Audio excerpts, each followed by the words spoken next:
expectations. Hey, are you independent? Do you not need no man? That's fine. You can always call 1-800 Call a Bear. Call a bear. Hook up with your bear today. Warning. This content creator will not be held responsible if you get eaten alive by that bear.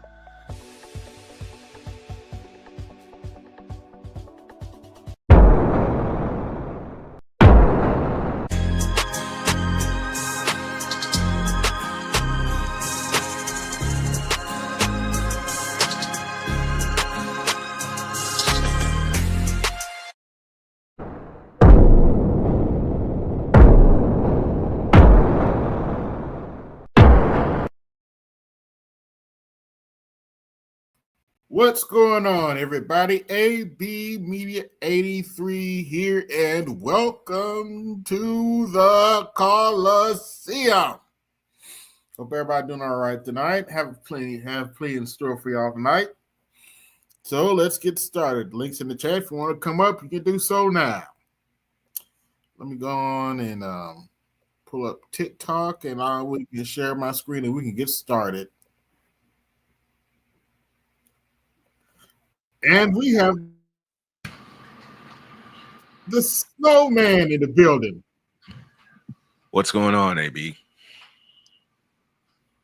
Oh, not much. I saw the thumbnail and the title, and I had to come hang out for a little while. Yeah. We're going to get started with that video I sent you with the fuckery, as we call it. Oh, Jesus. That's how we're going to kick this off, huh? Yeah. Apparently, some people think, I can't believe it's about to come out of my mouth. Some people think Angel Reese is a top 10 player. Can I get the lowered expectations thing? Yes, you can. 1 second.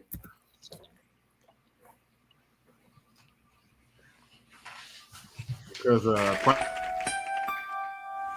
Lowered expectations.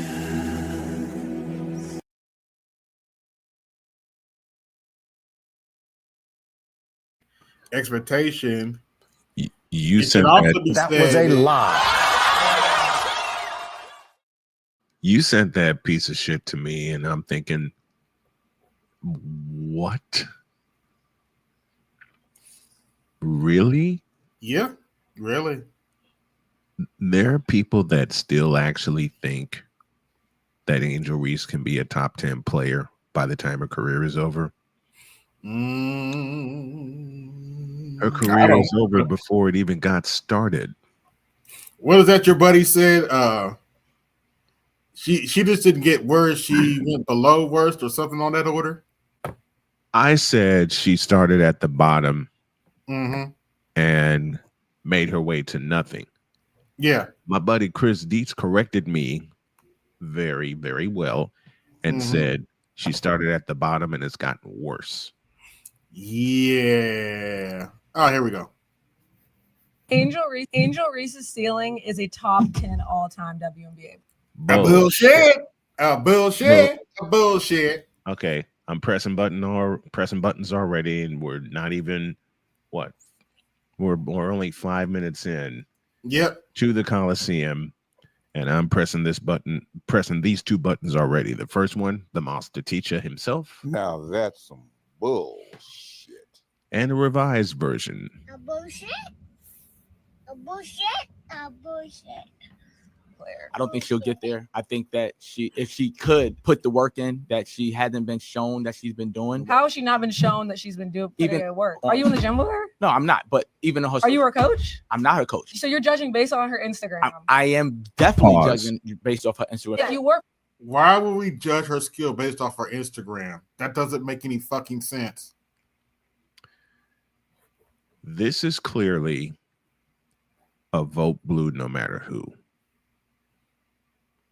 Clearly. Because if she actually took the time to watch Angel Reese, she'll know both my statements are correct. Continue. If you were following her and you were paying attention, you would know that she was working in the offseason on those aspects of her.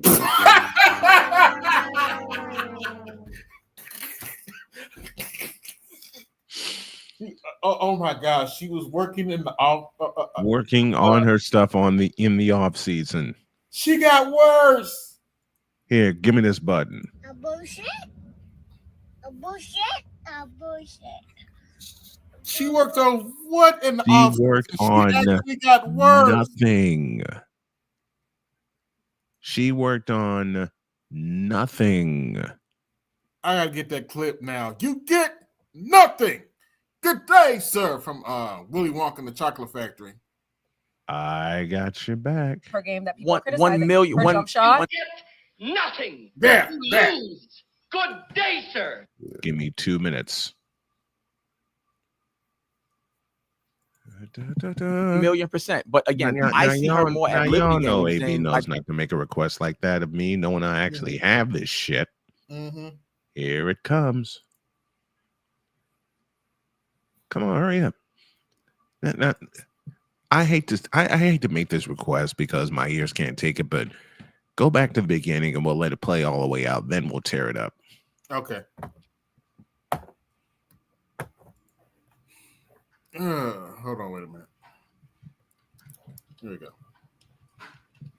Angel Reese's ceiling is a top 10 all-time WNBA player. I don't think she'll get there. I think that if she could put the work in that she hasn't been shown that she's been doing. How has she not been shown that she's been doing Even at work? on- Are you in the gym with her? No, I'm not. But even on her, Are you her coach? I'm not her coach. So you're judging based on her Instagram. I am definitely judging based off her Instagram. If you were following her and you were paying attention, you would know that she was working in the offseason on those aspects of her game that people Bullshit. criticizing. 1,000,000%. But again, I see her more at Liberty games than like I went to the Liberty playoffs and things. She's there. Like, why are you there? Like, you love Playoffs? What time? Bingo. Playoffs? Playoffs? I feel like she just wants. Wait. Playoffs?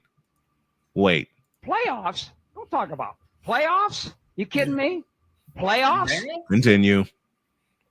The attention of being. You saw her at one Liberty game, and all of a sudden she's I've not seen practicing. her at Liberty. And I games, do want yes. you to. I do want to know she's a professional basketball player. If you think No, because she's you not. saw her out, No, she's not. If that's the Professional? case, she'd be getting better. Professional? Really? Not with that footwork. one Liberty game, that you went That's to, not. That's if not. she the is not point. in the That's gym not the working. point. That doesn't even She's make not any in the sense. gym That's working. not the She's point. too I didn't busy say that. showing I off just her said You didn't say body. that. I That's see- actually what you said. when you idiot. I first see started. her out more, right, and in the public eye for nothing that has to do with basketball, right? So at the end of the day, I feel like she needs to be showing that she's in the gym a lot more, But just because working on you her feel game. like she needs to be she's showing not. you she needs to be in the gym a lot more does not mean she's not in the gym. She's a professional basketball player. Oh, boy. Bullshit. Ooh. Grade A, homogenized, Holstein. Bullshit. I don't think men are good people. Wait, you think that Wait, now? wait. All Time men. out. I don't What? think they're good people. I truly believe that. Here we go again. For men to do things that they consider small in the flesh of like cheating. Ooh, oh, So I don't know if y'all what? saw the recent Supreme Court ruling. I'm sorry, I'm trying not to cry. But they sided with the Trump administration on nationwide injunction, which was what was preventing birthright citizenship, which was preventing Trump's birthright citizenship. Let's stick to facts here about birthright citizenship. It was meant for descendants of slaves. It was meant for black people. It was not meant for illegal immigrants. Stupid. Citizenship executive order You from going stupid in effect. idiot. And so essentially it's a 30-day pause before whatever guidance they put out will go in effect, which essentially means that you can't do a nationwide injunction to Angel Reese and Caitlin Clark have both contributed to the recent rise of women's basketball. Bullshit. No. Bullshit. Wrong answer. Correct me if I'm wrong, Stone Man. Didn't the ratings drop like 50% when Caitlin Clark got injured? Yes. Ratings dropped. Ticket prices dropped. People were trying to hand off tickets at the United Center. Miss me with that bullshit. And this is from a fellow that's covered the WNBA since its inception in 1997. And I can honestly tell you that there has not been a player to have this kind of effect on the league since, I don't know, Candace Parker. Next. Angels rebounding and double-double records as a rookie deserve more credit. In my opinion, I think it's credited more than bullshit. No, they don't. Bullshit.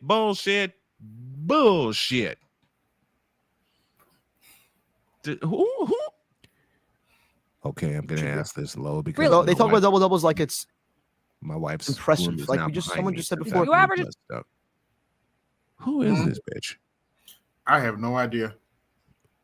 Who is this incompetent bitch? And yes, I said incompetent. If you tell a man that you have a problem and he don't do everything in his power humanly possible to solve it, get a new. If you wait, what? Yeah, I just have one thing to say about this. If you see a heifer that sounds like this, I just have one word for you. Run like Run. I have 3. Run like hell. I'm sorry. What the hell did I miss? Hey, Namer. Hey, dude. Once again, just listen to this, Namer. you tell a man that you have a problem and he don't do everything in his power humanly possible to solve it, get a new. If you do that again. Tell a man that you have a problem and he don't do everything in his power humanly possible to solve it, get a new. If you tell a man that you have a problem, that zoom in right there requires a hammer. By the way, let me flip the script, so to speak.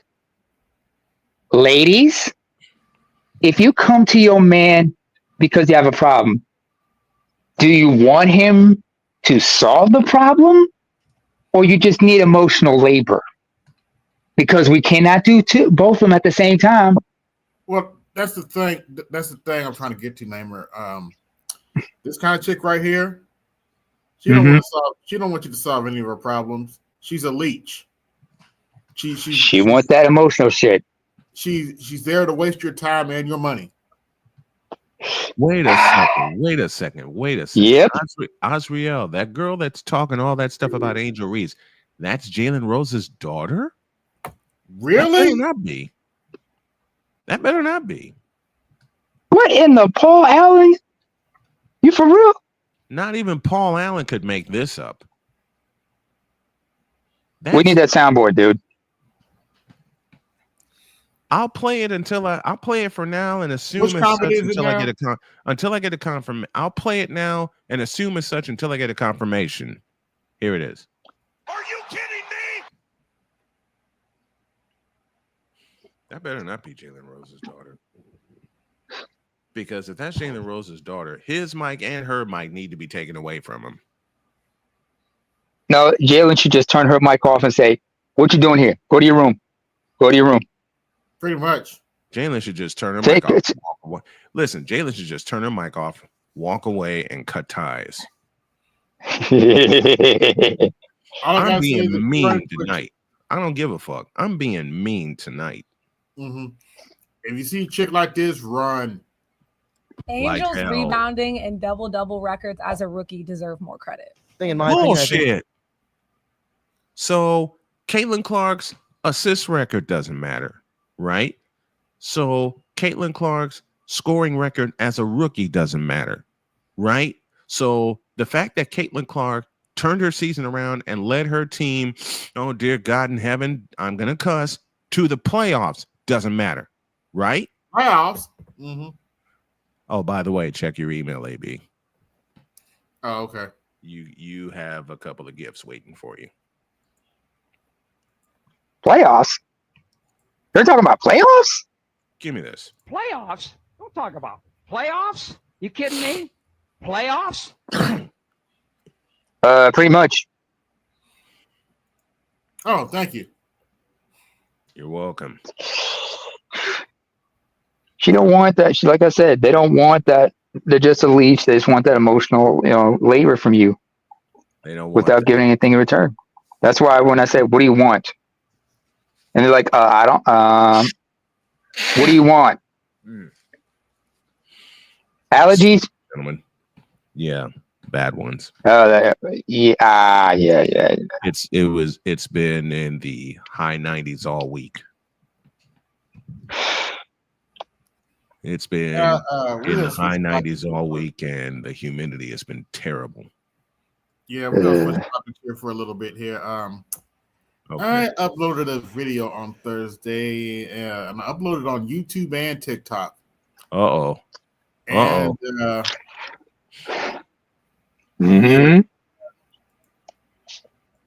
Please go back and look at this discussion. Therese, I hope I'm saying your name correct. This is so true. In her discussion, what she's talking about is this argument that boys are falling behind. All right, let me set this up. If you wonder why boys in general are falling behind, I present Exhibit A. And now the school education system is being blamed. Women teachers are being blamed. And the real issue is that we're not playing with boys anymore. And let me just say, as an educator, is that we are holding them accountable. We're not coddling them. We're not allowing them to act a fool in class and say, oh, boys are just boys. And so I can give you an example. Recently, I had a class of 20 boys and only 3 girls in the class. I don't know how that happened, but it was a complete, oh my gosh, it was so hard because the boys were constantly wanting me to favor them, wanting me to coddle them. Their parents wanting me to coddle them. Prove it. I was accused of, oh, well, you only care about what's going on with the girls, but I would see how the boys would be treating the girls, and I was correcting them. I would notice that every time every time. Stop. I believe the great Red Fox said it best. Bitch, please.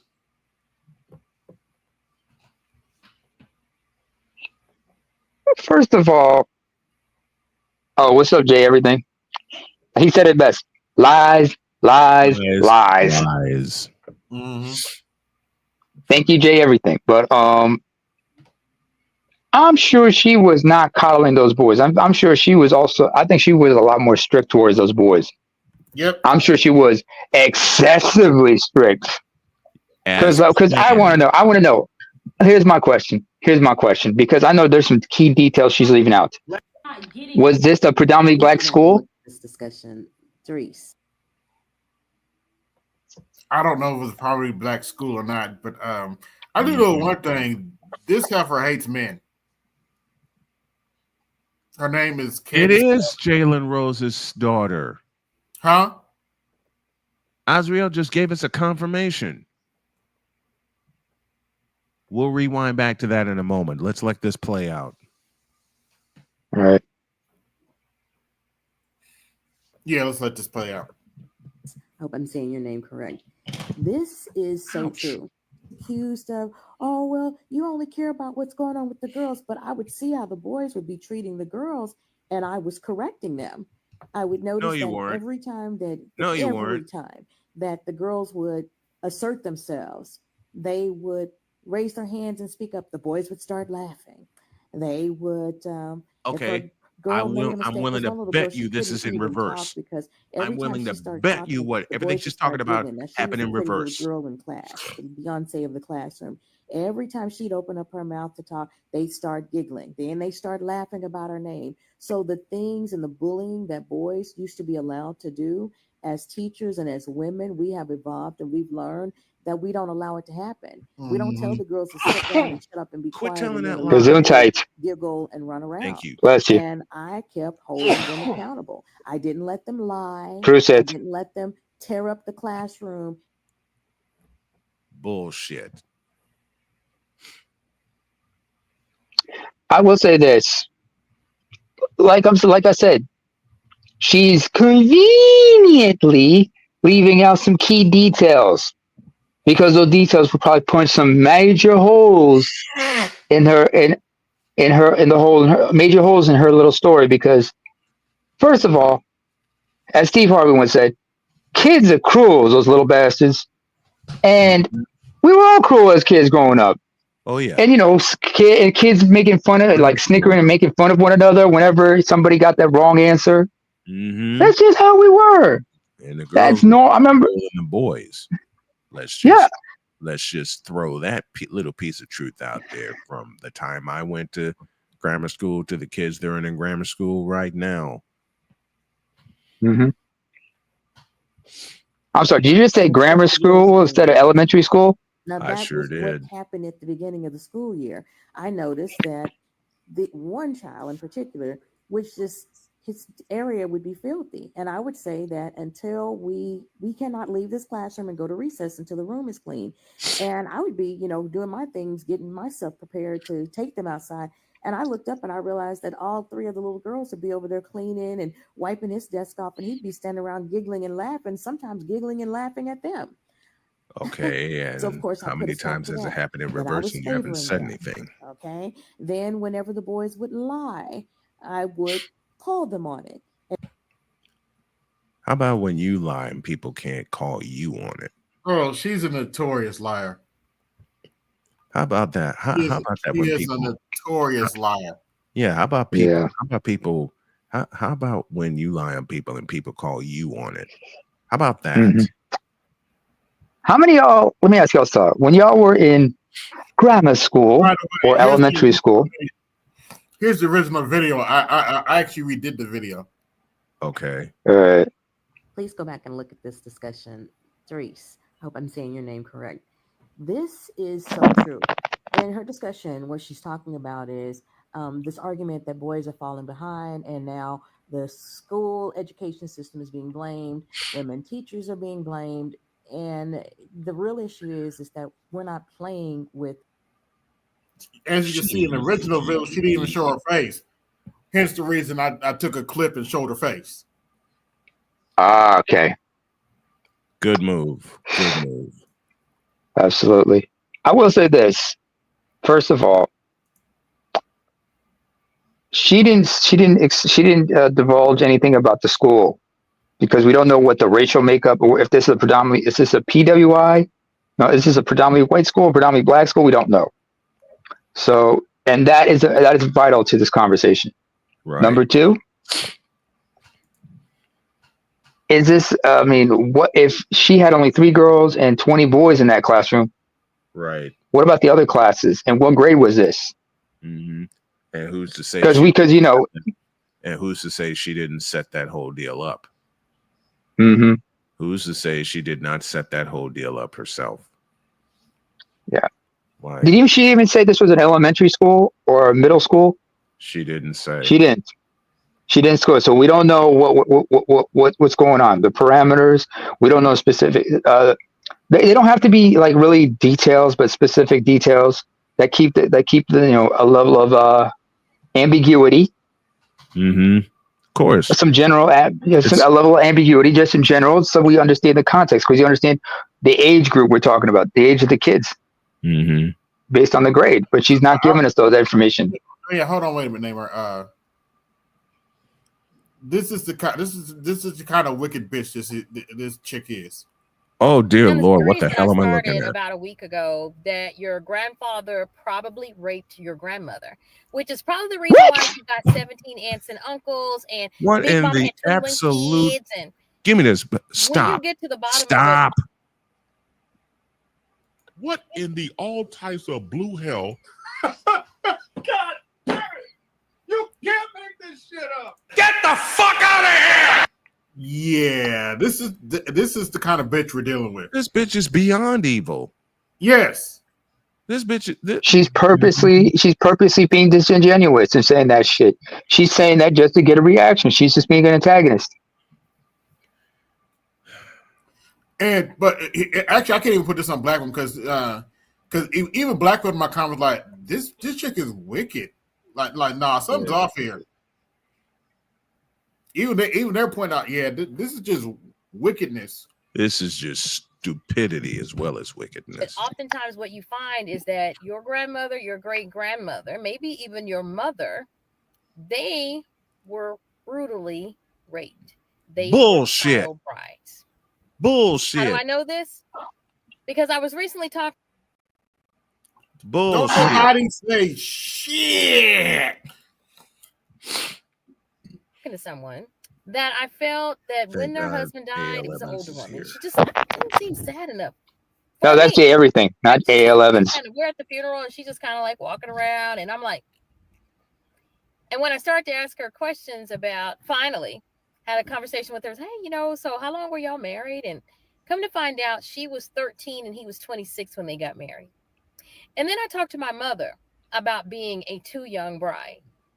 And my mother talks about the times where the young women would be all, you know, sitting together, kind of talking, having a good time. The men are out partying.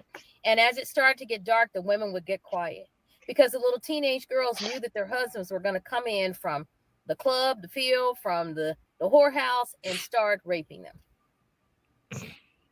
Y'all know the house dress that your grandmother used to wear?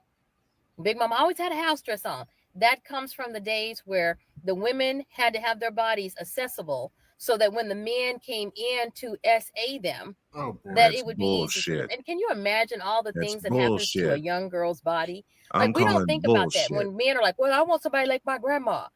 But we don't think about, you know, what happens to a little 13-year-old, a little 12-year-old, a little 15-year-old's body, the trauma that happens to her body. And if you're with a man that is there because he has you, because he's abusing you, your parents gave you to this man, this old man, to abuse you. Imagine, do you think that Okay. What she's describing, she's never lived through. Because if you look at her chronologically, she wasn't alive during that time. So you would know nothing about that. All you're listening to is innuendos, lies, and gossip spread amongst women who bash just to bash. Period. Because stations in life. So they made up stories to just hate on men, period. Because why? They were in a follower's position. You were put on this earth to follow, not lead. And you got all these issues revolve around it. One simple notion. We keep trying to expound on it, get overly philosophical, or try to just intricately break it down. No, they don't like the fact that God told them God, man, woman, child. Therefore, you have to follow. You have to find some man in this world, whether you like it or not. So they're just butthurt, period. But I digress. Go ahead. Continue. You with gotta know, this is not a digression, AL. This is straight up truth. On top of that, let's get something straight. Hold on, wait a minute, let me finish. Okay. Yeah, that's not. This is not even the scary part. The scary part is this is a teacher. I'm sorry. What? This is the chick I just played earlier. Oh, that explains everything. Oh, this is the teacher. The one from the previous clip. Yeah, this is a teacher. This is the same woman. God damn. he's gentle with her body? Do you think he takes care of her body? Do you think that when he would come in from the field, he would wash his body? Do you think that when he would finish being with the prostitute, you know, men now with hygiene and bathtubs and showers readily available, they don't really utilize them like they should. So can you imagine back in the day when someone had to boil water and bring it in a pot for them to wipe their ass? Can you imagine all of the trauma to women's bodies? Been there, done that. Diseases, all the yeast infections and all of this, just the trauma that happens to a woman's body. But we want to live. Maybe back in the old days, that's what they did. Oh, it was okay, baby. Because rape back then is not as traumatizing or as painful as it is now. I mean, I want you to think about when you would have been with a man and he got a little zesty or you guys got a little rough. How did your body feel the next? First of all, you know she's not she's saying this shit, but she's catering to a certain audience You disingenuous. who eat this shit. Yes, she is disingenuous, but she's catering to a certain demographic with this bullshit. Secondly, excuse me, she's talking. Oh yeah, damn man, is that bad? I'll explain later. Go on, finish. All right. First and foremost, she's talking shit in a way that's disingenuous and trying to say she's trying to basically say she's saying all men, but she's being purposely vague because the truth of the matter is she's talking about black men. Because what's the narrative? Exclusively. Black men are the perpetual boogeymans in American society. But everybody knows during Jim Crow in the South, who was doing the violating of black women? It wasn't y'all. Nope. Well, can it sure you imagine wasn't. a man that hates you? A man that sees you as nothing but a hole in an object? Can you imagine what type of trauma? Just to give you a quick tip, not only she's she used to be she worked for used to work for a news station. She's also God, that makes it worse. Oh no! This is what makes it worse. She's a former Jehovah's Witness. That makes it 3 times worse. Oh, that makes it worse 3 times. That says a lot. What the hell was going on in the Kingdom Temple she was at? To a How much young you want girl's to bet she body was Jeannie when Buss she back is in the day, married having too trains young and running married her to a ass? man that hates her and doesn't want her? Someone who just married her for the labor and married her to be in labor to have his children, and he kept her pregnant so that he could control her financially and also physically. Like y'all So we're don't going to do be the talking same about thing. that, and I think You that cross-eyed one of the old reasons bitch. that so we have so much trauma is because our mothers are going to the grave with this trauma. I remember once asking my mom, and she was talking about some things that her brothers did, and some things that my dad's brothers did about SAing little girls. Right? She's telling me about just some of the trauma. And well, given you grew up in a cult, let me shut up. Say it again. Say it again. Say it again. You are on point. You are on point right there. You grew up in a cult, so that unfortunately was probably common. But that doesn't mean that was everybody. She didn't say it happened to her. But I said, Mom, have you ever thought about talking to a counselor, going to somebody? She goes, oh my God, no. Because what if they told someone? Well, let me ask you this question. Let me ask this question. If what you're talking about was going on in the South, then how come some of your aunties and uncles had fucking green eyes and red hair? Why did some of your uncles were why were some of your aunts and uncles light-skinned? Well, there was a reason the term redheaded stepchild was around. And our moms are just bitches. Big mama just so what I used to always see, especially with that couple that I told you about, the 13 and the 26-year-old, is the woman walking around seeming like she was just angry and hated the world, and the man was just like a little puppy dog, bringing her flowers and cookies and buying her jewelry, and she'd just be looking at him like this. Well, of course, if somebody had raped you from the time you were a little girl into having 20, 21 kids, abused you, and you couldn't leave because financially you were enslaved to him. Give me a fucking break. Right? How would you feel? Give me a goddamn break. Your bullshit meter. You have. I get your frustration, Snowman. Everybody's frustration. I get it. Considering everybody's tolerance for bullshit is at a low. The older we get, the less we got tolerance for this shit. And you know she's bullshit, not the yin yang. She has a whole playlist. Me mom was a child bride. What? Yeah. Turbo Cat? More than just that. What? Wait. Read that title to me again. Me mom was a child bride. Bullshit. Give me this. Give me this goddamn button. Now that's bullshit. I'm not being nice anymore. I'm not being. Oh, but it gets better. Guess what she's complaining about now to TikTok? I am afraid. What did I tell you? Every time I question TikTok about my follower account, about how it's just frozen for a year, I lose followers. Every time No, I you lose submit followers because you're full of shit.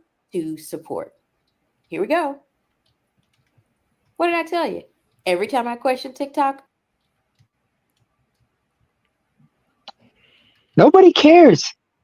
Who gives a Nobody fucking cares. Who gives 2/5 of a half of a flying sisters, fuck? TikTok is sabotaging our accounts. Now, I want you guys to look at my follower account. It is June 1st, 2025. I have had some videos that have up to 7.5 million views. I've had thousands upon thousands of people to follow my account in the last year. Man, I give me had this button. 89,000 followers.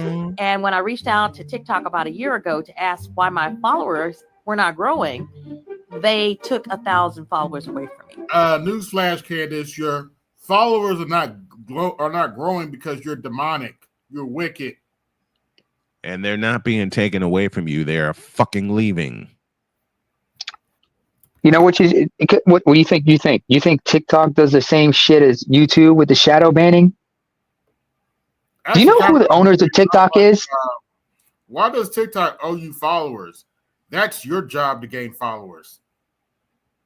Yeah.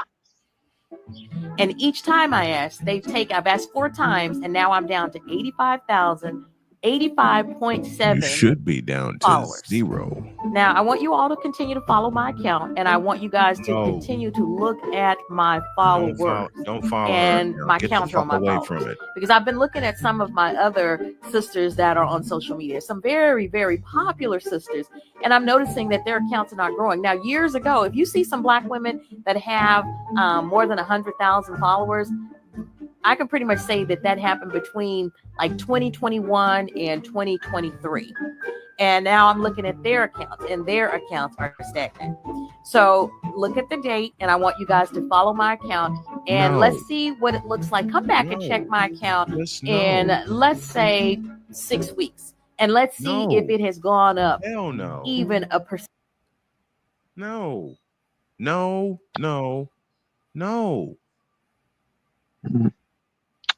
Fuck you and your ticket too. Oh damn, this bitch got a YouTube channel too. Let's see. Let's look at our YouTube channel. Here we go down the rabbit hole, folks.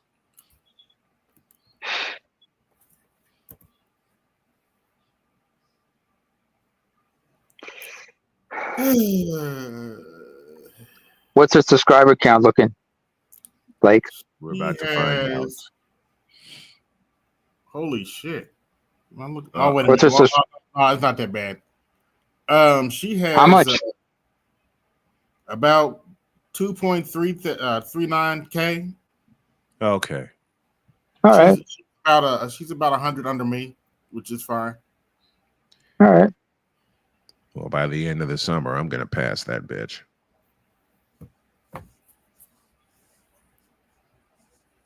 All in due time, Snowman. All in due time. Fucking right. And not a moment sooner. I'm happy for the growth, but it's happening in its selected time. It's ebb and flow. That's how it is. It's like just like in basketball, or like in sports. You get on a hot streak and then you have a cold streak. Mm-hmm. Ebb and flow. Let's get off this effort. She's too depressing. Yeah, enough. We need to laugh. Ow. We need to laugh. Yeah. Let's go to the AI section. Oh no. Let's see what did you do? Can we get the Build-A-Bear? I'm sorry. I'm being sadistic. I'm sorry. Oh, this one's hilarious. Yeah, don't let it stop you. Don't let it stop you, man. Get as sadistic as you want. Hold on. A good credit score and at least making $100,000 a year with no kids. Bitch, you sick. My man needs to have a nice big house, a good credit score, and at least making $100,000 a year with no kids. You are a fucking idiot. What are you looking for? So basically, you're looking for an impotent bear, Goldilocks? Yeah, but you know it's generative AI. But look at all the kids bouncing in the back. I know it's AI, but still, these are somehow some Black women talk. $100,000 a year. Yeah, that's true. How much money does a man need to have before he can be with you? He needs to have millions of dollars before I even Wait look for at it. him. Wait for it. Okay, now stand on this scale for me. How much money does a man need to have before he can He needs to have millions of dollars before I even look at him. Okay, now stand on this scale for me. Wait. Yo. Wait. How much money does a man need to have before he can be with you? He needs to have millions of dollars before I even look at him. Okay, now stand on this scale for me. How much money? Yo, there's actually a TikTok or YouTuber who does it. No, there's this guy on Instagram who does things like that. He goes around asking He random needs to have millions college kids that question, and he brings a scale with him. Scale for me. What do you bring to the relationship? I mean, I got 5 kids and 4 baby daddies. I don't cook. I don't clean. So basically, you bring leftovers and still don't microwave them.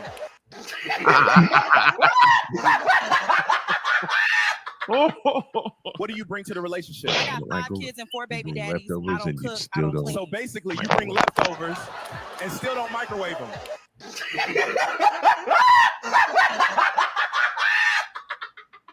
What do you bring to the relationship? I got 5 kids and 4 baby daddies. I don't cook. I don't clean. So basically, you bring leftovers and still don't microwave them. Lord. y'all ain't shit for that. Don't worry about him. He already just caught himself a fade.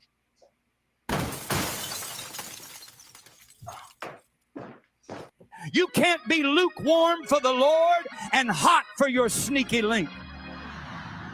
Some of y'all want to be delivered, but you still texting WYD at midnight. Oh, yeah, it's not even the church place.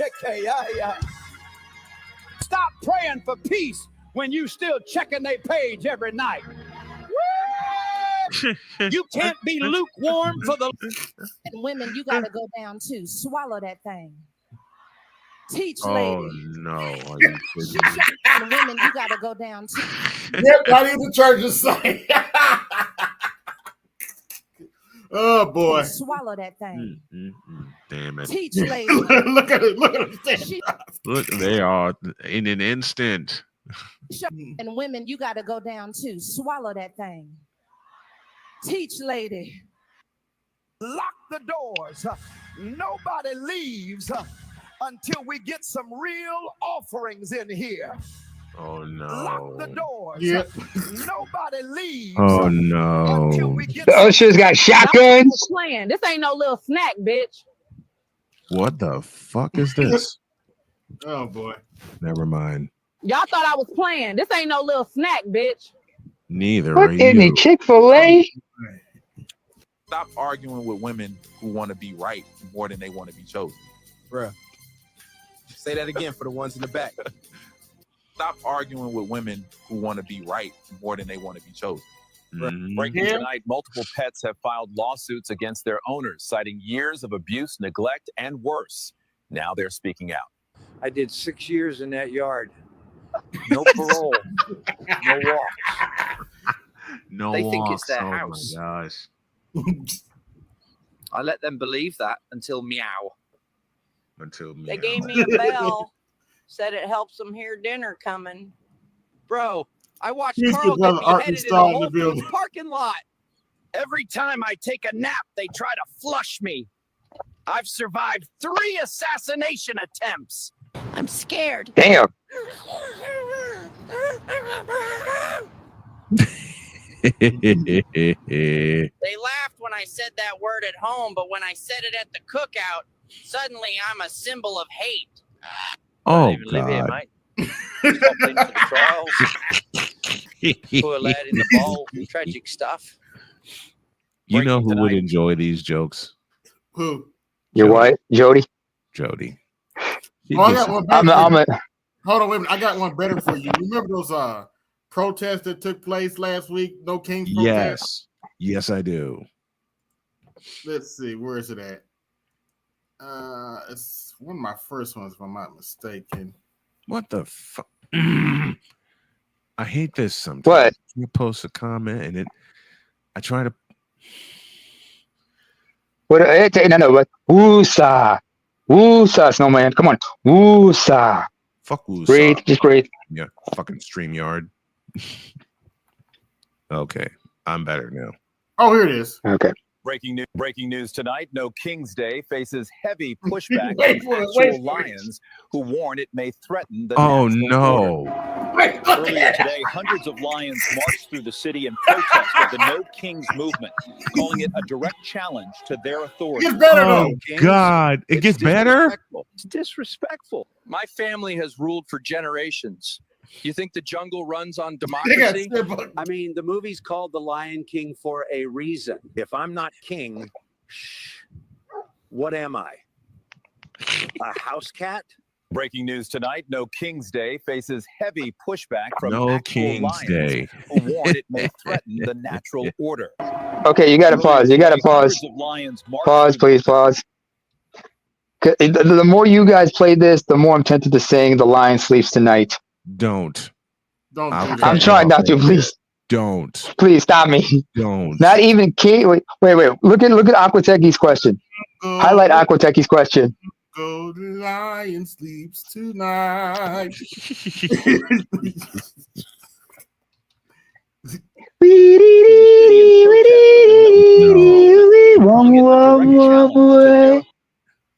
Okay, let's stop. Let's move on.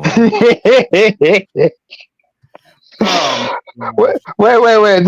Let's see who was missing from that. Let's see. It was Kimba the White Lion, Mufasa, Scar, Simba, Kovu, the whole cast from the Lion King, and then some. All the extras. We're missing a warthog and a meerkat.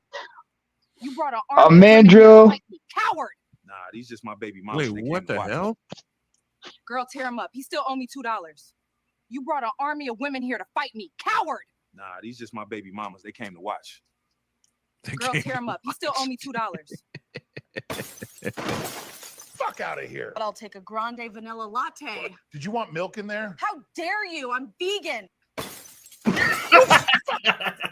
I told y'all this transmission was trash. Here we go again. Fix it or fight me. Even does off-roading. Let's test that suspension, baby. Y'all see that? Pathfinder behavior. Gee. Men and women are the same. World War III just started. Oops. World War III just started. Yep.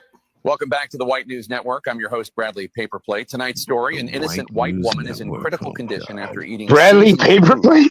HOA President Becky Blanderson was innocently shopping for sunscreen at Whole Foods when a young urban boy offered her a sample of rotisserie chicken. Shoppers said Becky collapsed to the floor immediately after taking a bite. Members of the Neighborhood Watch responded heroic.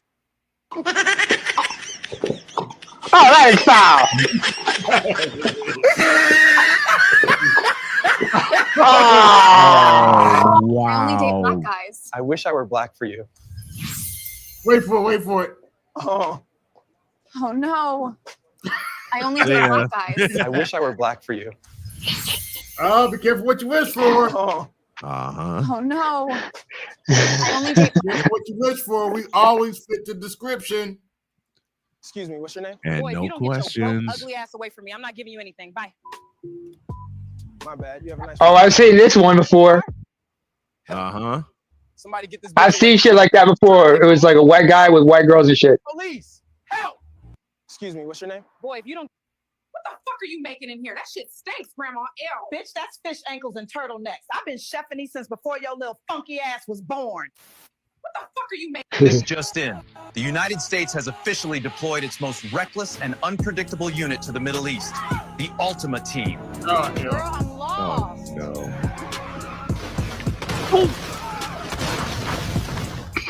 That car is taking a beating. Keisha, guess where I am? They said other ones are like They that sent though. me to Iran. Who's gonna fill in? Girl, that. They got some good ass food here though. Did you not see me? Dead ass. Move. I don't even care for real. Bitch. Thanks, Chris. Known for their unmatched ability to cause complete havoc in school zones, Walmart parking lots, and Taco Bell drive-thrus. Y'all lucky I ain't bring Keisha. The Pentagon has confirmed these drivers were selected based on three things: unpaid registration, lack of exhaust, and vibes. God help us all. This just in.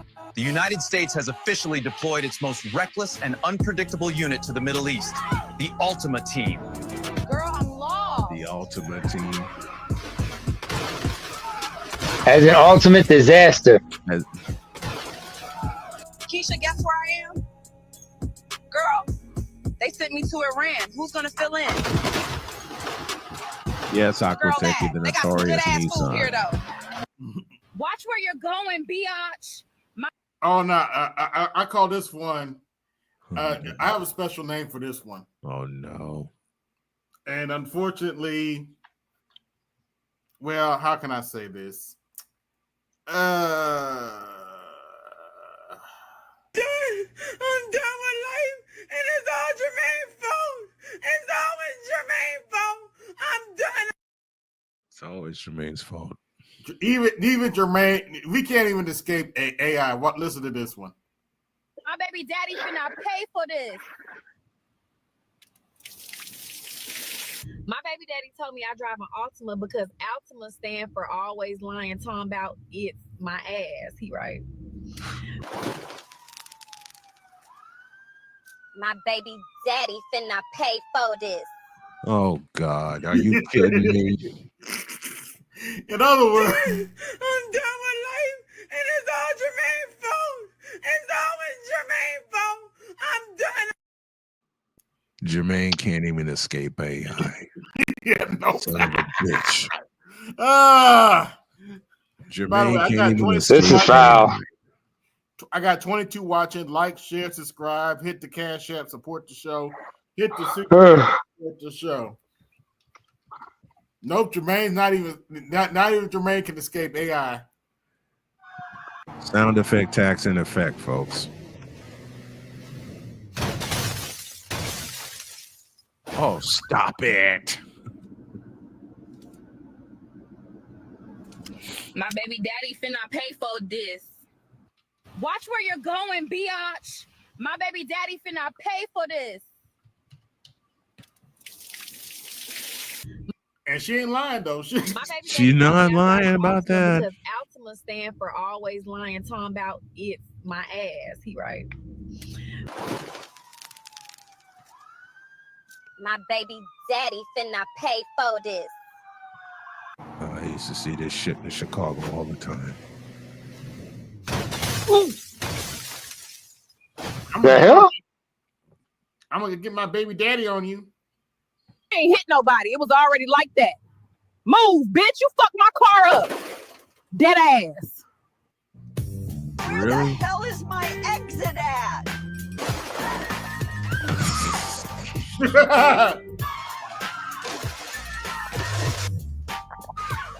I'm just getting too good with AI, man. But I love it. This would be a great spec saver. This would be around daily, and I'm built different. Now watch. Oh no! What the fuck? no. I wanted to say was like that one with the old lady in the supermarket. That would have been a great spec savers commercial. Mm-hmm. Yeah, we got spec savers up here. Now let's watch the linebacker with lips to throw a temper tantrum. Michael, I'm sorry. I can't believe that we are asking the question, is the 14th Amendment to the Constitution constitutional? That is what, it is crazy. And I am sorry, but people need to call, this is in crazy. the blue hell is this? Not to believe our own eyes and our own ears. This They're is asking us to go against Simone Sanders. everything that we know to be true. This is insane. Sanders. Michael, I'm sorry. I just Simone Sanders. question. Is I'll the 14th repeat my Amendment question. to the Constitution constitutional? Who in the blue hell is It this? is crazy. And I am sorry. People need to call, this is crazy. They're asking us not to believe our own eyes and our own ears. They're asking us to go against everything that we know to be true. You ever know What is she talking about? My mom. I have This no is idea. why all the I have no clue. coaches that come I have out no that clue. try to help women eventually stop. Because while men are annoying, women are exhausting. As someone who's been helping women for almost 5 years, I can definitely speak to this topic. Women are exhausted. I feel like women have grown up with so many lies told to them that when the truth is told or when things are not covered up, they are not happy about it. Even in relationships, You think? like you can tell when a man is like trying to be honest with the woman, she can't take it. Even Nope. if he says, Nope. I don't Black like woman. Say that again, please. she can't. Black women can't take the truth. Black women can't stand the It's truth. just so much covering up that a woman goes through when she's a child. Like everyone is supposed to tell them they look pretty. Everyone is supposed to tell them that they agree with them. Everyone is supposed to tell them all these different lies. And when someone comes out with the truth, they want to fight them. They want to argue with them. They want to berate them. And it's just so unfortunate. So if you're a woman, really learn how to take the truth. The truth is not bad. It's not a bad thing. It's going to help you be a better person. Even if you watch black those women does it. 21s, I'm sorry, did or I say that loud? women aren't used to being rejected. Women aren't used to being, oh, I don't like this, I don't like that. So Oh, well, get used to it, sweetheart. they used to it. literally some of them have attitude, some of them what are you talking about? I'm cute as fuck. What? Because women are just not used to that. Just learn how to Bullshit. And this is why. Bullshit. Hold on a second. First of all, I'm way ahead of you. Give me this button. Bullshit. Mm-hmm. Bullshit. Say it again, baby boy. Say it again. Bullshit. Bullshit. Bullshit. I got a fun. Oh, this is a fun. I gotta take that boy to build a bear. But anyway, what I want to say was this: women take snide remarks at each other all the fucking time. They shit on each other about like, oh girl, that's too tight. That's looking ridiculous. You think men are brutal with the honest? No, women are harsh at each other. They like to criticize each other because they hate each other. How much each other look better in certain outfits. Like, oh, you gonna wear that outfit? Big difference. The women actually mean it. Yeah. Mm-hmm. Speaking of which, case in point. Hey, so to combat all this condescending ass shit that a lot of these bitches finna start doing, where's your man at? I didn't ask you. I don't need to. I asked you, where's your man at, bitch?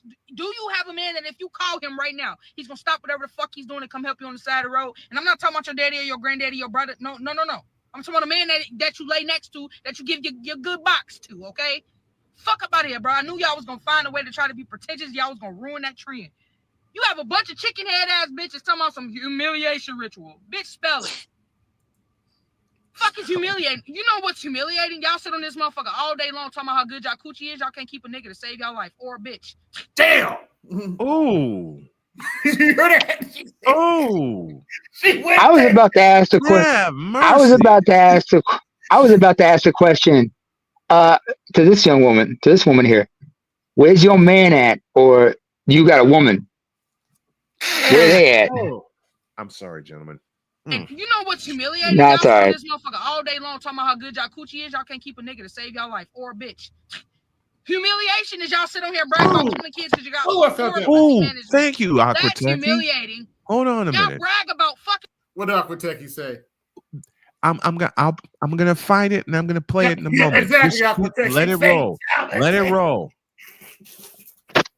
Finish her.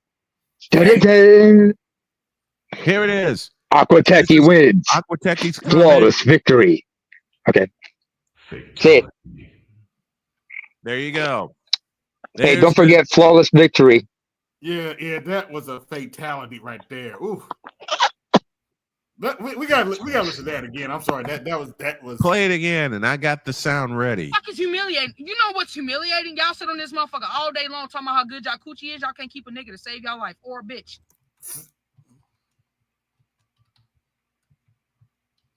Fatality.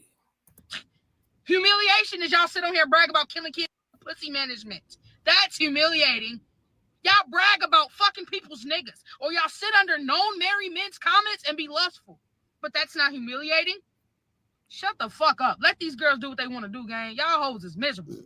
Motherfucker all day long talking about how good y'all coochie is. Y'all can't keep a nigga to save y'all life or a bitch. Humiliation is y'all sit on here brag about killing kids because you got poor pussy management. That's humiliating.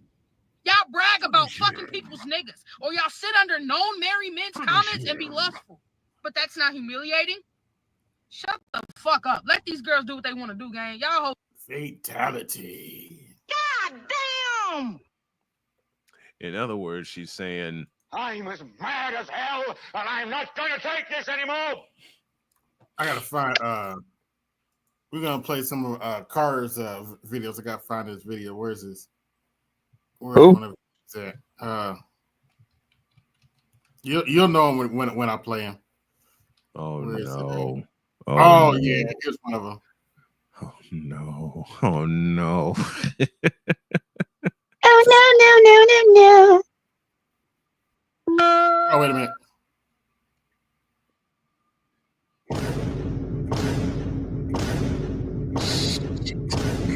Hello, everyone. Welcome. Yeah, to that's the guy that's actually fan playing the base mouth. But meeting. anyway.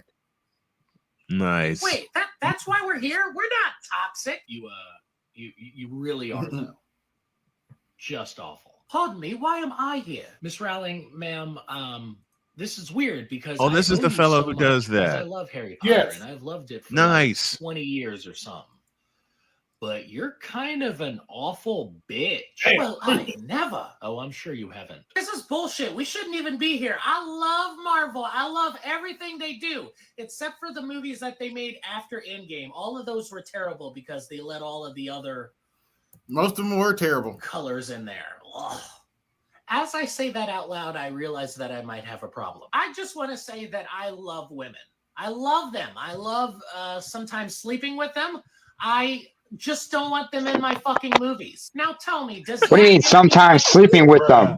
Yeah. Oh, well, I'm not sorry. You bitches need to stay away from Star Wars. Well, there's no reason for me to be here. Hey, I heard the next Batman's going to be Native American and bisexual. That doesn't even fucking make sense. How can they do that? That is so irresponsible. They don't give a fuck about us. Ah! You were just making that up to prove a point, weren't you? Yeah. Thank God. I would have lost my fucking shit. Bitch, why am I here? When Disney makes remakes of children's movies, they're for children. They're not for you. You're 40. Hey, fuck you, Carter. I am not 40. I am an elder millennial. What? Well, I don't know why I'm here. I'm totally okay with them remaking the Harry Potter movies into a TV. If he was born in '86, okay. Ushering in a new audience, and Professor Snape is going to be black. That's totally great. I love it.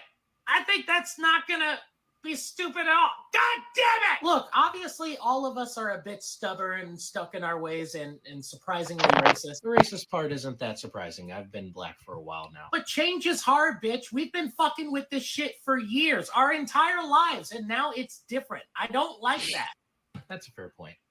Maybe just cut him a little slack is all. And stop saying that the franchise is dead just because a movie came out that you didn't like. But the bitch said her name was Rey Skywalker. She's a liar. Yeah, that was some bullshit. I mean, that's all I'm saying.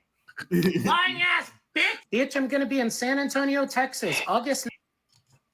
She was Palpatine's granddaughter, of course. Oh, she took the name Skywalker in honor of. Oh man, that one was a great one. Here's another one. Wonder Bread? Can I help you, bitches? Bitch, why are you out here playing with us? Playing with you? How am I playing with you? I ain't got a Nintendo Wii or nothing. Bitch, what the fuck is this? Emotional.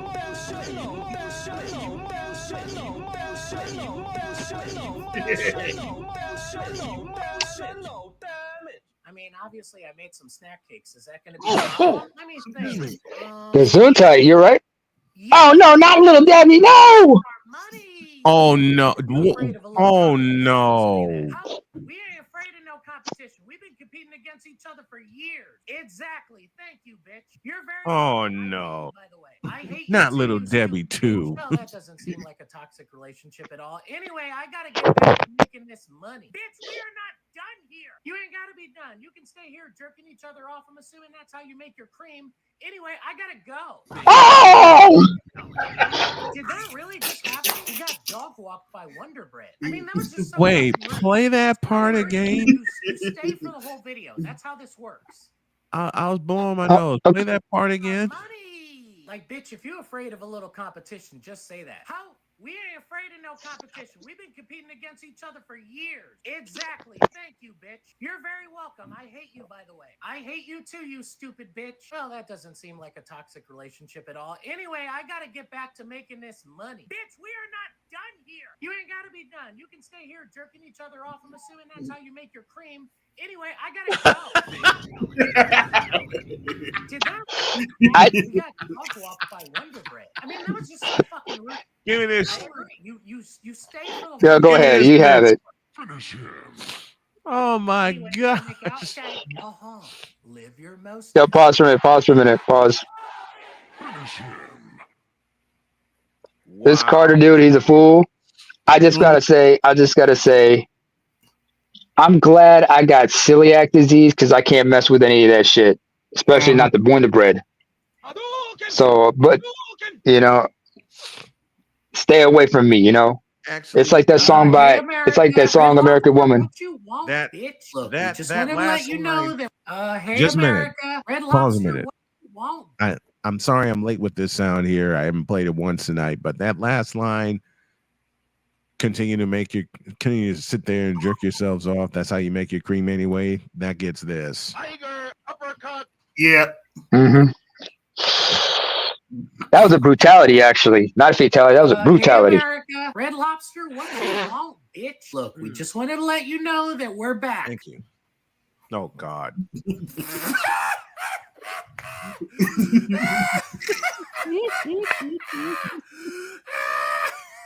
How y'all are bankrupt? Carter Anderson has What's more going on, money Louis? than you right now. Hey man, What's don't up, put me in Louis? this. Well, Red Lobster, you held on to the #1 spot. Semper for Fi, a long Louis. time. It's time for a What new up? one to come in. Papados. That's right, I'm coming for you. Pause. Well, I hate to disappoint, but I have a couple more tricks up my sleeve. That's right, we most certainly do. Look, man, I know you're a new innovative CEO and everything, but Red Lobster is cooked. What could you possibly have to offer to get us all to come back? $5 margaritas, sangria flights, seafood boils. Wait, what? Emotional damage.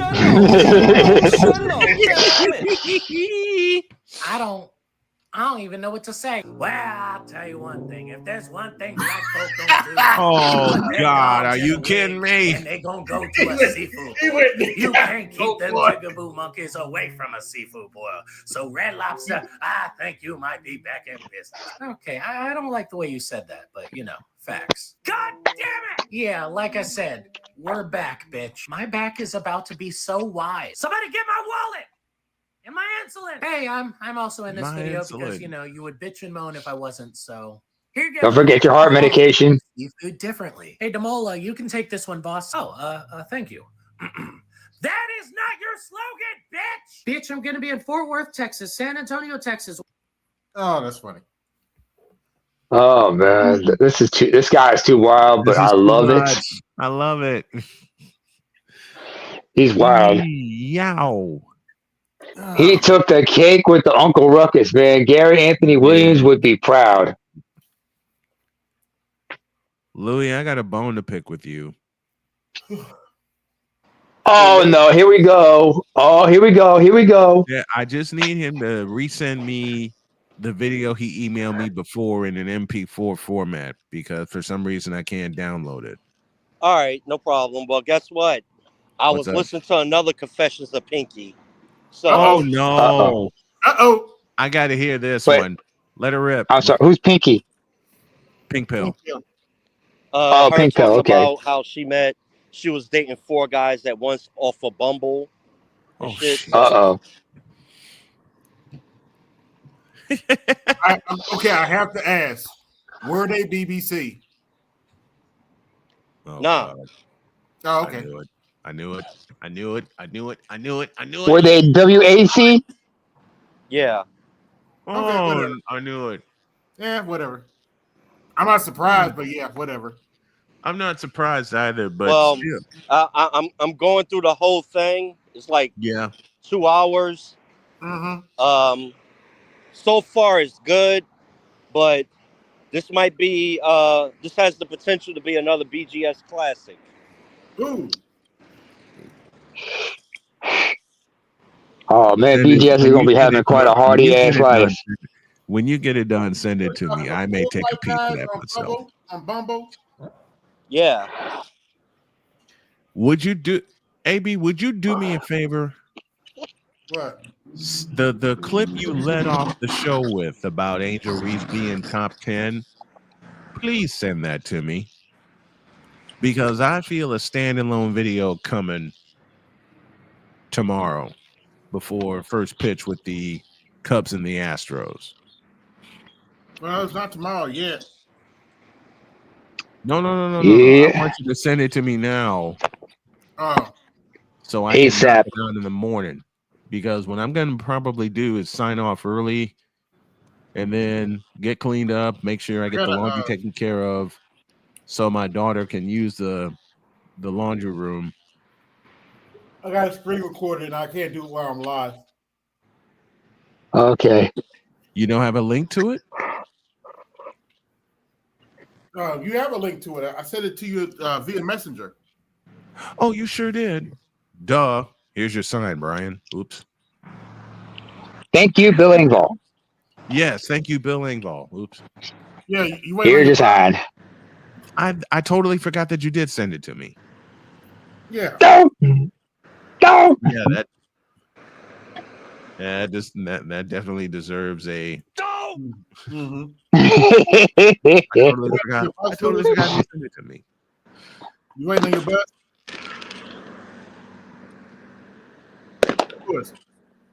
Yo. You waiting on your bus? Yeah. Angel resexuals. Jesus Christ. Yes. I may have to use that. You may as well call them that, angel resexuals.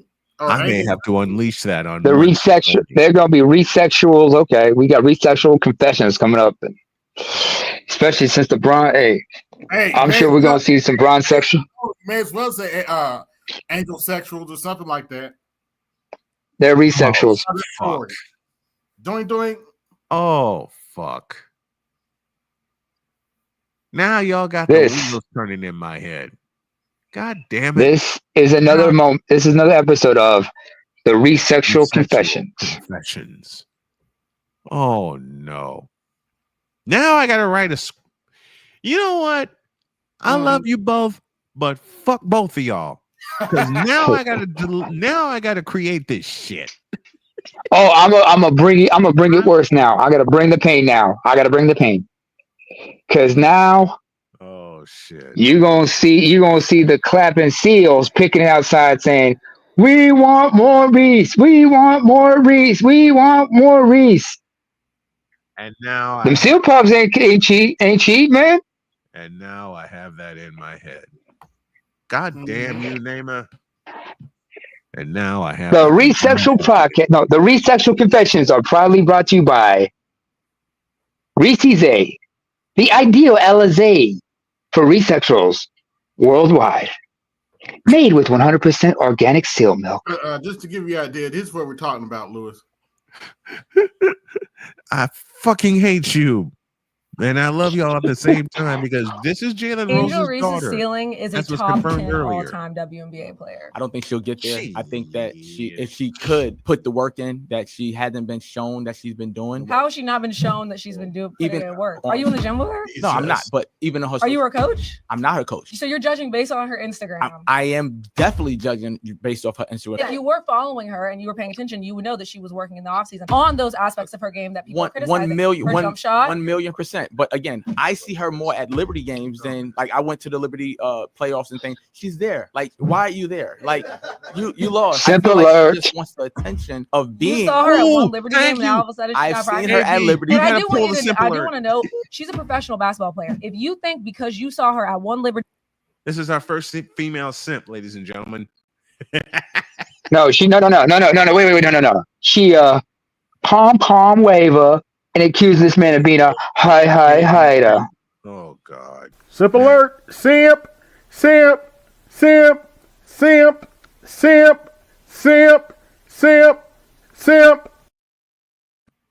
I say?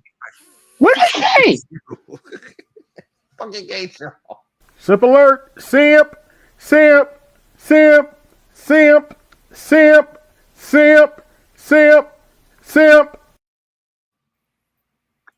I ain't no simp, first of all. Not you. It does the Yo Oh, Mama Black okay. Trump card narrative is because a lot of these single mothers in the black community raise these little Bobby Boucher head ass retards. Mama said that I gotta bring home a black woman who's a queen. Mama said that she had to have the weave and the. A little side note, my favorite from the movie. That's the devil. And the lashes, and she She gotta be morbidly thick, and she gotta have that strong black woman attitude. Mama see. You know why this occurs in the black community as There's often no as it lies does? The Yo told Mama in Black this Trump segment. card narrative. It's because a lot of these single mothers in the black community raise these little Bobby Boucher head ass retards. Mama said that. I gotta bring. Fuck all that. I love my dad. Thank God for the water boy. Let's take a look at this number right here. This is what he's talking about. Not getting no job. If you go get a job, they're gonna take my Section 8. Then you won't be able to get no Section 8. You're not going to get no job. They're gonna count your income against my Section 8 and my link card. You're not working. No. So I don't care what you got to say. I don't care how you feel. You're not working. You're not going to get a job. You're not going to school. You're not doing none of that shit. But Ma, I'm saying how I'm supposed to be successful in life, Ma. So you basically telling me I gotta be broke to be successful. I gotta be broke so I can get Section 8. You gotta be so broke so the government can help you. So the government can help me. So you telling me I can't work no job, bro? Like that's like all my friends got jobs and live in nice houses. So you telling me I got to go through the same thing you went through? If you to have a don't house? do any of that, they're going to take my Section 8. How? And I'm Won't they trying to be tell like? you Won't that they you be? can go get Bullseye. yours, like, Got Eve, it. you can go get They a will, nice no, they will look at that and be like, he's doing something and give me a bigger house, Ma. That's what you taught me. Where I'm gonna go? I I don't- don't have no job. I can get off your Section 8 and apply for my own Section 8. But if you do that, you're gonna have to go the hard way. It's gonna take a long. So what? That's what I'm Wait a few saying. months, get on Section 8, find you a nice apartment, go get you a link card. You will be fine. You don't have to sit No. up and work. You don't have to work no job. The government is here to help us. Oh my God. Bullshit. Give me this button here. Tiger uppercut. Right to her attitude. Black households will respect your peace and call it love. Sorry. I dare you to try and set a boundary in a black household and watch how fast you will be labeled as disrespectful. And some of us, we had to leave our families in order to be able to breathe and create boundaries for ourselves, because boundaries were seen as rebellion. Right? Saying no was a crime in any black household. I'm sorry. You couldn't tell your parents. Yeah, it was. No. Or if you chose not to come around family or chose not to be involved with family activities, you were seen as acting funny or weird. You could never just decline and say no. Even if you asked for space or wanted time to yourself, it was, oh, you must think you better than us. So why you got to be by yourself? Why you trying to alienate yourself away from the family? It's like, I can't have boundaries. Emotional access to you was demanded in those households. They were not. It was. They expect full access to your business, your time, your energy, with no questions asked.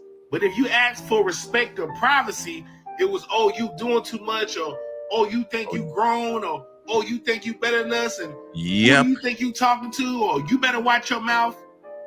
And then we'll turn around and weaponize guilt by saying things like, after all I've done for you, or that's still your mama. You only got one family. Boundaries get turned into betrayal. And nobody ever talks about that generational trauma, because even most elders didn't have boundaries themselves. So when they see you creating boundaries, they see it as a form of rejection. Instead of learning, that's when they start gaslighting. Say that again. Say it again, black man. For creating distance, you're just the first to stop the cycle. Family without boundaries becomes trauma with a last name. The ones who say we're family the loudest are usually the ones who violated you the most. My sister, Black household, my mother. I will relay this story again.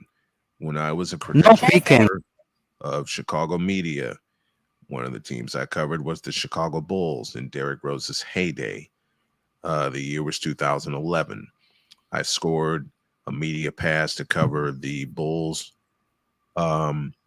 basically for the entire home season.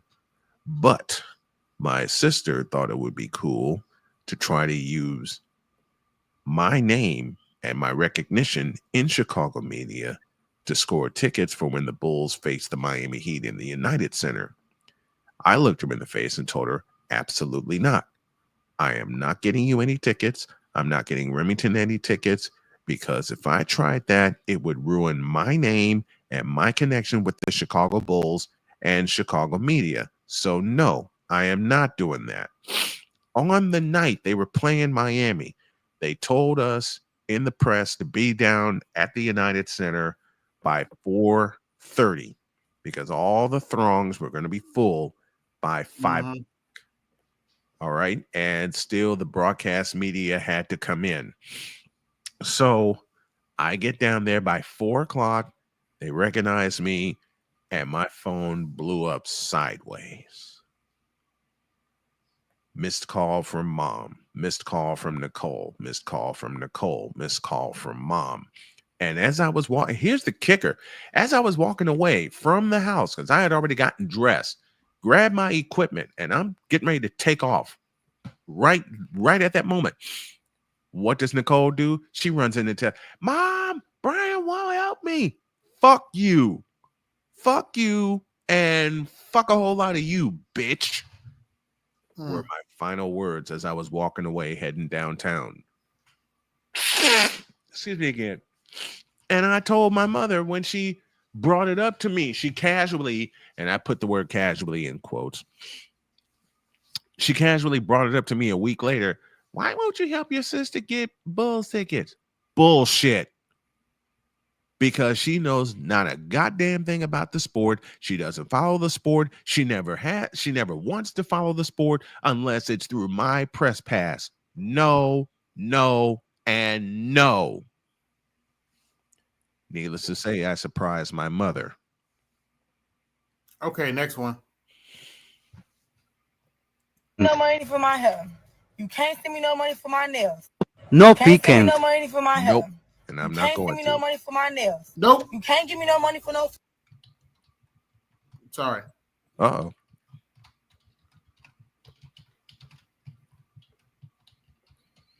Oh, hold on, wait a minute. Let's do this. No Can't send me peeking. no money for my hair. You can't send me no money for my nails. You can't give me no money for no food. You can't give me no money on my rent. You can't give me no money on my car note. Can't give me no money on my car insurance. Can't give me no money on my phone bill. Can't give me no money on my light bill. Can't give me no money on my gas bill. All you can give me is dick. Bitch, get the fuck away from me. That's all I want to hear is you get the fuck away from me, bitch. Because I don't want to hear shit if you can't do shit for me. Fuck, I look like y'all here just give my coochie up and you can't do nothing for me. You can't buy a bitch nothing to eat. See you later. Let's be for Where's Robert Ford? Hold on a minute. Fuck out of here. Fuck out of here, nigga. Where's Robert Ford? Fuck around because I'm ready to move on and move the fuck around too. Like, you say to me, oh, can I get some coochie? No, bitch, can I get some money? Fuck. So I gotta pay for cat? Yes. Yes, at this point, this pussy is for sale, bitch. You want some of it, you gotta give some money. Nope. Nope, I don't want it. I need nails, I need hair, I got bills, bitch. No Can't send peeking. me no money for my hair. You can't send me no money for my. You get nothing. You lose. Can't give me no money for no food. You can't Good day, ma'am. give me no money on my rent. You can't give me no money on my car note. Can't give me no money on my car insurance. Can't give me no money on my phone bill. Can't give me no money on my light bill. Can't give me no money on my gas bill. All you can give me is dick. Bitch, get the fuck away from me. That's all I want to hear is you get the fuck away from me, bitch.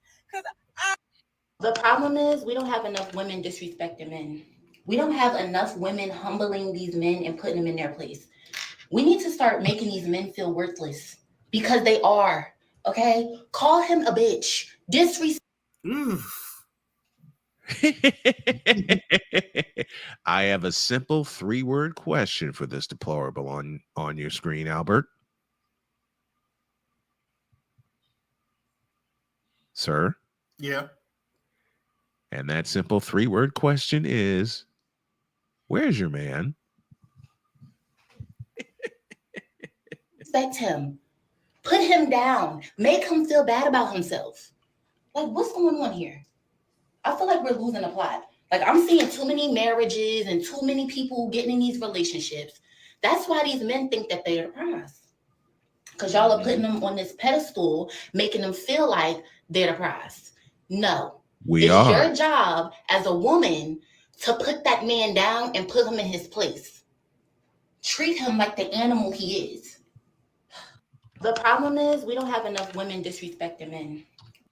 I don't think people talk about narcissistic family members enough. Black households will disrespect. Not getting no job. If you go get a Please go back and look at this discussion. Yeah, we BGS come back up. I'll show that to him, but we don't need to look over that again. No, we don't. That opened up a whole lot of pissed off for all of us. Oh, excuse me.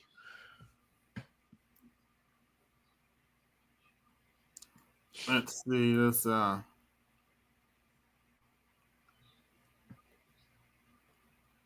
Hey, yeah. So to combat all this condescending ass shit that a lot of these bitches finna start doing, where's your man at? I didn't ask you. I don't need to know. I asked you, where's your man at, bitch? Do you have a man? This is going to piss some people off, but I don't really give a damn. It's wild how quick people are to throw out that Bible verse, honor your father and mother, whenever someone says they've cut off their parents. I mean, really? That's your go-to? That's the best you can do, quote. To the 128 Democrats who voted no on impeaching Trump, I need to know why. Because there's no good reason to impeach him. not getting no job. If you go get a job. You know why this occurs in the black community is of felonies against Donald Trump was all part of a political stunt to not get him elected as president. Yeah, no shit. Already saw that. Bless Carter's heart. A controversial decision. The Supreme Court states that all states now can cut Medicaid funding for Planned Parenthood. Let me say it. One thing that I'll just never understand is a double standards when it comes to sports, specifically basketball right now, because of racism. Like, I would never understand it, bro. Like, I don't understand how living human, real people with eyes and a brain can look at two humans do the same exact thing on different occasions, but this one is excused because they're white, but this one is not excused because they're black. It's a terrible time. Like, I would never understand it, bro. So here we have it, right? And by the way, everything I'm going to say is actually factual. It's not my feelings. It's not how I feel. It's factual. You can go watch it because I watched it. I don't get on here and just speak on stuff because how I feel, and I don't comment under people's stuff about that I haven't researched myself, okay? So now let's get into it. Okay, so you have Sophie Cunningham. She just threw the girl. Like, there's no excuse you can give. There's no, like, she threw the girl. Like, go ahead. Oh, no. No excuse, huh? How about the best excuse? Caitlin Clark. Like, and I ain't saying she wrong, but like that, Sophie, I'm talking about 46 seconds left in a game. She said, I got my sis back. She said, I got my sis back. Not only did she throw that girl, she grabbed the girl by her head for a good 5 to 10 seconds and said, as she should have, but anyway. I said when you moved in here, don't tear up. Leave me alone. I didn't tear up nothing. This blind was broke. No, and it could have been fixed. No, leave me alone. No, leave me alone. Leave me alone. Leave me alone. Leave me alone. I ain't tore up nothing. Leave me alone. Leave me alone. Leave me alone. Exactly. Leave me alone. If you don't get, I swear to God, get away from me. I'm telling you, get away from me. I said when you moved in here. Whoops. This freeloading ex doesn't want to pay anything for living in this guy's $500,000 house, but the judge isn't having it. What did I agree to pay? Nothing. Yeah. Nothing. What a great country. You mean you thought he was just going to leave the house, let you stay there for free? I mean, this doesn't seem right. You just can't imagine living in a house. By the way, I got 22 watching. Like, share, subscribe, hit the Cash App, support the show. Hit the Super Chat, support the show. Thank you, Aquateki, for the Cash App. Cha-ching, cha-ching, cha-ching, cha-ching. You better thank your donors.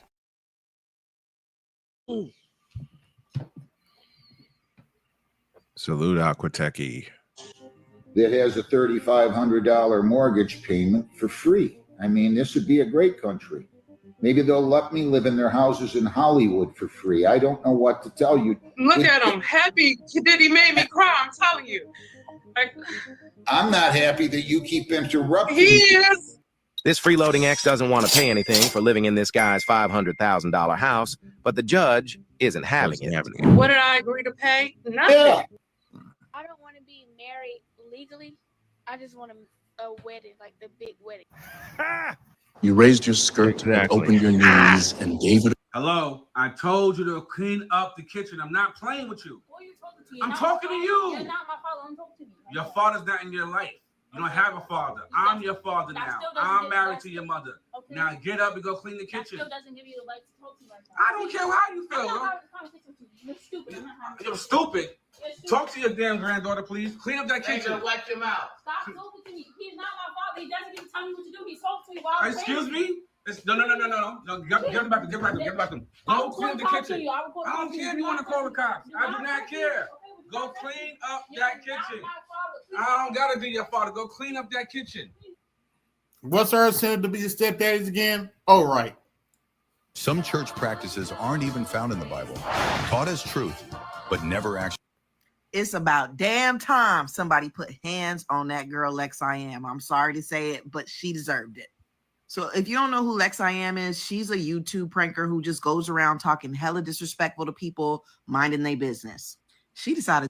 When this deadbeat mom refused to pay a dime in child support, the judge ordered her to pay all the arrears, but no one expected her meltdown when the full amount was revealed. We're looking at now April, you said, this 345 plus the additional 69 to start. Yes, and if Okay. she's not paying child support like she's supposed to, then the regular, we have to do the admin part first, which is suspend licenses and all of that, and then it can come to contempt. Let me add this that I know. She hasn't had license in years due to suspension of her license for drunk driving. My question is that a step that gets skipped if that's already has happened? We filed this case a while ago, so she may be eligible to be looked at for contempt more quickly if she's not been making payments consistently. Arrears were adjudicated at $4,292.59 as of February 28th. Your current child support payment is $345, and a repay of $69 has been added. When I looked into the system, the child support balance is supposed to be $2,932.59. That's the amount that's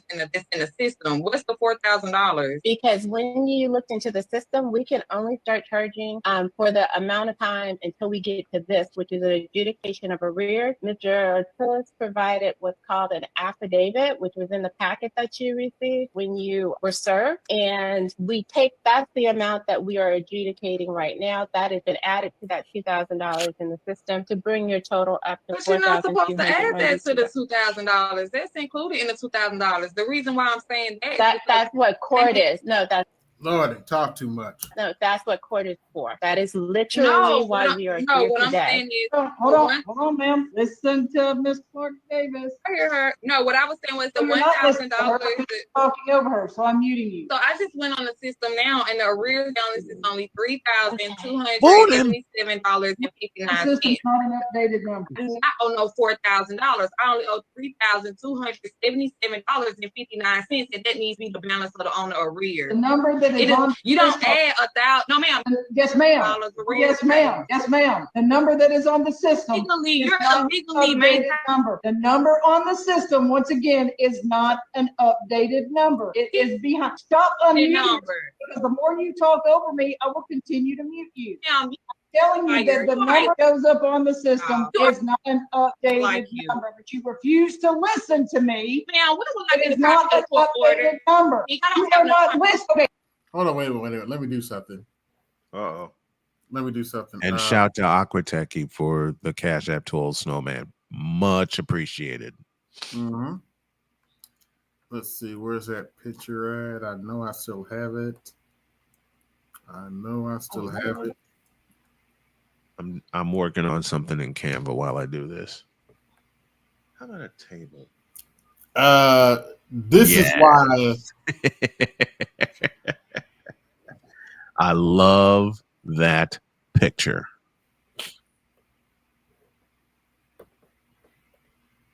Hey, unmute yourself one more time and I will remove you. That's it. Goodbye. When this deadbeat mom refused. So long, bitch. You are the weakest link. Goodbye. Goodbye. I'm just gonna say it, dude. Angel Reese is a better basketball player. No, wait, than let Caitlin finish. Clark. Let's just compare the stats from last year. First stat is points per game. I mean, I'm sure it's similar. It looks like Angel Reese had 13 a game. Caitlin averaged 20, so she had 33% more points. It's actually a pretty big. Wait. Average ticket price to go see Caitlin Clark, $120. Average ticket price to go see Angel Reese is $12. You might as well save your money and go get Chipotle or something. Missed field goals. Angel Reese was number 1 in the WNBA. So most of her rebounds were offensive rebounds, it looks like. Blocks, that's they're called me bounds. For sure, Angel. Oh, Caitlin actually averaged more. That's crazy. Field goal percentage, I mean, surely that's Angel, right? Like she's a center. I mean, she easier shots, you know. Let's see. Her field goal percentage was actually lower. Caitlin's was she had a higher field goal percentage. That's crazy. Field goals made. I mean, surely that's Angel, right? She's in the paint, layups. Like, that's super easy. She made 391. Oh, Caitlin made 420. Oh, 3-pointers. I mean, Angel's been shooting. I've seen the videos. Last year, she made, it looks like 3-pointers. Caitlin made 122. I mean, that's pretty much the same, you know? And then Rookie of the Year. Caitlin, it says landslide. Unanimous? What does unanimous mean? Unanimous Rookie of the Year? Whatever that. We were handed these signs and told to be mad. Unanimous? What does unanimous mean? I didn't even read my sign. Yeah, me neither. We were I love handed that these signs sarcasm. and told to be mad. I didn't even read my sign. Yeah, me neither. We were. So let me get this straight, little bitch. Your little brother decide one night to wake up in the middle of the night, go out to another neighborhood, break into people's homes.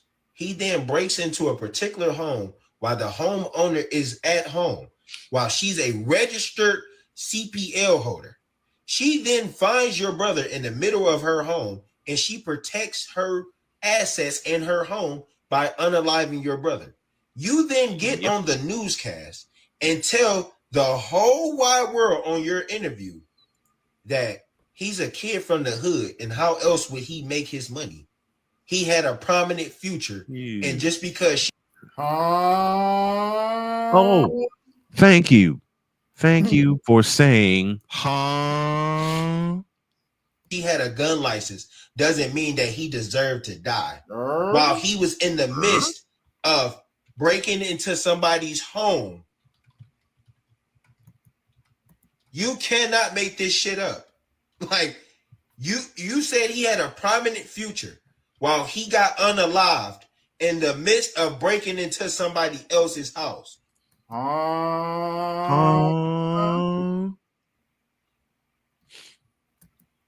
Where the fuck is the accountability, you stupid bitch? So let me get this straight, little Where's bitch. the accountability? The best 3-word question for every black woman I've come in contact with. Always. This comment is in regards to my post explaining the difference of jealousy and envy. Jasmine Crockett and AOC are the weakest Democratic leaders I have ever heard. Jasmine Crockett sounds like the dusty ass mother at the school cussing out everybody because her child bad as hell. And AOC sounds very weak in her speech. The entire Damon Rap party looked weak as hell. Y'all might as well go ahead and dismantle and reform. Ain't nobody. Yeah, that ain't gonna happen. Nah. I'm sorry. I think that a lot of the times women advance a little bit faster than men, especially emotionally. So we're more bullshit. Emotionally intelligent at a younger age. And men sometimes take a long time to get there. It takes a long time for And y'all you know to what? really And I be able to strongly see what's up. disagree because the reason why this is the reason we had the same thing, because women continuously pick ain't shit niggas because you women. Accountability, that's the question, right? That's the statement. Question, answer, accountability. This man cheated. You thought he was who he was, but he wasn't who you thought he was because you didn't ask the right questions. What's his favorite color? Wait for it. Don't make excuses. Once again, accountability. Don't come a question with another question. The thing is, you can't say I want this, then you get that, and then you're surprised because he's been the whole wolf in a sheep's clothing the whole time. You decided to not ask questions. You decided to not pay attention. The sooner that you take accountability and watch and accept what you did, the sooner you can get to the next relationship to the guy that's better or lesser than the guy that you were dating. man. This is the nothing but I the find no lies. No lies told. No lie to be. What? How did Cole Johnson say it? That lie can't be found. By the way, let's get to some celebrity news. Breaking news. Tia Mowry tried to get back with Corey Hardrick. And Corey Hardrick shut her ass down. And Corey Hardrick said, kick rocks. No, wait. I know I hope this doesn't get you in trouble, but this applies here. Tia Mowry tried to get back with Corey Hardrick, and Corey Hardrick simply said, Yep. No.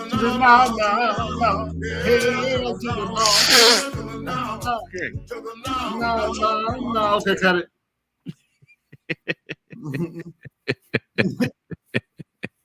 It applied. It simply applied. It did apply to the point to where, 1 second here, because I think it's still up. Let's see.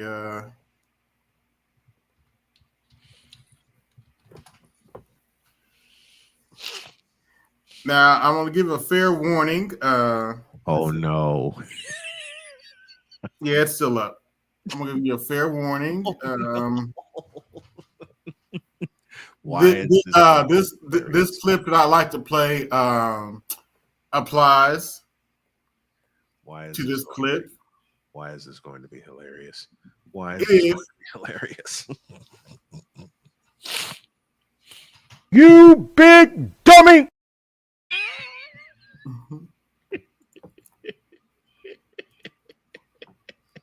All right, let's go to Tia Mallory's Instagram page.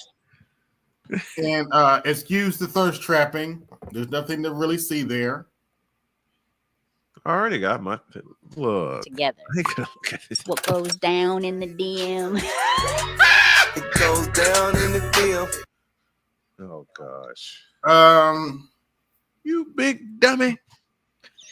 Speaking of big dummies, Would you marry me if you knew me well? What the hell, Leonti? Are you interested in younger men like myself? How young we talking? Do you know how old I am? I'm very flattered. Not you outside again. Yeah, we do know how old you are. I thought y'all were back together. Let's normalize co-parenting in a healthy way. Things don't always have to be toxic. But yeah, I'm outside. No. I'm in my bedroom. I'm inside. I just think you're absolutely amazing. You display so much grace, and beautiful doesn't even begin to describe you. I know DMs aren't the way, laugh out loud, but I just had to say it. I think that's cute. That's like a nice way to slide into a DM. This was fun. Let me know in the comments if you want me to continue to do this. I thought y'all were back together. What goes down in the DM? It goes down in the DM. Would you marry me if you knew me well? Hell no. Uh, Hell no to the no. I feel like I need my brains now. I want my brain cells back. I just lost brain cells listening to that dumb shit. We need to we need a pure recount here. I feel like I just lost brain cells listening to that dumb shit. Oh, excuse me. Damn.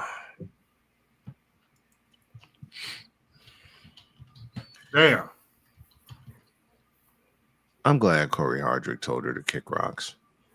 Me too. I'm glad he told her kick the fuck out of rocks.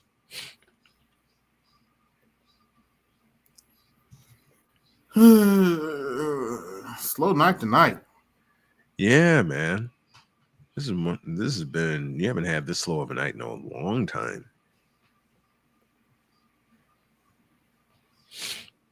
Try to go at least a couple hours. Yeah.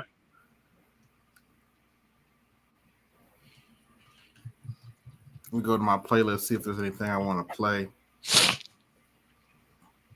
You know, I'm gonna go ahead and cut it myself and just boil myself some tea and head on to bed. All right. All right. Thanks for having me. Appreciate it. No problem.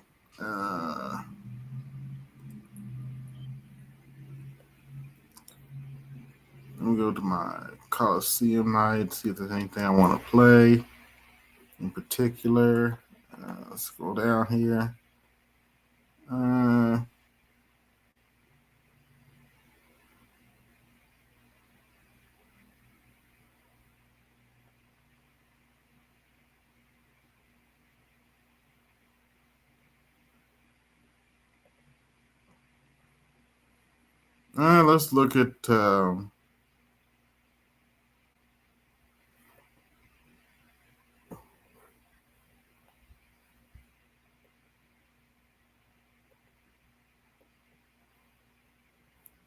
Let's look at this recent video from FD Simplifier.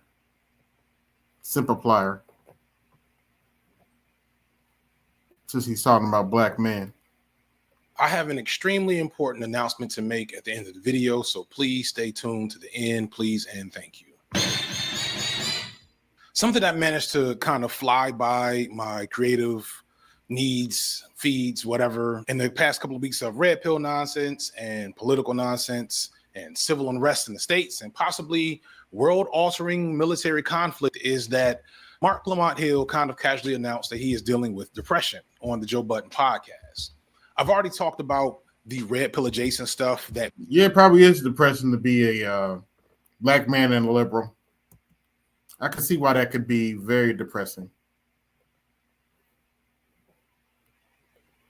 Maybe related to this at length. I've also discussed what's happening in LA on the main channel with a lot more to come by the time you see this video, hopefully. And I'm not very knowledgeable on international affairs, so I won't be trying to explain why we are or aren't about to be in a new world war by the time this comes out.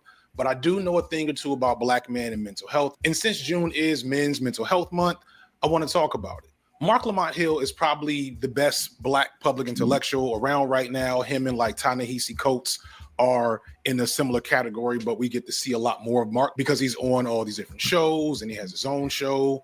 While black public intellectuals are not new, most have often told a very liberal line of being agitative enough to say some good things while not going too far to risk their position. Mark is not one of those guys. Mark has never been a Democrat, voted third party consistently for years before it was a cool thing to do, was fired from CNN way back in 2018 for criticizing Israel's ongoing apartheid state. In the last few years, he has decided to eschew more traditional news mediums as his bread and butter and start his own independent content here on YouTube, as well as still doing stuff for other people, including becoming a regular on the Joe Budden podcast. For those who don't know, this is probably the biggest black male-oriented podcast around, if not the biggest black podcast, unless you're comparing them to The Breakfast Club, which is technically a radio show. But the point is, Mark Lamont Hill's there. He's doing good work. And while he was there, he said some things that weren't just necessarily alarming, but made me want to talk about this particular framework that he exists in, that a lot of black men exist in, that isn't talked about a lot, which is that Mark Lamont Hill is what many people might call one of the good ones, which is really gross on a few levels, because it implies that black men who aren't as highly acclaimed and talented as Mark Lamont Hill aren't good. But more importantly, it creates a lot of pressure and responsibility for men like Mark Lamont Hill, Lord, which can take an extremely heavy toll that's often hard to talk about publicly or privately. And that's kind of what came across with Mark in this very short, brief moment on the podcast. On night school, they said you just guzzling the Red Bulls. I'd be so tired. I'd be so tired right before I do night school that I do like a Red Bull and then I struggle to get to sleep. I've been dealing with depression too, so I've been trying to manage that. And so then I do a lot of over exercise and things like that to calm myself, and then that makes me super tired. Does your wife do Red Bull too? No, she won't touch the stuff. Is she not on top of you about the Red Bull? You seem too wise. Wait, you seem too wise to do Red Bull the way you just skipped over. You say you deal with depression? Yeah, like we just skipped over. It's Joe Budden podcast. The Red Bull's way more interesting. I didn't hear him say depression. Yeah, said I deal with depression. Yeah. I get why the rhetoric of one of the good ones exists. I just did a video kind of engaging that a few videos back. in a media landscape that tends to hyper-focus on Black men who are doing bad things and tries to promote certain images of Black men that are detrimental to Black people, whether it be caricatures of criminality and antisocial behavior or bootlicking right-wing figures masquerading as being pro-Black, having men like Mark Lamont Hill in prominent positions and celebrating him there. And this is good, if not just for the goal of showing an imposing image of Black masculinity for other Black men to aspire to and look at as an example to follow. But it doesn't happen in a vacuum, and Mark mentions this in that short segment. Mark talks about struggling with sleep and how he is struggling with a lot of responsibilities he has for his family as one of the good Black men. Well, except for the Democrat Party to do that to you. I'm just saying. And in a cool moment to show the value of brotherhood, even when the brothers are imperfect in their politics and their presentation, it's the other men who are not one of the good ones type dudes on the podcast who stop everything and kind of check in with him real quick. They give him a chance to speak on what's bothering him. And Mark makes the somewhat disappointing but completely understandable decision to kind of sidestep the conversation overall. He makes light of it, and then seemingly they move on to another topic. Still, kudos to the other men on the podcast for hearing their brother say something that should have raised a red flag and pausing everything just to check in. Still, there's a lot to unpack here. Going back to that one of the good ones concept, I imagine Mark finds himself in a paradoxically difficult position. He is a part of that mythical, talented tent that I've talked about on many occasions that you know about if you are a Black person my age or probably younger that has college, the bourgeoisie, the bourgeois, educated parents or went to Black schools with Black teachers and Black principals. They taught us that concept from W.E.B. Du Bois to say that it's your responsibility to get out there, do your best possible work to get as many resources as you can and bring those resources back to the community. Now, this has never really been what happens. That's why Du Bois himself rejected that concept later on in his life. Many other talented Tith go and get theirs and then never look back. But Mark is not one of those people, at least as it pertains to his close family union. Mark seems to have been using his talent and status and resources to help a lot of people out. It's a rough spot to be in because when you have so much going for you and so much to be happy about, but you're wired like me and I assume Mark Lamont Hill, it's hard to feel satisfied with where you are and feel like your peers and loved ones aren't doing as well, and thus you can't appreciate the resources that you've actually amassed. And the response to this is often to work harder so that you can do more to help more, eventually putting your own health and well-being at risk in the process. I got a stupid question for you. Yeah. What the hell are you depressed about, man? Joe, you know it's not mental fair. health doesn't work like that. Well, Unless he wants to. That's true. I'm asking. No, I mean, the short answer is that I have to take care of a lot of people. Day in the life of a Black man. And that creates emotional toll, financial toll. Then there's just having to, all that shit and my own health, right? So all those things combine. You know what I mean? So like my wife's mother's sick. My mother she's not sick, but she's just needs a lot of care because she's blind. I got a brother I got to take care of who's locked up. I got his son who's not locked up, who I got to care for because he's 13 and Black and outside. You know what I'm saying? And a good kid, but just a lot of that. I got my own. Your brother's gonna be locked up for how much longer? He'll be home in a year and a half. Okay. He'll be home in a year and a half. All right, fans. This is something so common among Black men that it actually has a sociological term called John Henryism. And John Henryism basically is a pattern of overwork and avoiding health needs that occurs among Black men who put fulfilling that specific masculine role and being a resource to other people over their own well-being and longevity. Despite common stereotypes. Don't talk about Black men who operate with the Democrat Party like that. FD, come on, man. Types about Black men have always been hard workers and providers in their communities, and many a study has shown this and shown how it leads to worsened health outcomes as these men grind themselves to the bone for sake of fulfilling that role. And this but nobody appreciates it either. This is something I know personally because all the strongest, best Black men I knew growing up are dead. Every single one of them. A few made it to their early 80s. Most barely made it into their 60s. A few checked out before 50, usually from heart disease of some sort. Meanwhile, most of the least admirable men I've known my whole life are still around and kicking. We're talking about the most drinkingest, smokingest, womanizingest, no kid raising dudes you can think of. Now, they're miserable, most of them. Many are dealing with the consequences of lives full of substance and vice, but they're still here.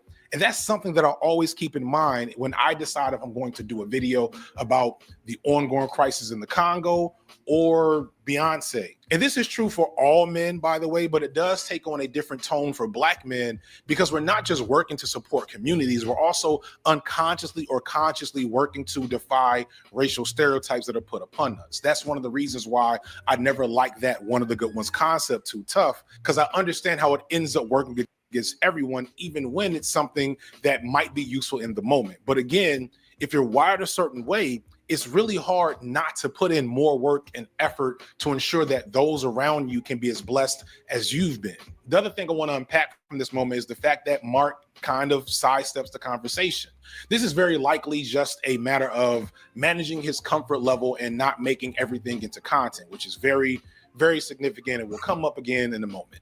While it is good to talk about mental health publicly for the sake of destigmatizing mental struggles, it's also asking a lot of the individual doing that work. It's not easy to be emotionally vulnerable publicly for anyone, and definitely not for Black men, and even less so in the content creation world, and even more so in the world of hip hop, which is technically what that podcast is all about.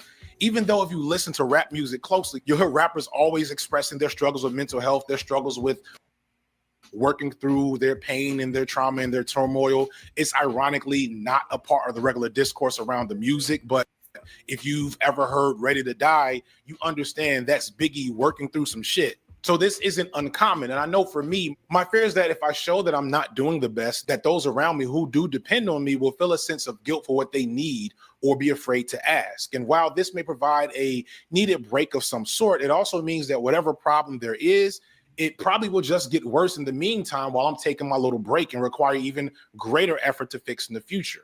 So when I have my personal moments of stress, I tend to keep the circle of knowledge on that close to the vest. I'm not saying that this is the healthiest way to handle this, by the way. I'm just expressing it because I know I'm not the only one who's doing that. So in a moment of immense irony, right after writing this particular section in this video, couple days ago when I was writing this, I got a text message from my cousin Bianca. The details of this message from my cousin are not the best, but very ironically connect to what I was just talking about with Mark Lamont Hill, except taking the subject from him to me. My cousin Bianca has been battling cancer since maybe 2008. She went into remission for a hot second going into COVID. And then in 2000, I think maybe 22 or 23, her cancer came back with a vengeance, immediately entering her into stage 4 and has metastasized throughout different areas of her body. For a while, it was areas where she wasn't in any serious danger. She was just, managing as stage 4 cancer, I guess, is. But this message was letting us know that that was no longer the case. And as a that take those children into our home so that they don't end up in foster. Partly because of the amount of work I put out and because I put in a lot of work to make sure that algorithm is always a fan of FD Signal. Okay. And he's not really saying much, so we're going to skip it. We're going to skip that.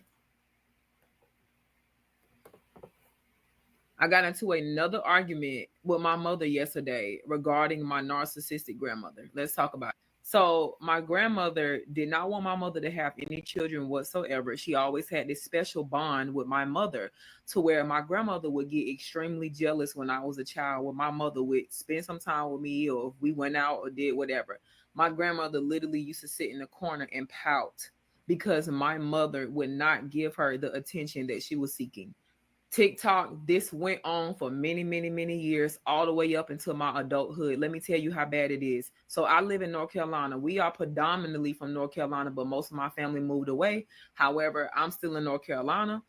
And my grandmother used to live in North Carolina, but she recently moved to Florida. But prior to all of that, my grandmother stayed up here in North Carolina for many, many years, and my mother moved away to Florida.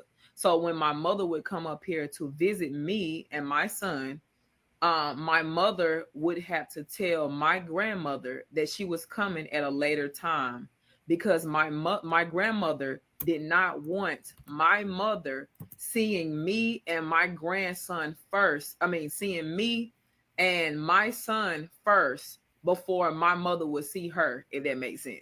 So, of course, with all of these things, it would really affect me. That's crazy. Because my mother was literally treating me like I was second fiddle to her mother, right? To the point where when I would speak out about these issues, my mother would try to talk to me like I'm stupid, and she would try to gaslight me as if I'm not experiencing these issues with her mother. Now, when I was growing up, my grandmother used to also psychologically and mentally abuse me. She used to call me all type of bitches and whores. She used to put her ear to the bathroom to listen to see what I was doing. Most educated, the best mothers, right? Right. Anyway, y'all awfully quiet. They must be doing other stuff anyway. So doing to listen and see how much toilet tissue I was wiping myself with. She would look through the trash to see if I threw away food. She would kick down the door because she said that we couldn't close the doors. And also, she would disconnect the phones. Now, when she did all of these things, is when me and my mother had to move in with my grandmother because my grandmother had lost her job. And TikTok, when we moved in with my grandmother, it was like literally living in hell. So, of course, all of these things and all of this trauma that I had to endure over time drastically affected my mental health over time. I would imagine so. A lot of wear and tear on me. So now I am a full-grown adult, and I am now looking at this with adult eyes, and I'm hearing this bullshit with adult ears. I don't play the radio with nobody.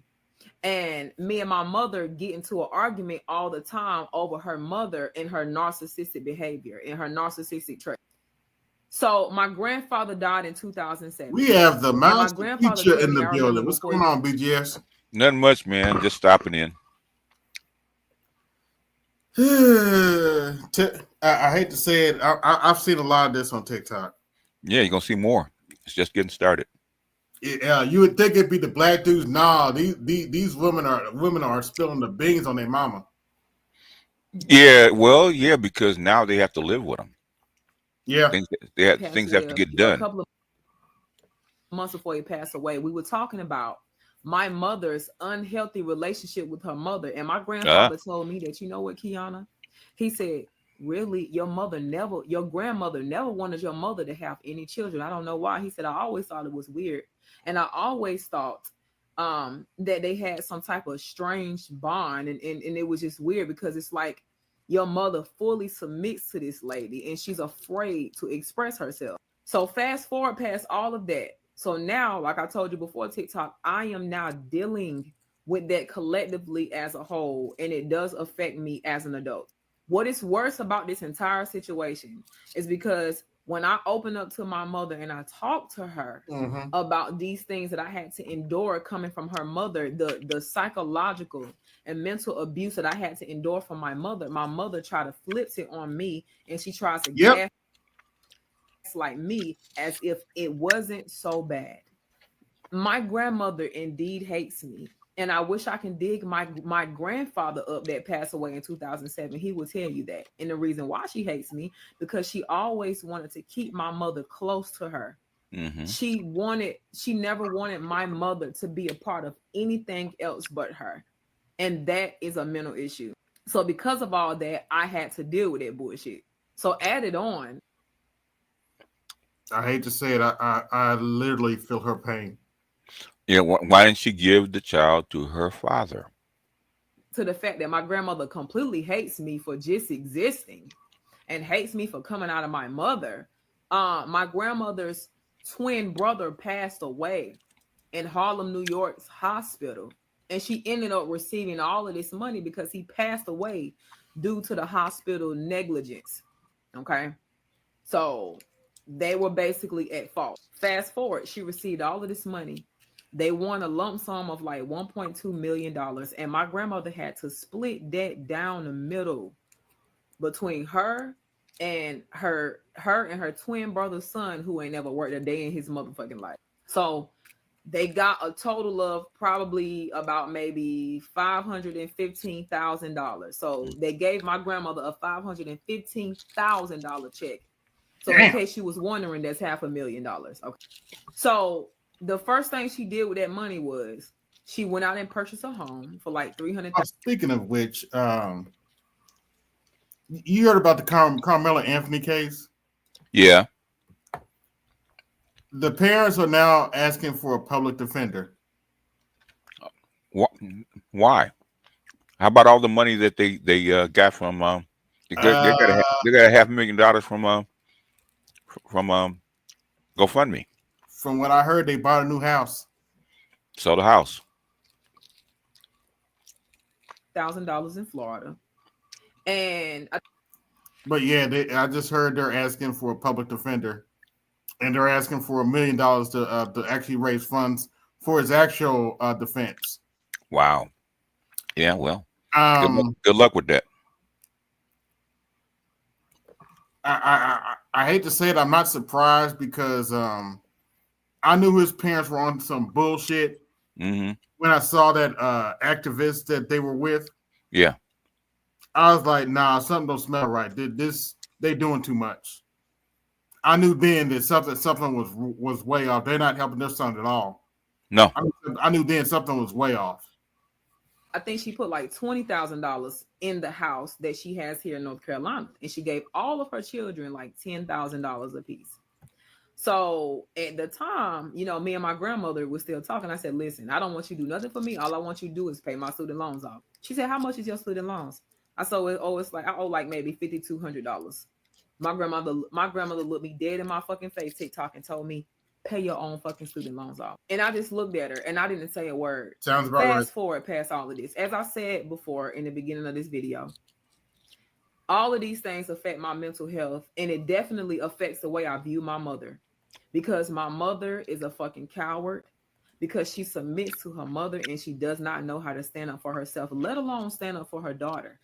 And that shit is disgusting. Me and my mother had a long conversation. Yeah, she's bitter.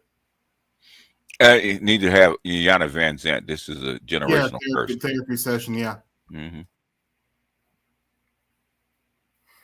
I do understand it. I have a somewhat similar story. Not necessarily all the details. I don't talk about it, but I do feel the pain having your grandmother talk to you crazy and stuff like that. I do feel some of that. Okay. But I just, I don't harbor hatred or anything, but certain family members I don't go around. Yeah, and that's what happens. I mean, some people grow up with abusive parents and grandparents. Okay, it happens. Abusive aunties and uncles and stuff like that. Yeah. You go someplace else. That's how you survive. She's what, 30? She shouldn't be complaining about it. Yeah. Why are you still around them? Yeah, and I've been to therapy for it, so I need to go to another therapy session probably. But why? I did go to therapy for it. Okay.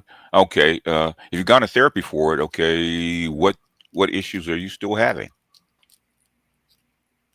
Not really. I still get frustrated about the situation, but I don't. Okay. The thing is, okay, you didn't make it. Okay, stop trying to make it your burden. You had nothing to do with how these people are. Okay, you got zero to. I always tell that. I said that's not your issue. That's their issue. Okay, you had nothing to do. You were born in it. Yeah. Okay, it affected you. Okay. Your problem is getting healed from. You have nothing to do with how these people. You can't change them people. It's not your job to change those people. You can't go time and reset and make somebody different than what they are. That's not your job. Why are you still carrying? So the thing is, why are you still carrying it? And it's not your fault. You had nothing to do with that. I'm curious. Unless you can talk to her parents and find out what her parents did to her, then maybe you can, just get some understanding. But other than that, if she didn't fix herself, she didn't fix herself. Okay. Yeah. Good for you. Okay. The thing is, that's not your burden to carry. That's what I would say. That's just me, though. I'm harsh like that. I'm a harsh guy. I wanted to go over this with you to get your thoughts. Please go back and look at this discussion. This is a so-called teacher. Mm-hmm. And you probably won't be surprised. Therese, I hope I'm saying your name correct. This is so true. In her discussion, what she's talking about is this argument that boys are falling behind, and now the school education system is being blamed. Women teachers are being blamed. And the real issue is that we're not playing with boys anymore. And let me just say, as an educator, is that we are holding them accountable. We're not coddling them. We're not allowing them to act a fool in class and say, oh, boys are just boys. And so I can give you an example. Recently, I had a class of 20 boys and only 3 girls in the class. I don't know how that happened. I feel sorry for those 20 boys. But it was a complete, oh my gosh, it was so hard because the boys were constantly wanting me to favor them, wanting me to coddle them, their parents wanting me to coddle them. No, I was accused of, oh, well, you only care about what's going on with the girls. But I would see how the boys would be treating the girls, and I was correcting them. I would notice that every time that the girls would assert themselves, they would raise their hands and speak up. The boys would start laughing.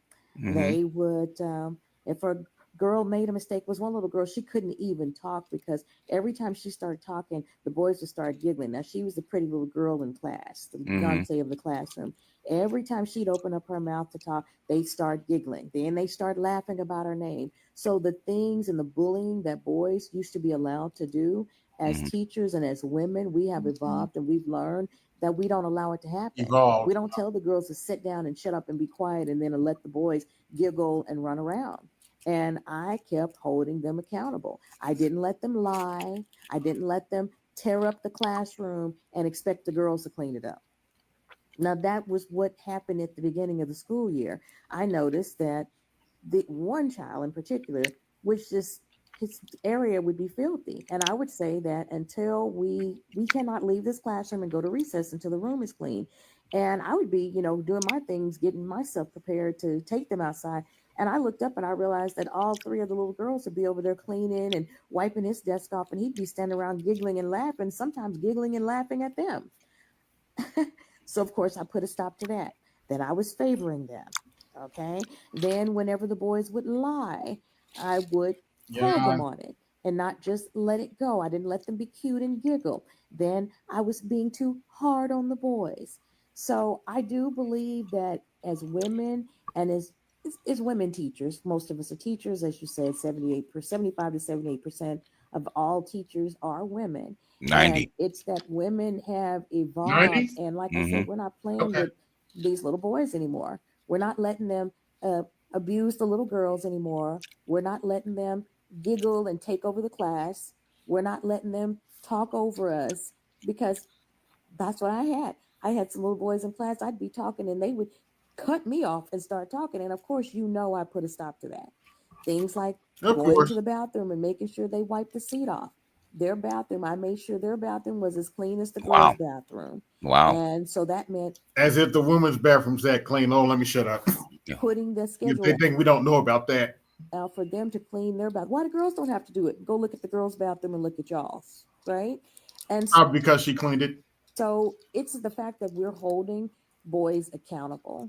So I will be discussing this some more later. And sister, I will tag you in on it because I really Now at BGS, not only have I heard horror stories from janitors, I've heard horror stories from my own mother about stuff she's seen in the women's bathroom.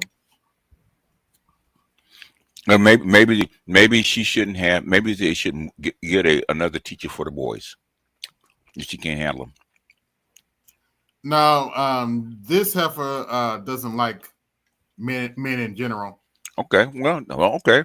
Why don't you go to teach at a girls' school? You don't like being around boys.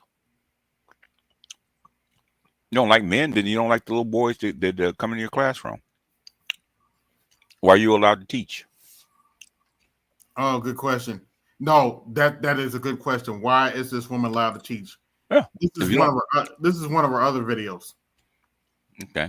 Now, in the series that I started about a week ago, that your grandfather probably raped your grandmother, which is probably the reason why you've got 17 aunts and uncles, and Big Mama had 21 kids. And when you get to the bottom of it, oftentimes what you find is that your grandmother, your great grandmother, maybe even your mother, they were brutally raped.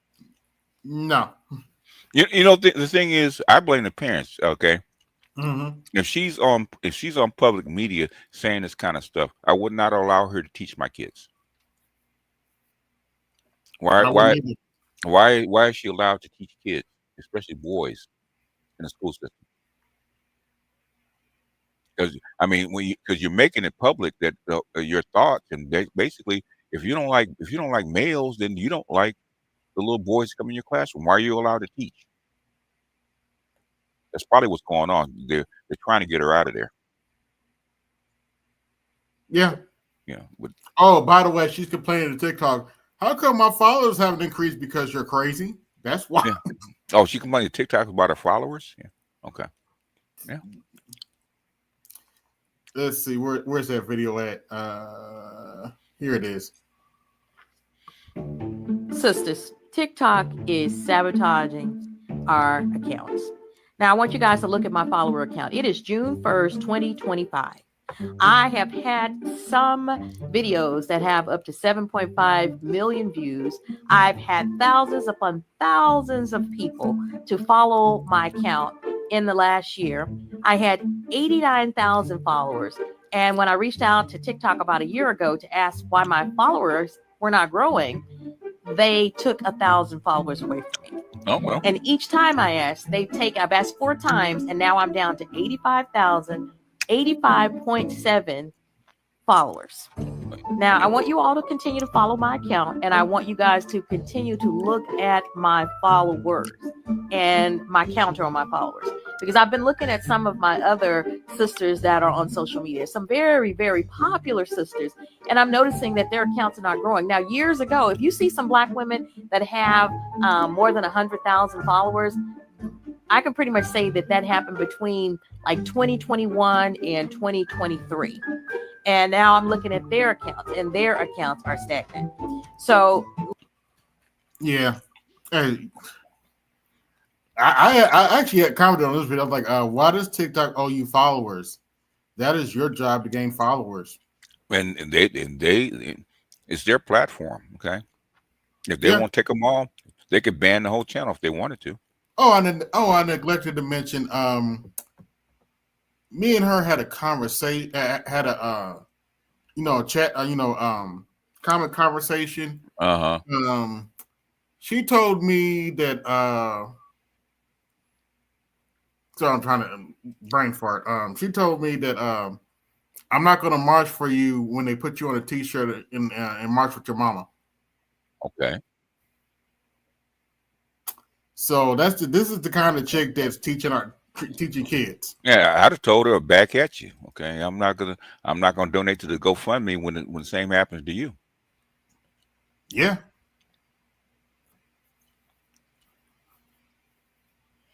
But that's a shame with Kamala Anthony's parents. Now they're asking for a public defender. Really? You didn't.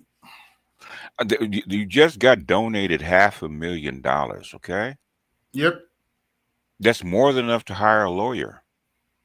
And some of those lawyers who actually, because it's a high profile case, will take less. Mm-hmm.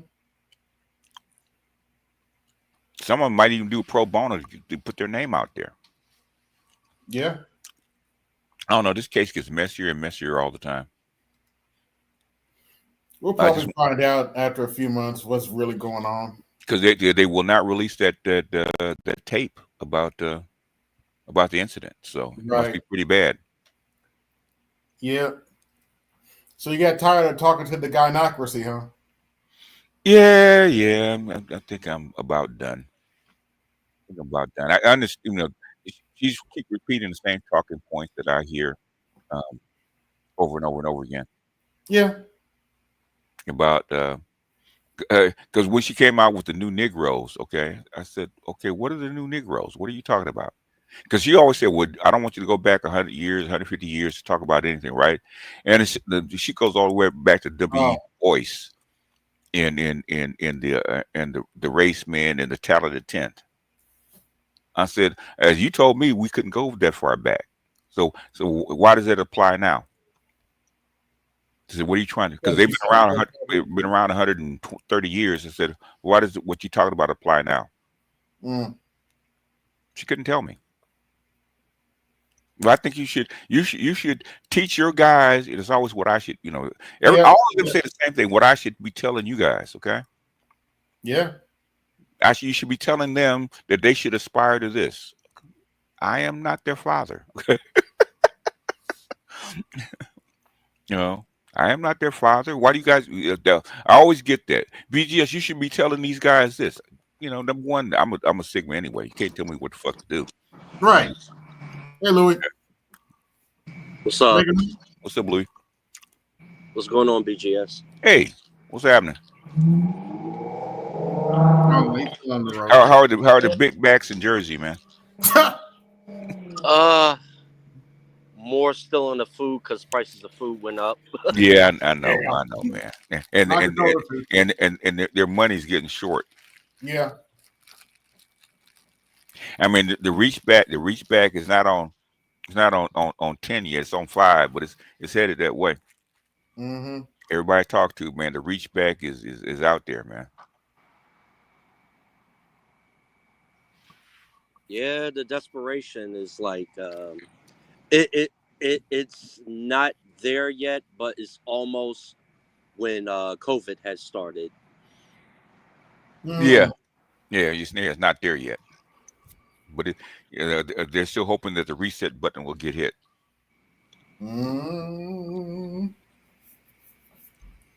That's going to be interesting if it does get hit. There is no reset button.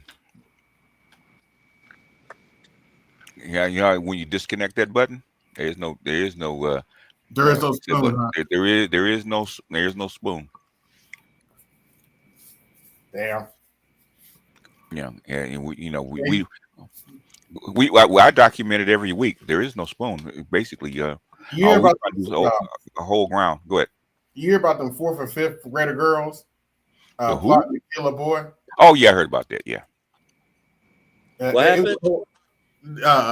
These 4th and 5th grade girls plot to kill this 5th grade boy because I guess either he broke up with one of them or cheated on one of them, and they had to boy cheat on somebody. Why is the 4th and 5th grade dating? I know. I didn't say it was logical or make any damn sense whatsoever, but they had a whole plot. They had planned to meet this boy in the bathroom. Why a boy and a girl would be in the same bathroom at that age? But anyway, so he can see a coochie. Yeah. Yeah. Oh, being in the coat room. Yeah. Yeah. You can't do much in 5th grade, but they plan to wear gloves. They plan to stab him, and they even plan to have a suicide note and all that crazy shit. I was like, wait, 4th and 5th graders, really? What's that? 9 and 10? Yes, 10. Yeah, 9 and 10. The question is, where did they get those ideas from? That's the issue. The internet. Where else? Yeah. The internet. Yeah, with all that misandry, and probably they bitter ass mama. Yeah. No. I mean, basically, it's out there. So it's on TikTok. It's on YouTube. It's everywhere. In Discord. They probably met in Discord to plot it. They tell you they tell you how to do it. But it was real elaborate. I was like, right, and I thought about you when I said this. When I heard it, be just like, yeah, it's over. These I don't want to know what that generation gonna look like when they turn 18 and stuff. Man, they're really gonna be checking out. Now is that generation Alpha or Bravo? I think that would be Alpha. Yeah. Yeah.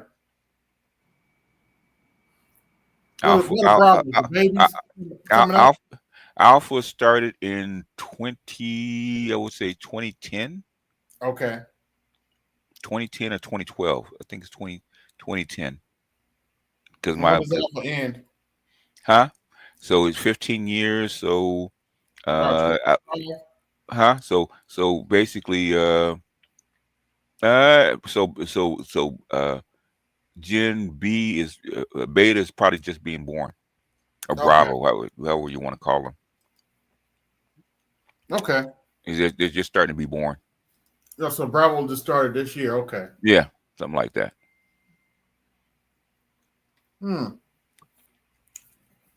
But yeah, that's crazy. Now, I'm not surprised. I mean, the thing is that normally you wouldn't hear about it. I mean, you would hear about it after the fact, and they interview these kids, find out that this happens. I mean, go back to Columbine, right? How they set up guns and stuff like that to shoot people. So Yeah. and they learned that over the internet. Hey, your thoughts on them Democrats leaving the minstrel show hanging? I'm not surprised. They break their tools, right? Yeah. Yeah. White supremacy Shout breaks. out to Black Truth. White supremacy is notorious for breaking their tools. Yeah. Yeah. So, I mean, what? She's only been a congressman. What? Not even 4 years yet. About a couple terms. Yeah, that's what, less than 4 years, and she's vying for leadership. It's not going to happen. And you haven't done anything to actually qualify for it. What has she really done, other than wrong? But other than that, other than showing out, man, being ratchet. Okay. What has she really done? Snowman earlier. This chick talking about Angel Reese is a top 10 player. Basically, they didn't put her on the All-Star team. Why would they? They wouldn't. So her being a top 10 player is not going to jibe. Seriously, why would they? Was she having like almost 2 points a game? No. She's averaging about 13, something like that. Oh, okay. But she's not a top 10 player. Hell, the 2 rookies in Washington Mystics are better than her. Citron and Irafan, they're better than her. And they just got in the league. They're better than her. And Beckers is better than her. How's she top 10? She's not even the best player on her team. She wasn't the best player on her team last year. Yeah, well. So I don't know how she top 10, but if they want to make her, but she ain't no top 10 player. She never was. But the thing is, if they actually want to put her there, that's fine. The only reason she got that much notoriety is because the team and the coach actually made sure that her streak kept up. They actually put her in position to actually have that streak to be solid. The thing is, you average 10, 12 points a game. That's just a regular player. Yeah. And people, she doesn't pass the eyeball test. There's nothing about her game that's impressive. I mean, nothing. How's she gonna be a top 10 player? Plus, when you look at Angel Reese's body, her body is soft. You see, especially you look at her legs. She needs some more muscle down there. She's trying to keep her softness for fashion. She can't be all muscular and show off the clothes. So she got to keep a certain amount of. I mean, she's not soft. If you touch her, she's not. I mean, she's not rock hard. But the thing is, she's not soft. You can't play that game and be soft. Okay, there's no way you can play that game. Basketball, you're gonna lose that fat. Okay, you can't play basketball with a high body fat. So she's solid. She's just not muscular. But she's not built like that anyway. Yeah. But the thing is, the eye test tells she's not a top 10 player on a losing team. No, come on, baby. If they get mad, so what? I mean, she has her own. When she has her own saying, it's called me bounds, right? Rebounding your own misses. Yep, me bounds. I guess you want to claim it now. Appreciate you, MS Delta. BGS tax. MS Delta again. Is it me or? But I noticed BW's actually smiling at the Starbucks. I'm hearing guys making women pay for their own coffee dates. Oh, BGS. I was meaning to tell. Where my store at, right? We're surrounded by Rutgers. Okay. And we got NJIT, which is New Jersey's Institute of Technology. Okay. And then we got another we got a county college. Okay. I am seeing a lot of black men with Indian women.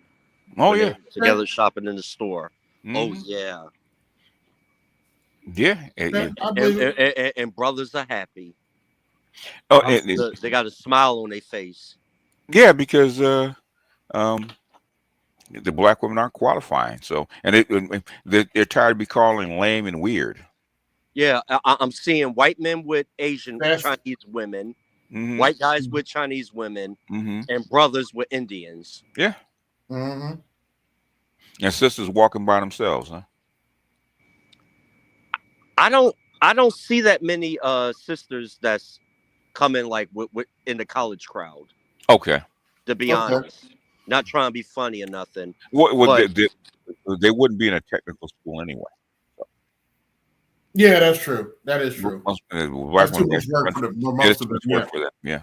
That's too much work for most of them. That is true.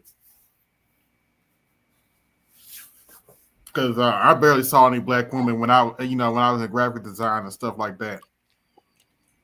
No, it mostly be white women at best.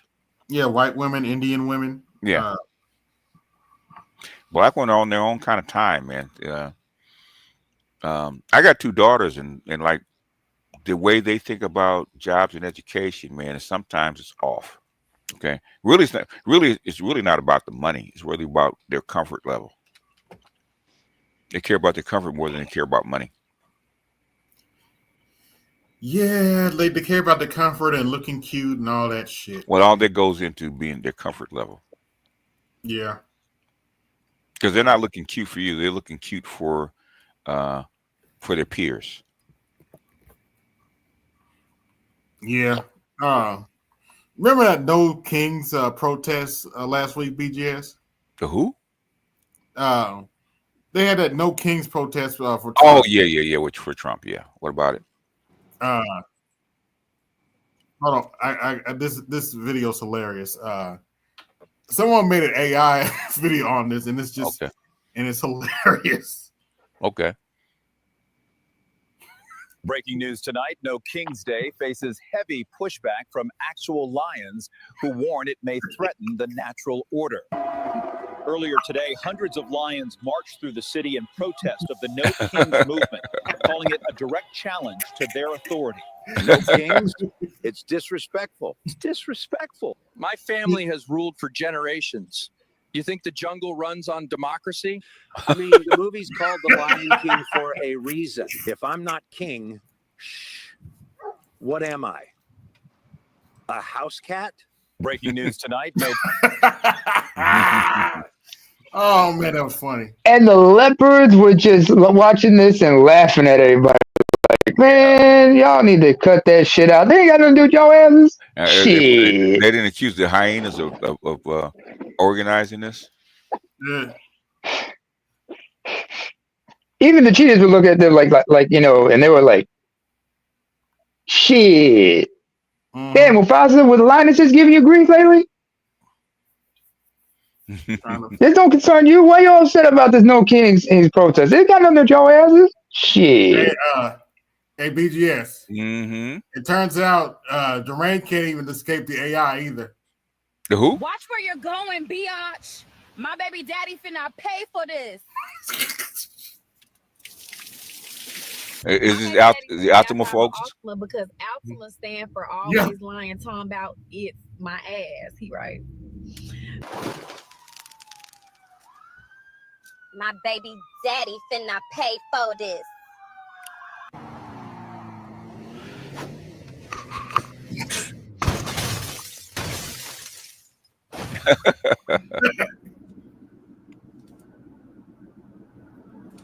My baby daddy finna pay for this. Yep. BGS. Yes, sir. Just like you, I don't get this whole thing with the long nails. This shit don't make no sense. Okay. I'm like, ugh. Okay. Basically, long nails means I can't really do hard work. True.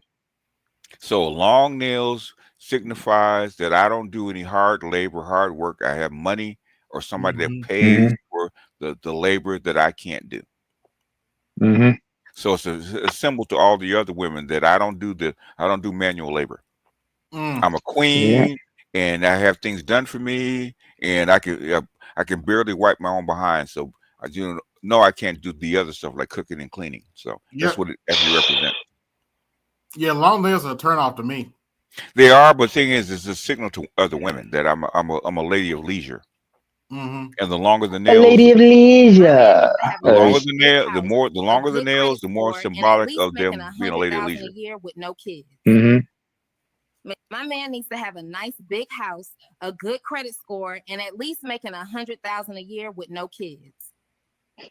Oh, the nerve. Anyway. Yeah, of course. That's what Yeah, to BGS's point about the nails. Mm-hmm. Yeah.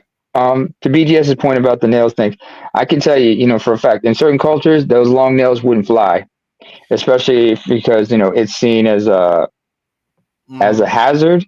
Especially considering many of us traditionally eat with our hands, our right hand. Mm-hmm. And I've seen some ratchet shit. Like some chicks are ratchet because they grow out the nails on their left hand, but the right hand they keep it all clipped. Mm-hmm. Okay. Mm-hmm. They're emulating the West. Emulate Yeah.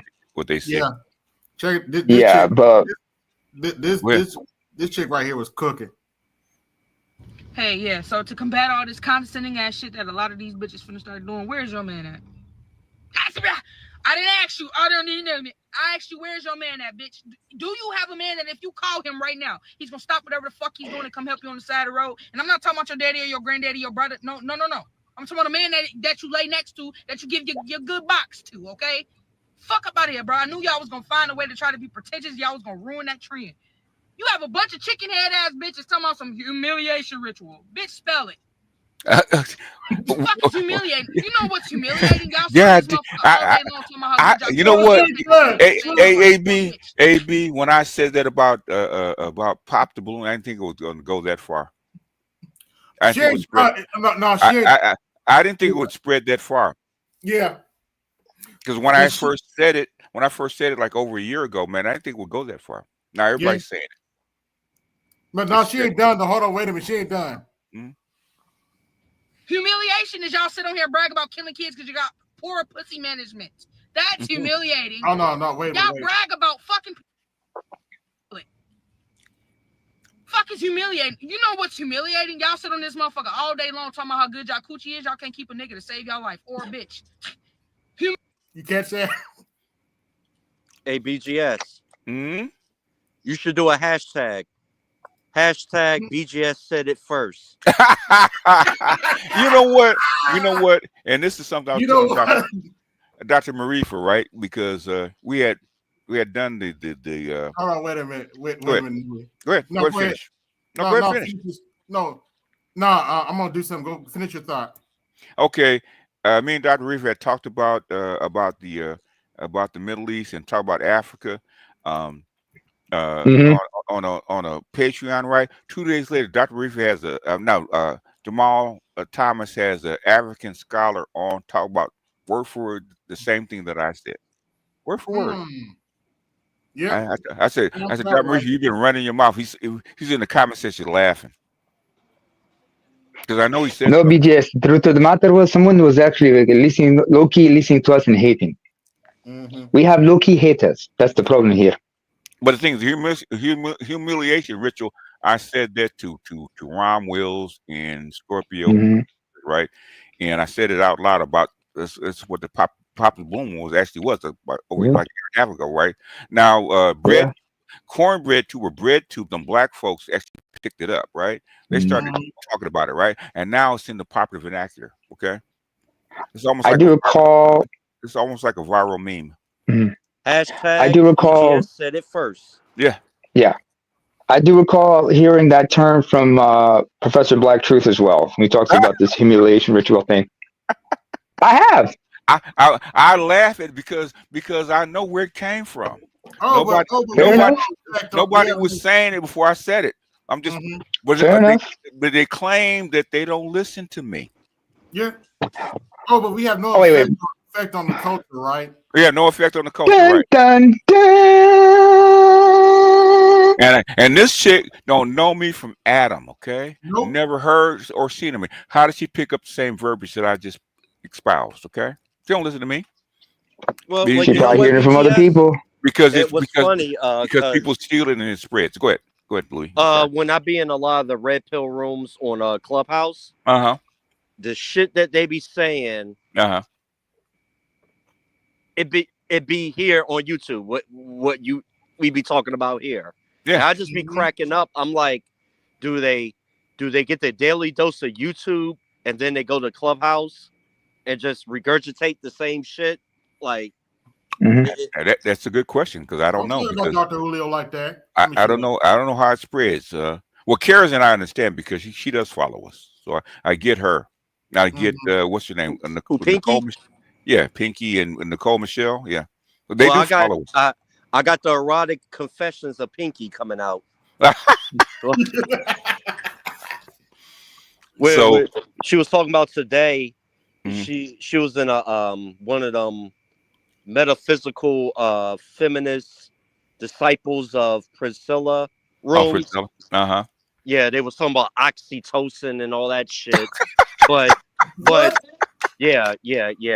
Oh my God. Okay. Yeah, but you cannot make this shit up. Go ahead. No, you can't. But Pinky talking about, she said she was dating 4 people at the same time that she met off of Bumble. Okay. And her current fiance, who she met, was one of the 4 from Bumble and shit. So I'm like, oh, okay. Good for you. But then she snapped on a person that made a derogatory comment against her, talking about, that Priscilla shit. Oh, women that are married to men, their lifespan is shorter. So she clapped back like, well, I could be mean and say that you're going to die alone with 1,000 cats. Oh, damn. Oh, man. At least her inner Kevin Samuels. God damn. They just make shit up, man. That's they proved that a married woman's lifespan is actually much longer. Yeah, because you don't have to work as hard. Yeah. I remember. Here's a term I remember hearing people use, and I can tell you where they got it from. Okay. The term hair-hatted hooligan. Yeah. Or the term hair hat. We know who you're that. Yeah. Tommy Sotomayor. Because you remember he mentioned, it was him who brought it up, and I remember he brought it. He mentioned that the first time you heard somebody use that on mainstream TV was on whatchamacallit? Was it Real Housewives of Atlanta? Yeah. They use that term, yeah. So he's like, Tommy so somebody been listening. The term simp. Simp is actually didn't come from him. Actually, that's the term that pimps use. Really? Yes. Simp, is it like what? Simpering males? Is that where it comes in from the term simper? No, simp is another word for square. In other words, a simp is somebody that will spend his money to actually get a girl. Okay. SIMP, someone idolizing mediocre pussy. Basically, simp is short for simpleton. Okay. Yeah. Okay, that makes sense. Yeah. Because there's a pimp, and the opposite of a pimp is what? A simp. A pimp gets paid, and a simp pays. I remember Rick James had a song called Pimp the Simp featuring Grandmaster Flash. Was it back in 84? 84, 85, like that? He talked about some shit like that. Yeah. Pimp the Simp. Okay. Yeah, pimp. I learned that in the 80s from my partner because he used to he used to study pimps. That was his thing, man, studying pimps. And simp is short for simpleton, and that was in the early 80s. I don't think Tommy Sotomayor was actually old enough to have. AB. Yeah. Somebody's in the back. Once in. Oh.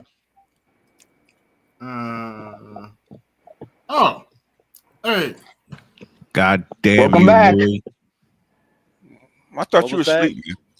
I thought I would be asleep too, but then I heard Louis talking about the latest Pinky Chronicles, and god damn it, I wound up back in here for a minute. Yeah, I don't even pay attention to her because I know who she is. Okay, I know where she grew up. Yeah, I know how she was raised, the area she was raised in, the area she moved to. Okay, and even where she went to college is where down the street where I actually went to middle school. Really? Yes. She went to lawyer. Wow. Yeah. I went to Why think she don't come over here starting shit? Because she know better. She know better. I know. She knows better. Yeah, she knows better. She'll raise hell everywhere else. Even down to why she moved where she moved, okay? Because I had an ex that moved down there where she right around where she's at. So I know her. Oh, okay. Southern California girl. She follows the very same track all black women actually follow. There's nothing. Well, you know what, BGS? Mm-hmm. Well, I periodically re-listened to when you did the breakdown on the first Pink Pill video that I sent to you. Okay. And the other one. And with her speaking, especially today, it validated everything I said. Was thinking like, you know, I kept to myself. This is just a grift for her. She knows the truth. She has a market of desperate women she's making her money off of. Well, you know what? You know, when she first started, she actually believed in it. When she first wrote her book, yeah, she believed it. The thing is, what she found out what black women really like. Like most dating coaches and relationship coaches, right? What they think, what they believe in versus what is really in front of them are two different things. Oh yeah. So, you know, so now she just makes the money. Okay. You know what? Y'all ain't gonna change. Okay. You're not gonna listen to me. Not gonna do what I ask. You're still gonna do the same shit. But thing is, you pay me to talk shit about black men. Guess what I'm gonna do? Talk shit about black men because I get paid. Okay. But you know what's funny? She really don't talk that much about black men on Clubhouse. No more.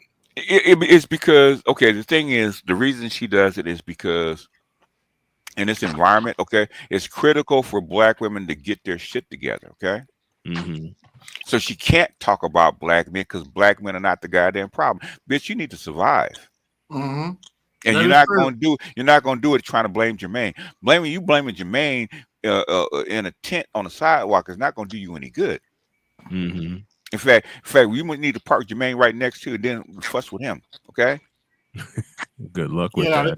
Now this next clip, I just got one word. Run.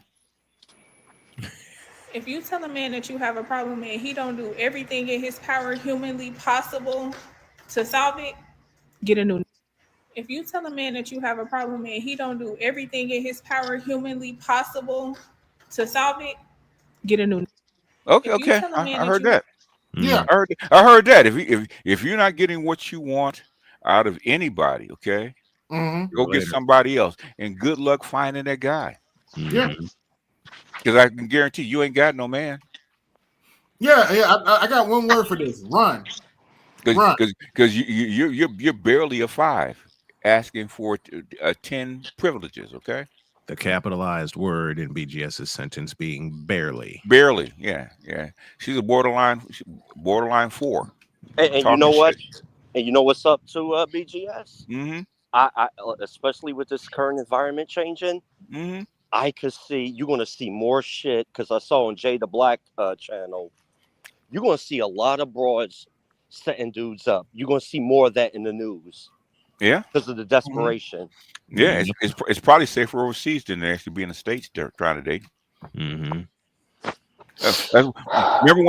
when I was talking about those baby mamas? I telling guys guard your seed. Yes, I'm glad Compassionate made a short out of that. I 100% mean that.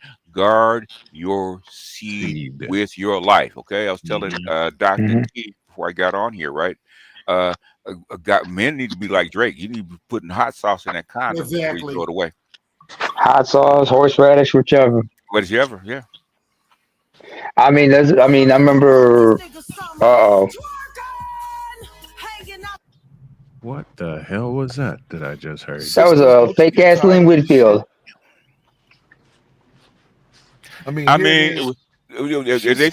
They say that we talk about them badly and ruin their image, and they do this shit in on TikTok. We ruin their image. Yes.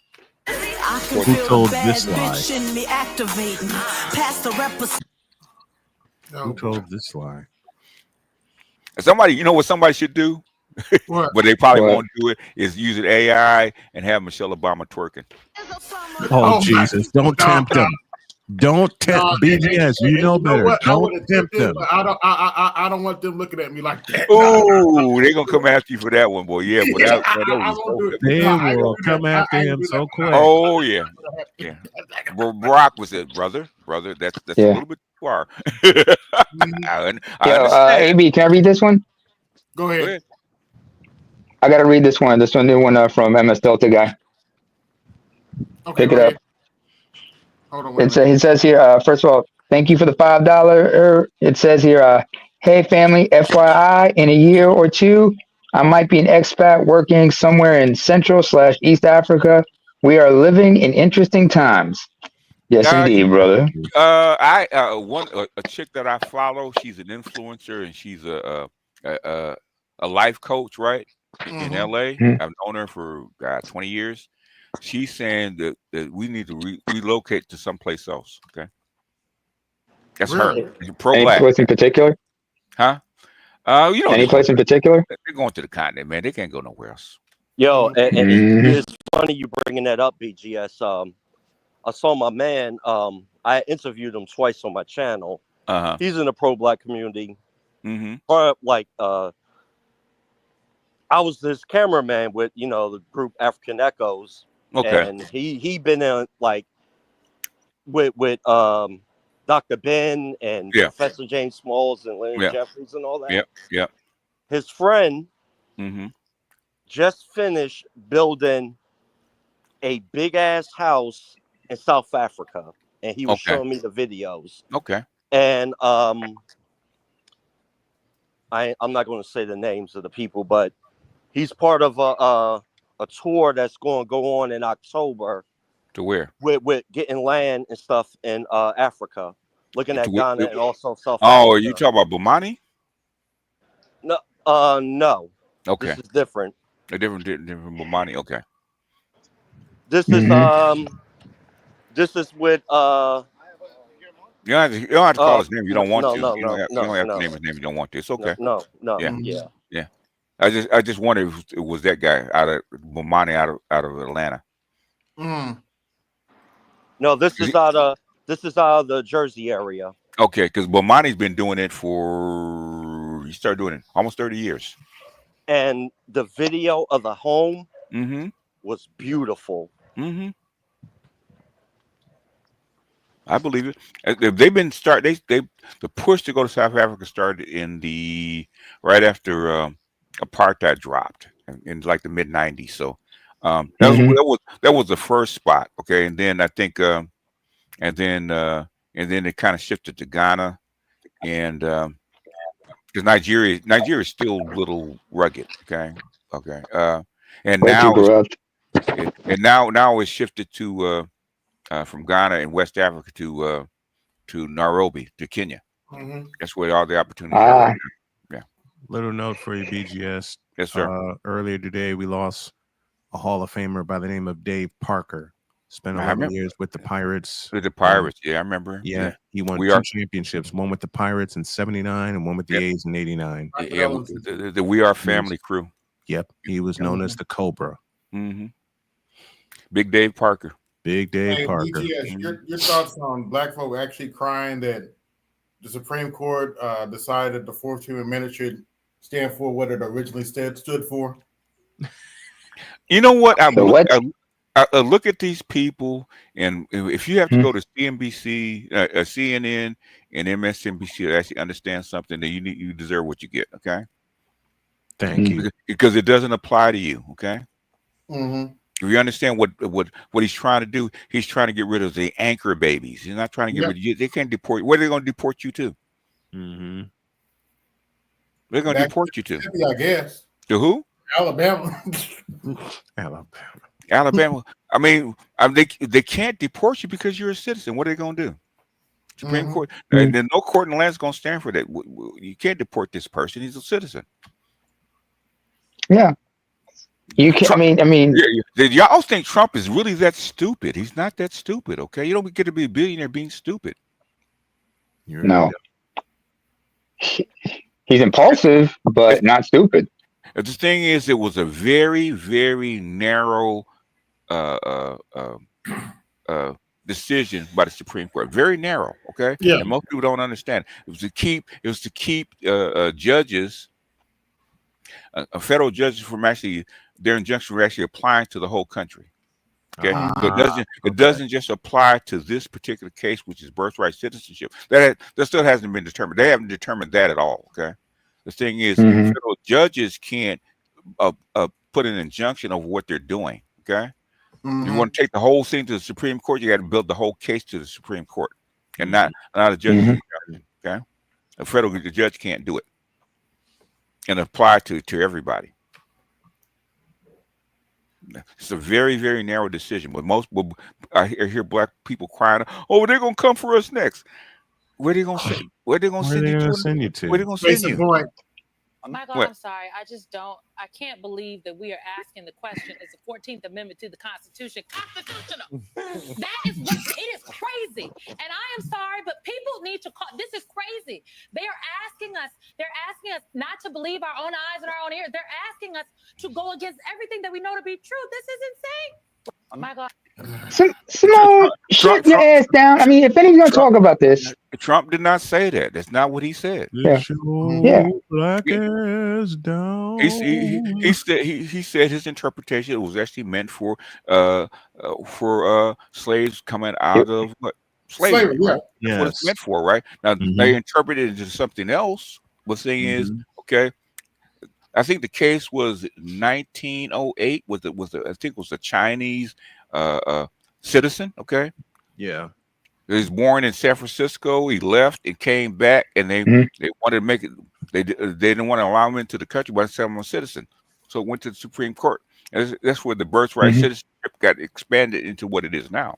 The thing is, what you have is what they call anchor babies, right? We have Chinese, Japanese, whatever, flying into the country that are like 7-8 months pregnant, right? Having a baby here, getting the birth certificate, the social security number, and flying back out.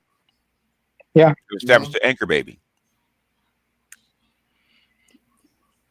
That's what they're questioning right now. The thing is that hasn't been settled yet. So I don't know what you're screaming about. You understand the 14th Amendment. Okay. The thing is, you're showing your stupidity by doing that kind of stuff. You guys are supposed to be expert at this stuff.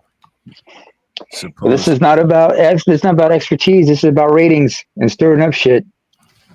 Okay. That's how they make their money. Supposed to be BGS being the operative phrase. What the thing is, what she's spreading is propaganda. Okay, she's lying, and they're letting her lie. Nobody's challenging what she's saying. And Michael Steele's just got to sit there and just look at her like he knows she's bitch, lying. you know you lying. Yeah. But I'm gonna cash this check though.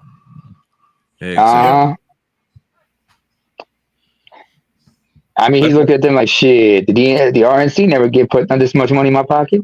I don't know why. I'm a layperson. I don't know why I have to come on and explain it to people. Okay. All you have to do is read the decision and listen to the experts. They tell you what it means. It's not that hard. And these are experts spreading falsehoods. That's how come CNN and MSNBC losing ratings. They're lying too much. Okay, stop lying. Come on now. And they continue to drop. Oh, by the way, shout out to CNN. They made the bright decision to bring on Joy Reid as a contributor. Lord. I mean, if she can draw, really, well, it's entertainment now. It's not even news anymore. Okay, if she brings in eyeballs, I guess. I mean, she brings in eyeballs. It brings them in money. The whole thing is about how to bring in money. Nobody cares about the freaking truth. Nope, it's all entertainment now. Except this one little pocket called the Black Manosphere, and half of that don't care about the truth. Right. In fact, I get sick of these people, man. Go ahead. Yeah, master teacher, to prove your point. There's a quote credited to Mark Twain that I've mentioned time and time again, and that is, if there was money in the truth, people would be speaking it more often. But there's no money in it. That's why people. Yes. Well, I mean, you're African. You know. Now, this next one, This next one, yes, I am taking shots, really. But it's their own damn fault. This comes from the Butthurt Brain Trust. Oh and, no! And they claim this is low information, but I'll let you listen to Ed for yourself if it sounds like low information to you. So I'll start off from the top. So basically, I was in the Code Breakers. I was in the Code Breakers video, and they were doing an update on some of the stuff Trump had said. Hold on, let me slow this down just a little bit. Yeah, it does talk fast, so yeah. Didn't hear a word from Paradox or DC. It sounds like Paradox that was running on the channel. So this is not to them, but I was in the chat. For a hot second, and two people were going back and forth.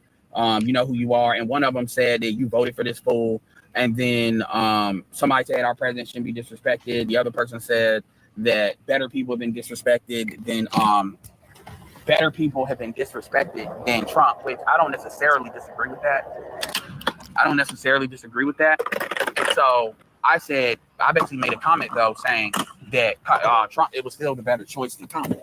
And then somebody wanted to make a slick ass comment saying, I full well expect for you to say that. So that's where we're at. And this wasn't DC or Paradox, that's what it is. So my thing is, so that's the premise of it. The other part of it is, so I started here. I voted for Hillary Clinton in 2016.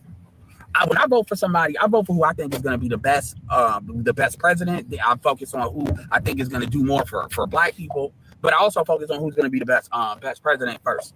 And at the time, Hillary was, in my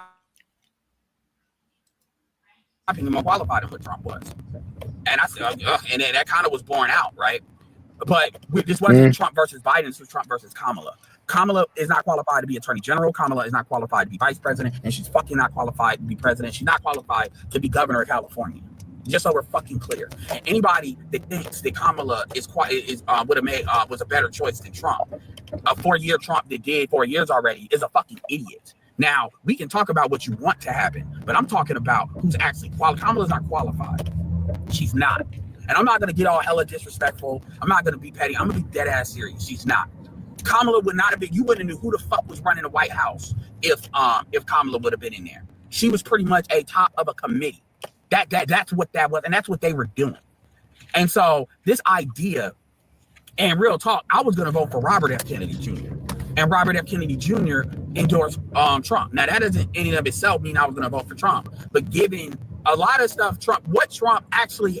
I think that's the reason they did this video, because for some odd reason they really hate RFK for some odd reason. I don't know why. I wish I did. Trump actually convinced me, because if he can get through that, then he convinced me that he could probably do it. On top of, I thought it was a pretty good chance, and I was right, that Robert F. Kennedy would be in the cabinet. Another thing too is a lot of the arguments that we were having back and forth, whether it's BGS or whoever, was really not the same who should win. It was who's gonna win.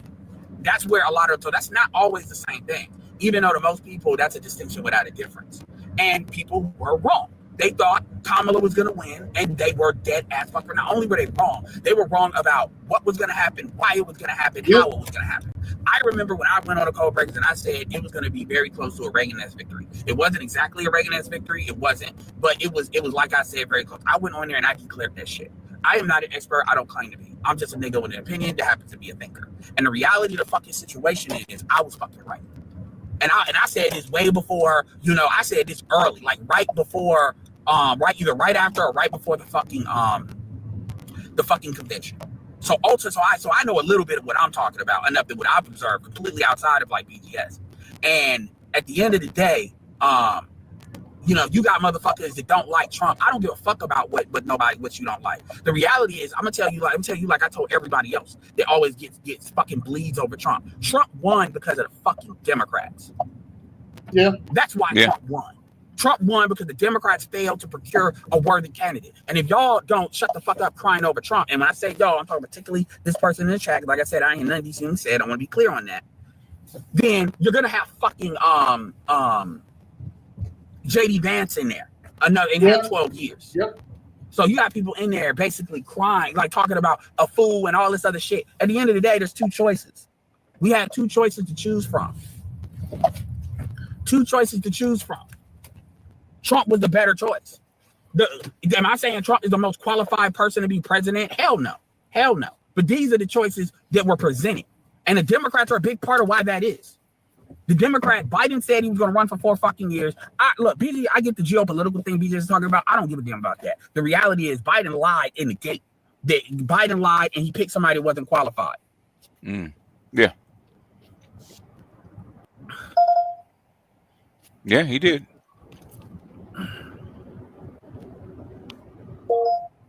My bad. I voted for RFK Jr. and then moves that Trump are making me feel more justified, but Kamala would have held us. Exactly. And so I get tired. I mean, y'all the fucking reason. I'm gonna keep it all the way real. Y'all are a big fucking reason why like if you don't hold, people say, well, you're supposed to vote Republican. No. What you should do is primary the Democrats. The Democrats need to go through a Tea Party situation. The Democrats need to be burnt the fuck down and rebuilt because the Democratic Party is captured. They're captured by, special interests, and I mean special interests more than normal. And the reality is there's a real conversation to be had with that. But what pisses me, anybody saying Wes Moore, the governor of Maryland, would be okay, you're a fucking idiot. All the Republicans have to do is run that motherfucker and say he's not FBA and he's against reparations and he's dead on fucking arrival. Like straight up. So the Dems don't really have nobody but Gavin Newsom. That's a fucking problem. Yeah, good luck on Shapiro. Because we already know being small hat, nah. Good luck on Shapiro. In this climate where there's a lot of folks that think Israel gets away with whatever, you can call that anti what the fuck you want. So good luck with Shapiro. So that's 1, 2. They Me Too Cuomo and fuck Cuomo up. That's 3. 3 governors. Shapiro is more like the situation. Yeah. Situation. Yeah, I wanted to ask you about that, BGS. Your thoughts on Cuomo losing? Oh, who? Cuomo? In the first place, but go ahead. What I'm hearing, I didn't really follow it that close to. What I'm hearing is that that homeboy's a socialist. Okay, more like a Bernie Sanders type. Yeah.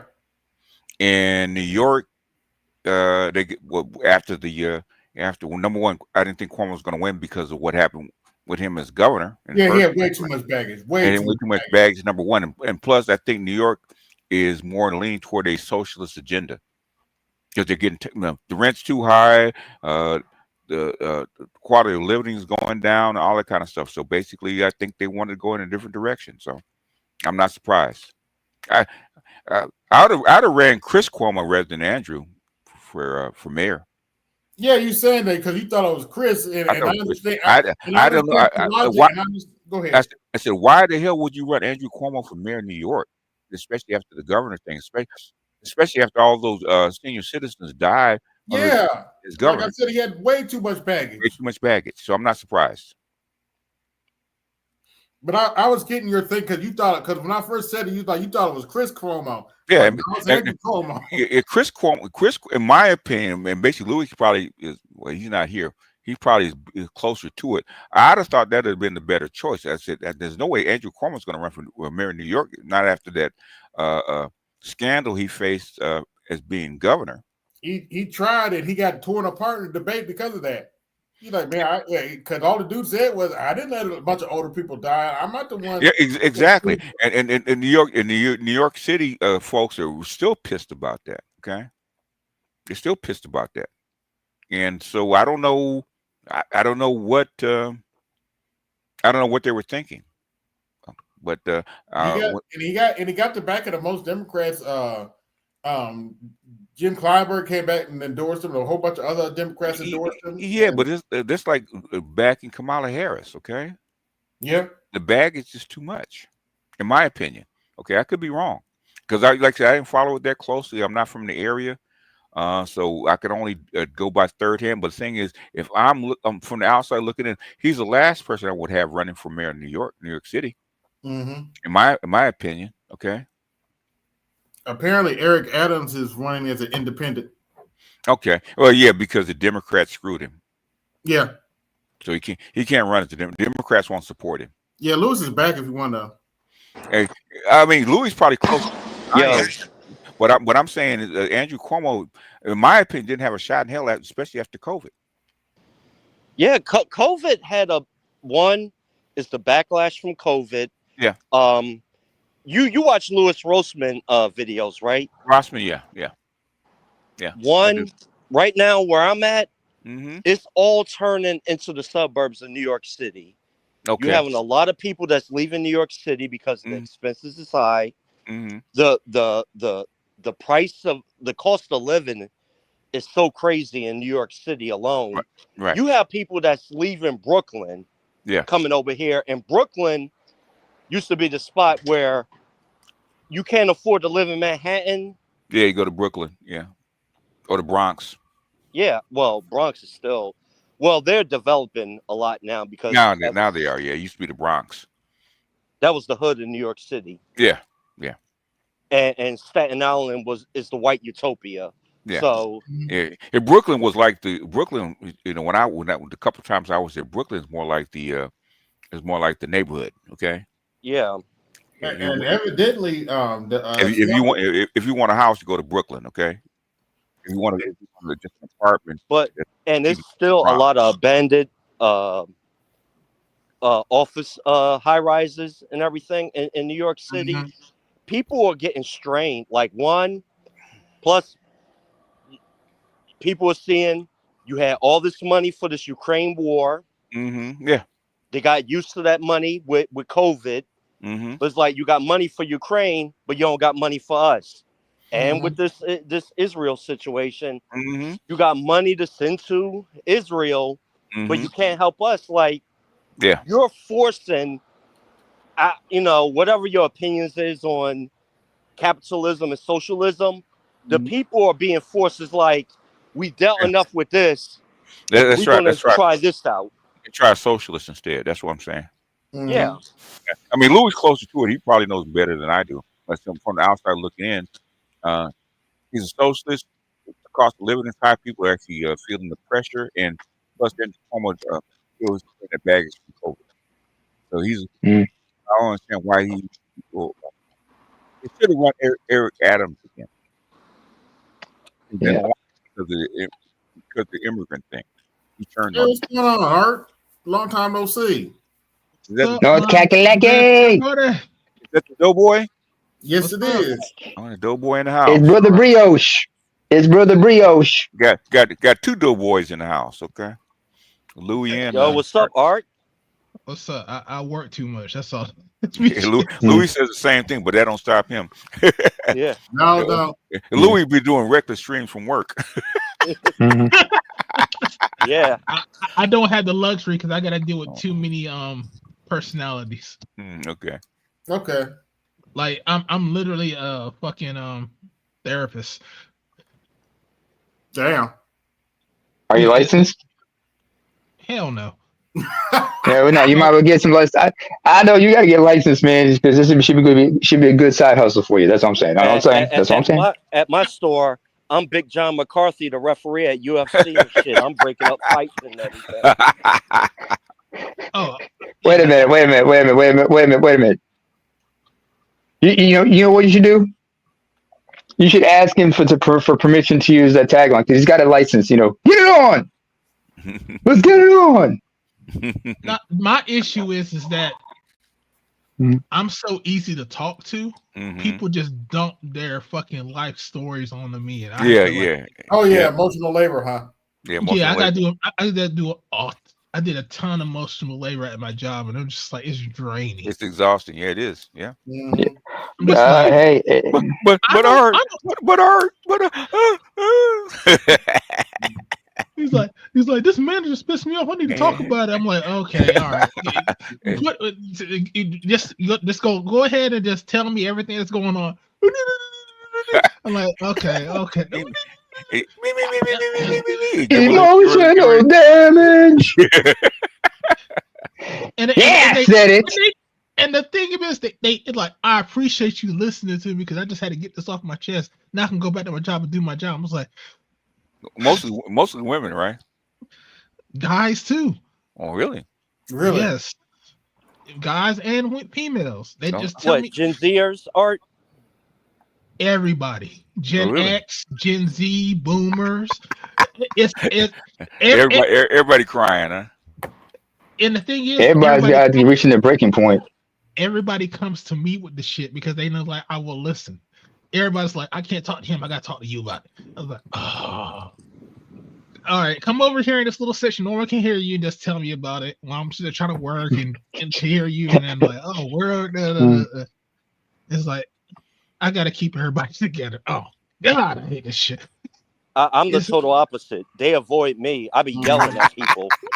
Yeah, because you the storm. You was in the military. You're the drill sergeant. Yeah, AB, how many times you be calling me, and I'm unloading a truck, and it'd be like 5 times in a row. I'm getting called to customer service for some goofy stuff, and I just yell at them like, solve the problem, make an executive decision. I do that. I got one guy at my job that literally come around and find me to talk about everything that goes on in his fucking life. I'm like, dude. These people obviously don't have friends like that. No, they need someone to dump it on, and they use me as a tampon. Because their life is fucked up. Because the society's fucked up. Okay. People shouldn't have this many fucking problems, man. The life is fucked up.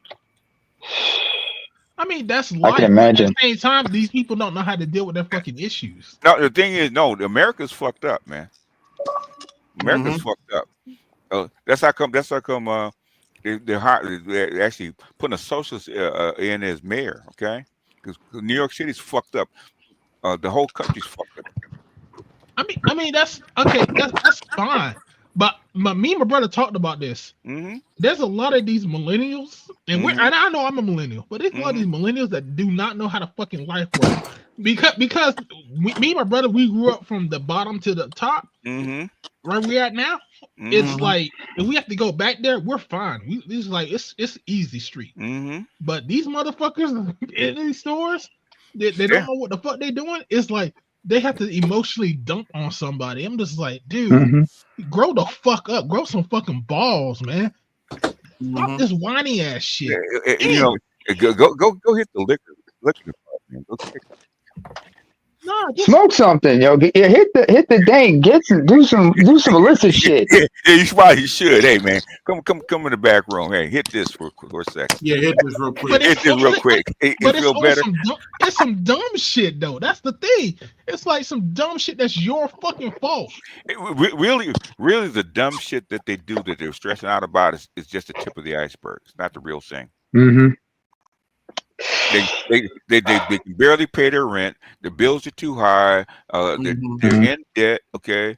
The kids, maybe the girlfriend or the wife is stressing the fuck out because they're stressed the fuck out, and it's all dumped on them.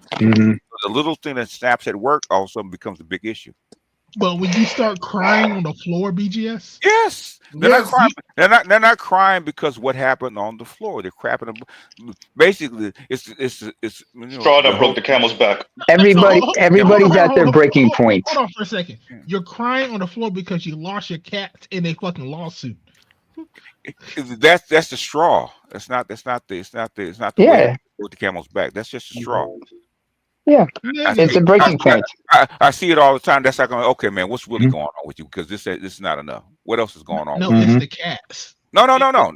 If you ask them, it's not just the cat. What else? What led up to this? This is the end. What's in front of that? They'll start giving you a whole story. I know a whole truckload. It was fucking cats in a relationship that didn't work out. So he wanted the cats. He wanted to fucking sue this chick for the cats that were some strays. And he's fucking crying over on the floor. So what's the rest of his life like? Peachy cream? Nigga, it's fucking life. No, I know it's life. But the thing is, what else?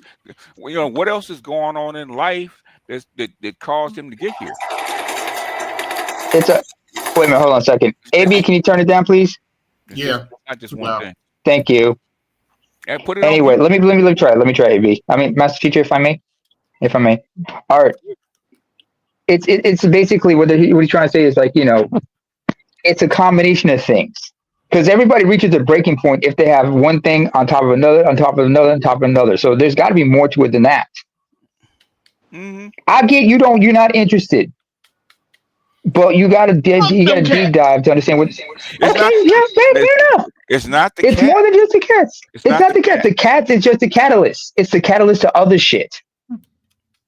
I would know because I've been through I've been there, done that. I've had my breaking points more than once. And the thing is that especially with the guys, they're raising these guys to be women. Yeah. Bruh, if you are fucking a minor at work and the dad comes up there and cusses you fuck out, I'm sorry. I don't have no sympathy for you. Okay, if he's fucking a minor, okay. Say that why is he coming up to cussing you out instead of going to the fucking cops?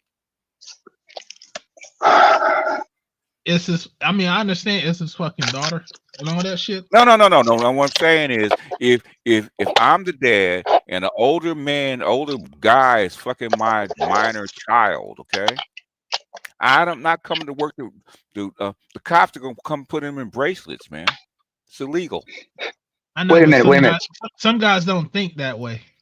They want. Wait a minute. Let me ask a question. Guy up. Well, let me ask a question. One can go to the house and beat his ass instead of coming to work trying to do it. Yeah. Because that's where he knows he's at. Wait a minute. Let me ask a question here. Important question, Art. Does he have custody of this child? First of all, there is no child involved. What are you talking about? You said minor. You said a minor child. Somebody's messing with a minor's child, right? Who does this person have? This person who's talking about it. Do they have custody of that child or not? Okay. Tell the story again. Who's this cat fucking? This guy is fucking a minor at work. A minor, right? A minor. The dad came up to the store when he found out and was about ready to fight this guy. They had to separate this guy. So in other words, does management know that this girl is a minor? Yes. Okay. Do they know that these two people are fucking? They do now. Okay. Well, then that guy's probably fired. Yes. Mm-hmm. Okay. Yeah. There was some confusion. Thank you for clarifying. So in other words, basically fighting him is a moot point. Get him fired. Get him away from your kid. He's got to go. I get that, but most guys these days are emotional, BGS. So they when they hear shit, they gonna go off their emotions first when they hear something like that. Most guys are raised to be what? Bitches, right? Hey, I'm not denying you. I'm denying you one bit. He's probably a millennial, right? No, he's a boomer. A boomer with a minor child? Yeah. You sure? Messing with him. Wait a minute. Is this how old is for? What were we talking? We talking 15? We talking something like that? At the time that I knew that was going on, it was like around she was 15. Yeah. Statutory right there. And the guy was like 60. So I mean, he could be. I don't know. I mean, he could be Gen X. That'd be later Gen X. I mean, early Gen X. I mean, yeah, because most boomers. Well, this year most boomers are 60, like 61. So shit. Well, I'm from the neighborhood. Would have put in work on that. Mm-hmm. Well, these are white people. Even there's a lot of age gap dating in my area. I mean, there's age gap dating in every area. Okay, the thing is, why would old men be trying to bang a young girl at work? That's stupid. You're gonna get caught. Yeah, he's not old. He's like around 23, and she was like 15. Oh, okay. She's 20 and she's 15. Even then, you're a minor. I don't care how old you are. You're gonna get caught. Unless you don't want your job, because your job can't tolerate that. Okay. Yeah, but people. I've been working with people. It's like this is one of the reasons why I hate working with people. they don't give a fuck. If she's willing, I'm giving. That's what I heard before. If she's willing, I'm giving. Okay, so the guy comes up and wants to start a fight, basically you put him in bracelets and send him off. That's what Louis would have done. Mm-hmm. Can't allow somebody to come in and attack your employee. Hey, no, I don't give a fuck what's going on with you. Okay, you have to go to jail right now. Okay, and we'll deal with him. Yeah, I mean, that's what happened. So he went to jail, right? Well, he moved on. The police told him to get on, but they told him what he needed to do, and then this guy's like crying in the fucking in the cash office and shit. Like, nigga, shut the fuck up. Talking about the man. Yeah. Hey, Mr. Z, check The the back. father? Some red meat for you. No, the guy that works there. The perpetrator. I mean, he knew better. So what is he crying for? You know better. Because he's like, oh, my life is. It's like, No. nigga, shut the fuck up. You know what you were doing. I mean, basically, people, managers sit down and tell people what the fuck the policy is. Okay, if you're working with minors, any place in that building, they sit you down and tell you, don't fuck with that minor. Okay, you know better. Well, the rule of thumb is that you don't mess with anybody that's below you. So if you were a senior, if you're a senior or seniority, you're not supposed to mess with anybody within that store that's below you. Okay. Or even at the A same subordinate. It's called fraternization. Yeah. So You don't fraternize, okay. So if I decide to date someone within my company, it's better if I do it from another store than it is within that same store that I work at. Okay. Because that's the power dynamic. How did the father find out that they were actually messing around? Text messages. Okay. How come he didn't inform the store that's going on? Because as soon as he found out, he came up to the damn store when he knew he was working. Because he wanted to fuck him up. Oh. He found out right then and there, and then he said, okay, showed up. All right, that explains it. The thing is, he knows the guy's phone number. Go deal with him in person, okay? Mm-hmm. Guys, that's the logical thing to do, but they're not going to do that. Okay. They don't make it seem that work. He came up raising a ruckus. He didn't actually fight the guy, so. He like, where that motherfucker at? Where that motherfucker at? I'm like, oh shit, what the fuck you do, man? No, where the motherfucker at, man? Before I even address the guy, okay. Number one, sir, if you want to go to jail, keep that up, okay. Well, he fucked my daughter. You need to handle that outside, away from this establishment. It's not a brothel. Mm-hmm. And I you should be glad he didn't come in with some heat. Because Louis would have handled it that way. We slid on his schedule. Yeah. The thing is, if you really want him, wait till he actually gets off. Wait for him outside. Mm-hmm. Don't come in the store. I can't even do that with the company I work for because I have to actually. No. He said accidentally. He didn't say on purpose. Well, all I can really do is tell him to leave the premises, and then I get the police involved. And, but at the same time, I'm just like, dude, you know the policy, you know this and that, and you still doing it. And I'm just like, he was like, I need to talk to you, but I was like, you don't need to talk to me. Don't cry to me. You're fired, boss. Come on. Exactly. All I can tell you to do is get your things and go file your unemployment. Okay, if they'll give it to you. They probably will, but at the same time, it's just like you still lost your job. Basically, but that's the father. The father wants to let him off light by kicking his ass. Yeah, of course. Because he can give them, he can put a case on him if he really wanted to. But that's them. Mm-hmm. Shit, back in the day when I grew up, something like that, the whole neighborhood would have went out with the pitchforks. Not really. I mean, basically, if that was the case, you have a whole lot of dudes dead for messing with minors. Okay. No, back in the day, no, that would have slid. That would have slid because we know that the girl was with it. Thank you. Yeah. Back in the day, what would have happened was a lot of them. See, this is the problem, especially with a lot of guys who are fathers with daughters. Mm-hmm. They act like their daughters don't get down either. Yeah. Your daughters, like I had to tell a lot of my homeboys who have daughters, don't think she's your fucking princess. Your fucking princess is manipulating you. Right now, when I was in high school, we knew girls that were fucking older guys. I know, and it was openly known. My goddaughter, my fiance had a goddaughter that was fucking a 30-year-old guy. She was 13. Okay. Oh wow. Okay. Yeah. All you can do is tell number one, hey, dude.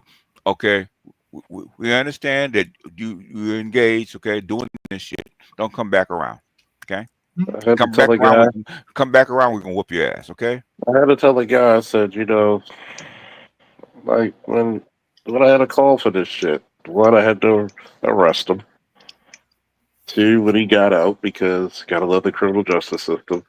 Mm-hmm. And I see them on the same block. I said, "Do you really?" I said, 2 things are gonna happen. I'm gonna lose my job, but you'll lose your life. Which one do you think is gonna be worth it? That motherfucker ran. Mm-hmm. Just like that one motherfucker who was called touching the daughter, but the mama thought she was trying to steal her boyfriend. I swear to God, man. Sometimes I need a drink because people ain't shit. They never been shit. Okay, this has been going on a long time. Hey Charles, you need a drink? What you got? Yeah. Well, I got some bird dog. Johnny Walker Strawberry Black. flavor. Got what? Oh shit! Yeah. You know, I wanted to bring it back real quick. I'm Go kind ahead, of bro. yeah. The the old whole school. what's his name that won the election, the In New York? primary in New York.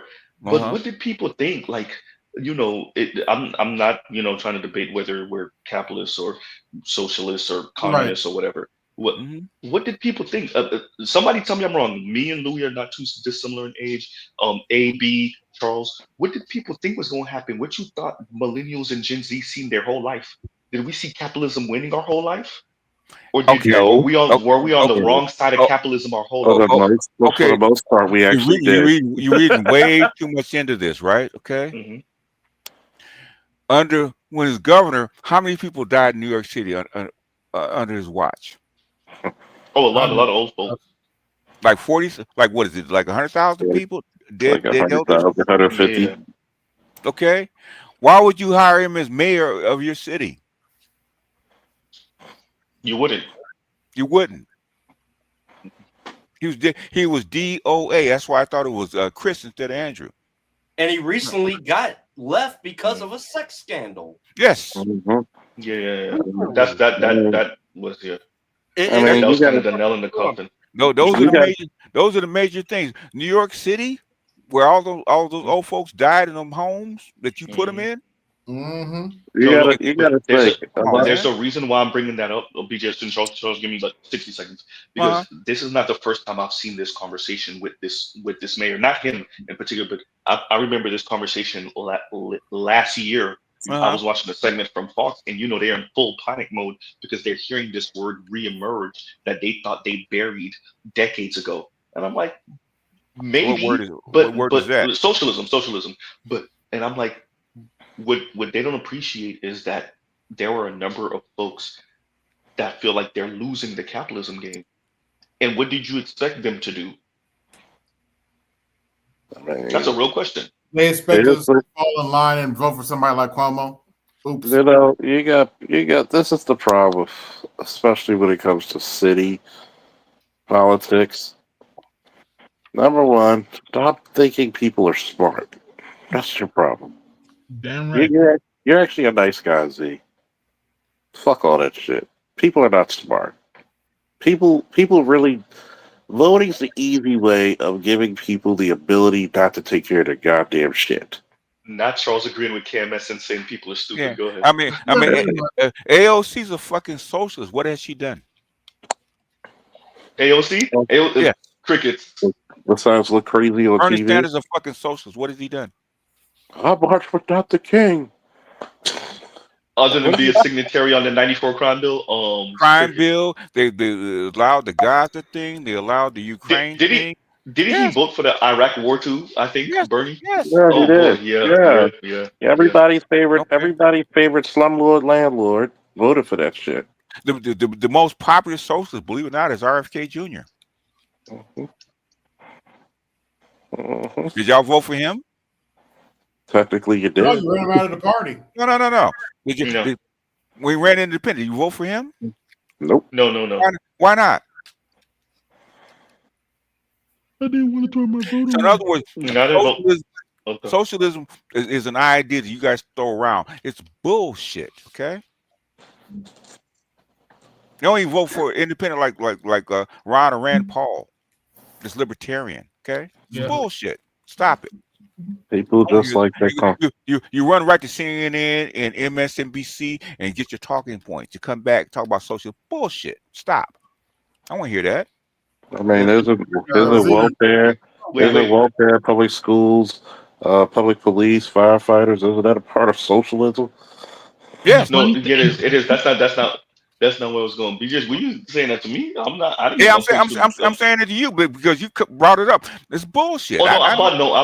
I bought that up because of what the conversation that we're having No, earlier, but I didn't get none of this. What no, I no, said no, from no.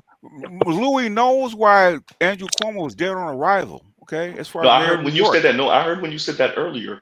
What I was saying is this is not the first time I'm hearing this conversation brought up. Remember, I referenced a segment that they had on Fox News. I want to say it was They last bring it year, up all and the it was the time, similar type of fear. but it's bullshit. Okay. Yeah. Most people that talk about socialism don't really know what socialism really They is. don't. They don't. But they, even the so-called bread tubers don't know what the fuck socialism is. They you just know, guess. these are I agree with that. well, these are their kids in public schools. Do they ever call the police or the medics? Do they have public works? Yeah. Guess what that fucking is, folks. Socialism. 40-hour work weeks, all that kind of stuff. Basically, are you marching in front of Congress trying to get this stuff done? Guess what Medicaid and Medicare is? Socialism. Socialism. So when when I hear this shit every time, it's like, yo, you do know that we're locked into parts of socialism that if we didn't have it right now, a lot of motherfuckers will be done for. I don't think they do We're a know that. hybrid economy. I don't think the what I'm referencing is I don't think those folks appreciate that. I think it's a fear because this guy is supposed, well, at least he names himself. It's a talking socialist, point. That's all it is. and it's a fear. And okay, once he gets in there, what is he going to do? Not The a same thing goddamn as a standard Democrat politician.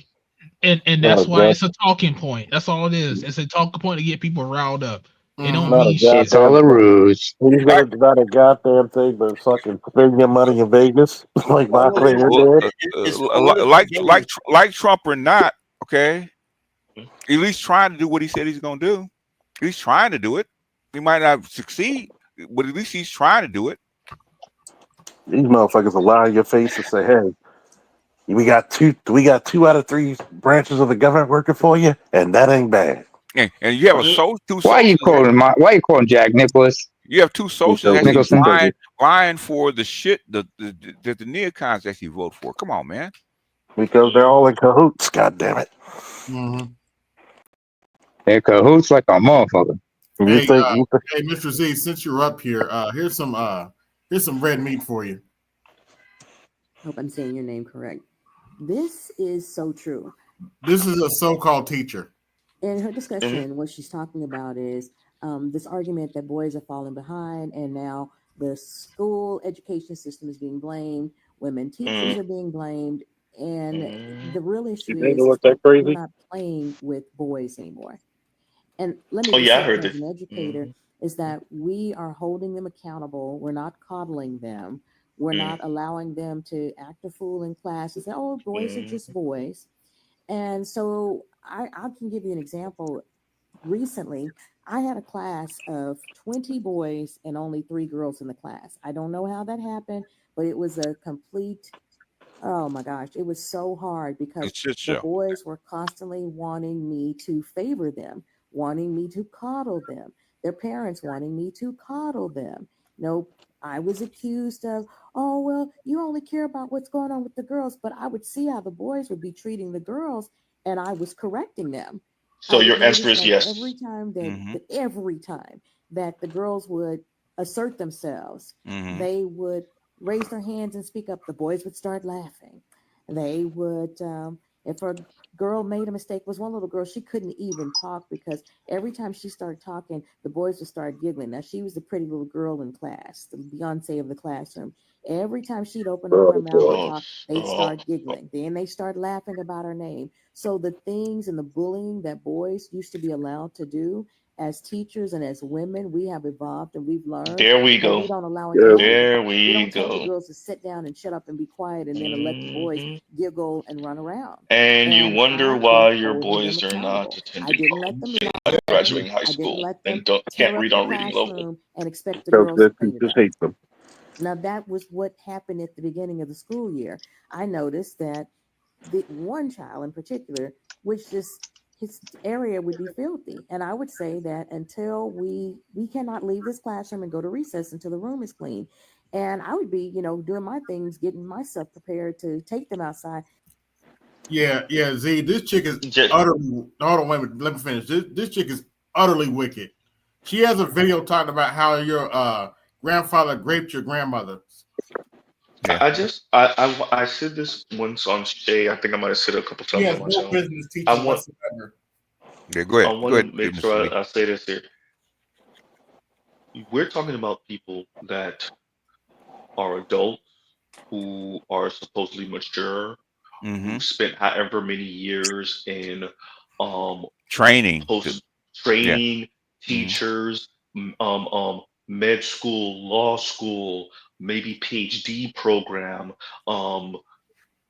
professionals, for all intents and purposes, they done checked off all the boxes. But for some reason, when it comes to black males, whether that's boys or men, when it comes to XY chromosome black, they lose all their faculties, and it's, excuse my language, everyone, fuck them niggas.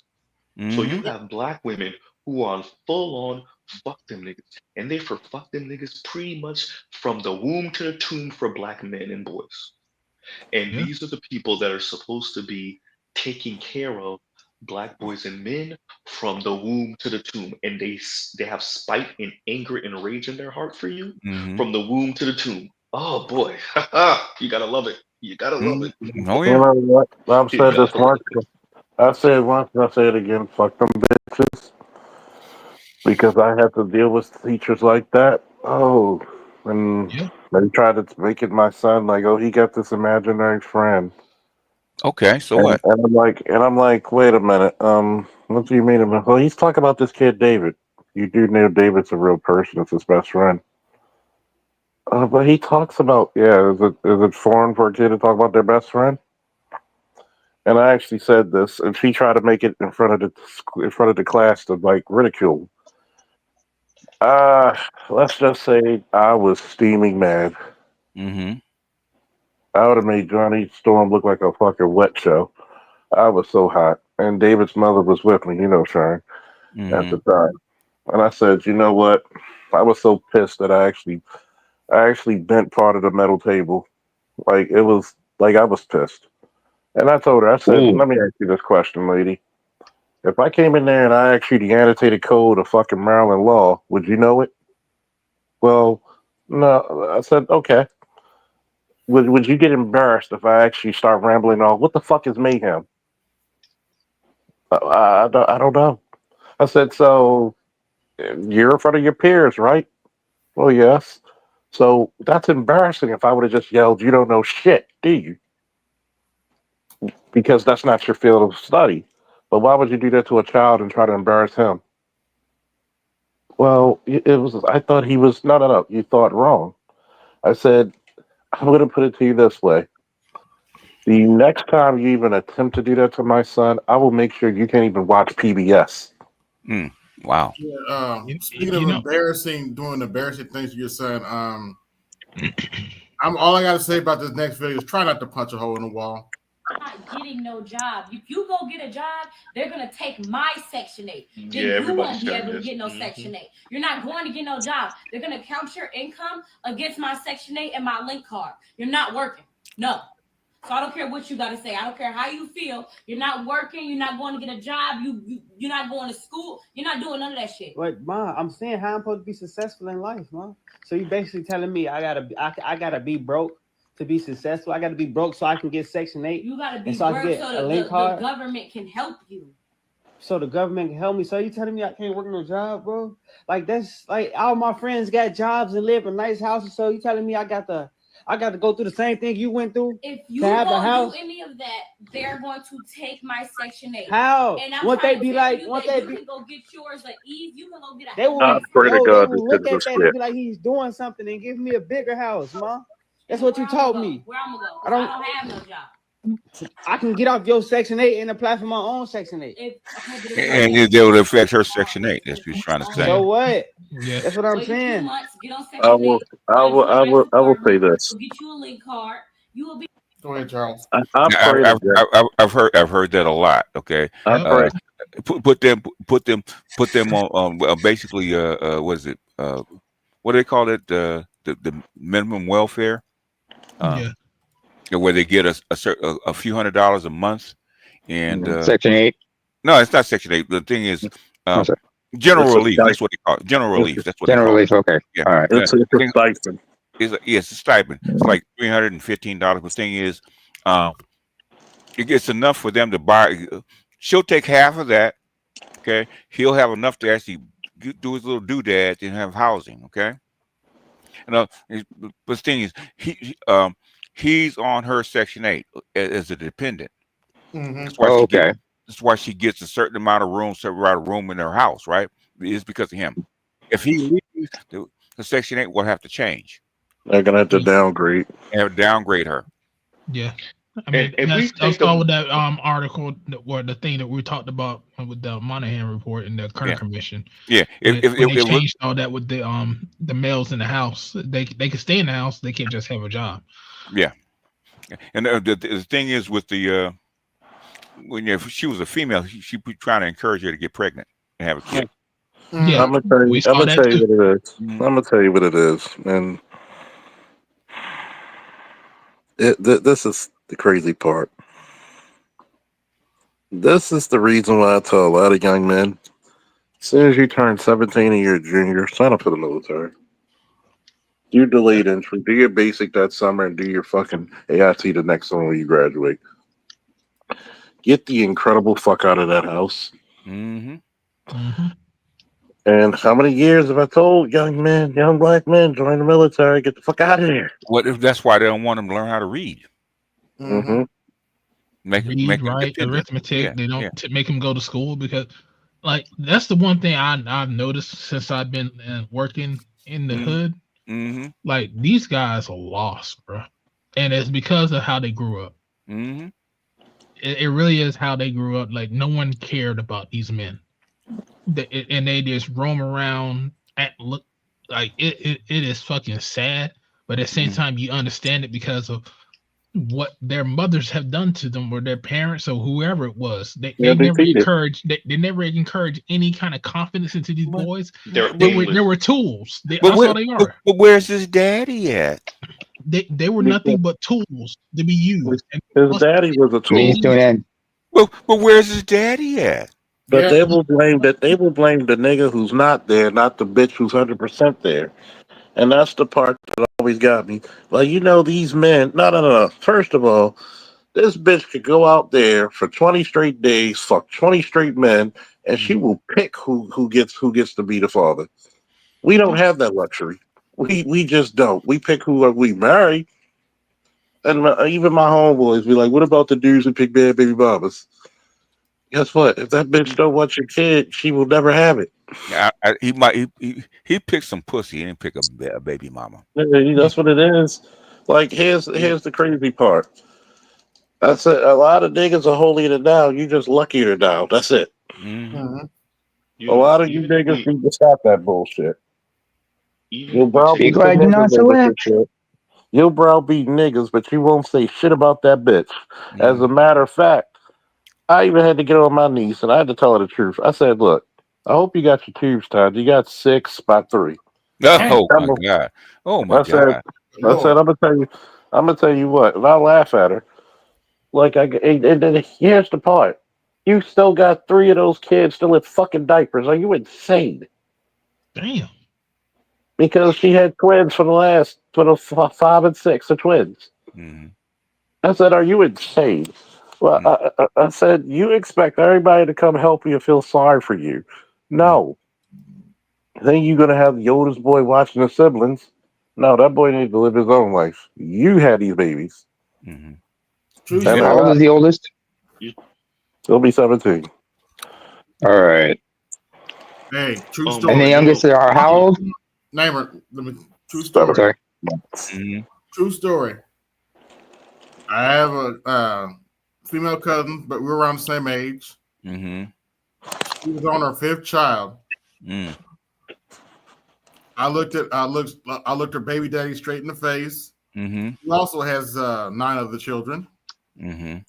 and told them get them tubes tied because you know the other options ain't gonna happen. But yeah, Last child came, I was like, cause she already had 2 bio. Mm. When that last child came, I was like, okay, bro, I look him straight in his face, bro. I'm gonna need you to get them tubes tied. Mm. And then nobody ever asked this question, bitch. Why weren't you on birth control? Yeah, they lie about that. Yeah, they do.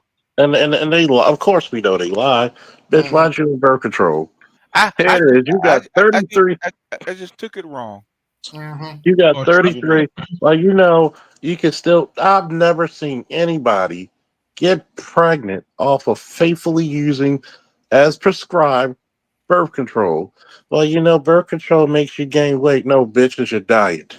You're fat. These chicks, these I'd chicks know what ask you, does condoms make you gain weight too? they know what birth control is. They know what condoms is. They know who they get pregnant by. They would, if they don't want to get pregnant by a dude, they will use birth control all day. But if they want to get pregnant, they won't. You know what? I say the one thing about my daughters, at least they had the to marry, they actually be ashamed of what they did when they got pregnant out of wedlock. They did not want to face me. Oh, they try to hide. No, they tried to delay it as long as possible. And guess what? They didn't talk shit when they didn't want to face me. The mother made them face me. Okay. Ooh. No, nope. Go tell your daddy what you did. Okay. Ooh. Now they're grown people. The thing is, my daughter was scared to tell me about that she was pregnant. Even She with was the definitely twins. afraid. Huh? Say what? Even with my niece with the twins, she didn't want to tell me because Didn't she want knew to. she was going to hear my mouth. Yep. I said, so what the fuck? You got 4. Yeah. 4. I said, how the fuck is it? You complaining about just the 4 you had. You had your baby girl. Your baby is not even talking, and you're gonna have another set of twins. Yeah. I said, and where's the nigga? Where's the nigga? Yep. You should have married the nigga you had your 2 kids, the 2 boys by. But no, you know why you didn't? Because you didn't want to fucking listen. Now, guess who's got to work for the sweat of their fucking brow? You. And she's like, well, I'm going to take care. Of course you're going to take care of him. Because I'm going to be the first motherfucker to foul on your ass if you don't. Why did you have a baby by this man? And that's the part that gets me. Like, I swear to God, like, I would congratulate bitches. Don't tell this bullshit. Don't tell me you don't know. Tell me why. I would congratulate bitches if they actually had babies by decent motherfuckers. And the decent motherfuckers who are good fathers, why do you put him through so much hell? You know but what? the deadbeat niggas, you let them run roughshod. You know what? The thing is that, and this is something I forget the name of this girl, woman said the same. Women actually evaluate their emotions through their pussy. You know, if we take go ahead. Go ahead. No, go ahead. Go ahead, Z. Even if we take the most generous interpretation of this lady, the issue is she doesn't appreciate that her son can't move the way she did and the way she does.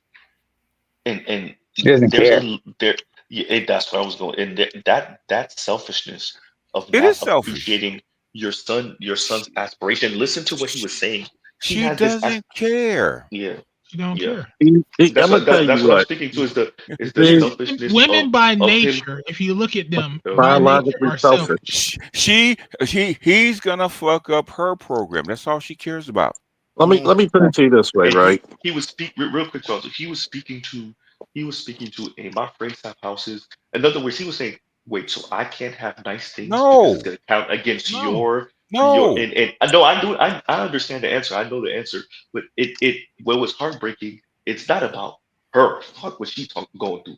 It's her hamstringing him, as someone said in the comments, because you can hear the aspirationalism in him. You can hear, I want to do something great. I want something more than just this. And she's like, no, you aspiring for more is getting in my way. The black community is where boys' dreams go to die. And motherfucker, you grown. Leave. But that's the whole point, Z. She's not looking at him bettering himself. She's only looking at what her situation is and how it's gonna affect her. Yeah. Fuck what you got going on, nigga. This is gonna affect me. But the thing is, you coming to her like a child. You're a grown You're her man. child, and that's all she sees you. And that's the problem right there. Go Well, ahead. this is where Charles comes in. This is where Charles come in and say he would have to join the military because I think he's still relying on her for housing, and you can see that he's still relying on her for some type of stability, and so he can't rise past a certain point unless he finds some other source of income. He can't do that. He's scared. Okay, he can do it. He's scared. He's scared because here's the part about it, right? I'm gonna tell you this: 90% of black women can't raise sons. We can't raise daughters either. But that's beside the point. Well, exactly, and this is the reason why. Any other culture, the mother will make sure that son outranks her. Mm-hmm. She defers to the son. Jews, even their matriarchy, they defer to the sons. Mm-hmm. Shout out to Mama Z. Because guess what? She has to rely on that boy to carry the family forward. Mm-hmm. Black women have no faith in their men. Even though you've accomplished shit that mortal men has no bounds nor comprehension, you're still lesser than. If you look at that woman in that video, she's not an older looking woman. She's probably not even 40. No, she's not 40 yet. So what does that tell you? I know bitches who were fucking grandmothers before 40. Mm-hmm. And they're proud of this shit. They're proud of this. Like, I know bitches who were grandmothers at the age of 35. And I'm like, maybe because I'm raised differently, I would be ashamed. But what happens when you have a system of no shame? You get all this pride shit. You get all this single mother shit. Why do you think they come follow you when you try to get some land of reprieve? Like, I told a lot of people, why did you leave your husbands? Well, it was infidelity. How's that going for you now? Did you even know the mother? Well, we were together for a year. The problem is we don't have. We were together for a year. A year? Come on. A year, but you got married after the year. Did you even really get to know each other? Well, it was infidelity. Is it worth? Wait, what do you mean by infidelity? Cheating. Who was unfaithful to who? He was unfaithful to her. Okay. I'm like, I tell a lot of women this. I said, look, a lot of y'all get into these quick ass relationships, don't know a soul, or you're trying to get the fuck out of the house. Because let's face it, once you reach a certain age, you're not worth it on food stamps, Section 8, and other shit anymore. Like, God damn, we do such a good job cannibalizing our kids. Charles, something you said, I think Chief Keef made his mom a grandmother in her 30s, and I think when right before he blew up, or right when he blew up, I think that shit I don't like. I think they were living in his grandmother's house. Who's that? I think Chief Keef, a rapper, drill music, came out of Chicago. Okay. But if I'm not mistaken, I think that his mother was he made his mother a grandmother when she was still in her 30s. And if I might be wrong. Somebody from Chicago, correct me if I'm wrong. They might have been living with her mother. Okay. I could be wrong. I could be wrong. That is possible. That happens all the time. Yeah. And I mean, this is the fucked up thing in my head. I don't know. I'm a smart guy sometimes, but there's some shit that I can't fathom. What type of niggas are you picking? You don't want to give them to the fathers. You don't want to do shit. Why have the fucking kid? Why? I've said this. You literally, you are a nuclear bomb to the society. You eradicate every goddamn living organism that you come in contact with your irradiated fucking foolishness. Like, my God, it fucking hurts my soul. And trust me, I'm venting right now because I had to, for almost 20 years, seeing this shit day in and day out. You know why your neighborhoods are shitty? Because you're afraid of your own goddamn children. You don't give them any discipline. You try to cooperate with them. You try to make a plea to them, and that's only when Try they to be their friends. when they're like, this is how I know you bitches aren't mothers. You're at 5-year-olds' birthday parties, having your friends twerk on them because you don't want them to be gay. But the ones that do end up being gay, you love him when he can do your hair. You love him when he's doing cute videos. But what you gonna call him? You're gonna call him the F word when he does something you don't like. Your daughters become hot in the ass, and the only reason you really hate your daughters because your fucking slimy ass boyfriends, not her father, your slimy ass boyfriends are looking at her because you bent out of shape. Charles, you got to finish that. And you looking at her boyfriend. And see, here's the fucked up part. Here's the fucked up part. There's girls who are not looking at the boyfriend. And here's the crazy part. The first motherfucker, when especially these detractors, oh, y'all hate women. Shit, the first motherfucker that told me bitches ain't shit was my mother. First of all, you want to talk about Thank you, Mama you want to Faulkner. talk about misandrous stuff. Where did the boys learn misandrous stuff? It wasn't from their fathers. It was from their mothers. Oh, that bitch trying to be fast. That bitch is this. That bitch just wants your money. That ain't your bitch. That ain't your baby. And I would tell people, I swear to Almighty God, with the mercy, with the grace of God and the powers of Grayskull, I wish that FD Signify was on this panel and I would just show him that fucking Steve Wilco fucking clip. Do you fucking agree that a bitch who's 16 and had 2 babies on a nigga, neither one of his, he should stay and take care of those children? Hell And to even the the mother, nah. even the fucking mother agreed that she got to take care of them kids because she wants to still look like she got grandkids. What would a motherfucker like FD say? I'm waiting. Let's go to this next video. Enough women disrespecting men. We don't have. The problem is we don't have enough women disrespecting men. We don't have enough women humbling these men and putting them in their place. We need to start making these men feel worthless because they are. Okay, call him a AB, bitch. I need that video. Disrespect I him. need this video. Put him down. Make him feel bad about himself. Like, what's going on here? Give me 1 second. I feel like we're. That's my skit. I need yours, and I need I definitely need please. Yeah, email me that shit. That ain't gonna go. You ain't sliding on this shit, nigga. Yeah, you can't keep this one by yourself, AB. No, we can't. This can't be an exclusive AB clip. But once again, these are the same bitches to be like, why don't y'all date us? That's why. Why should they? This is why I always tell you, never interrupt an idiot making a mistake. Exactly. Let them talk. What you think Cam Newton was when she was talking about K Jezebel? When he was talking to K Jezebel, all you gotta do is let that dumb bitch speak. Give her all the rope she needed to hang herself with. Said that shit to me too. Because guess what? When she said, why don't all these successful black men start making these I've refused marriage 3 times.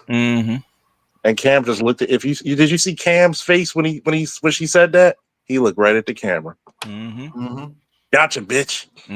We don't have enough women humbling these men and putting them in their place. We need to start making these men feel worthless because they are. Okay, call him a bitch. Disrespect him. Put him down. Make him feel bad about himself. Like, what's going on here? I feel like we're losing the plot. Like, I'm seeing too many marriages and too many people getting in these relationships. That's why these men think that they're the prize. Because y'all are putting them on this pedestal, making them feel. Look at them nails too. Like they're the prize. What the fuck is she talking about? It's your job as a woman. No. She's saying to something put that here. man down and put him in his place. Treat You him know like what? the animal he is. That's why Wait, you Charles. don't Before date you this. go, because wait, Pitch, I gotta do this. We going down the road with Z right The now. problem is we don't.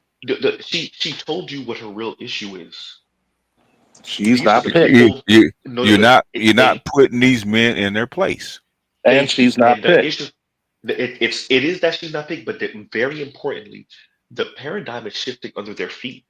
These is old order way of thinking. She's panicking. Actually, she's scared as fuck. The world is changing under her feet. She's watching some of her homegirls grab parachutes, right? Because they see the plane is crashing and they grabbing parachutes and jumping out the plane before it crashed. And she don't got no damn parachute.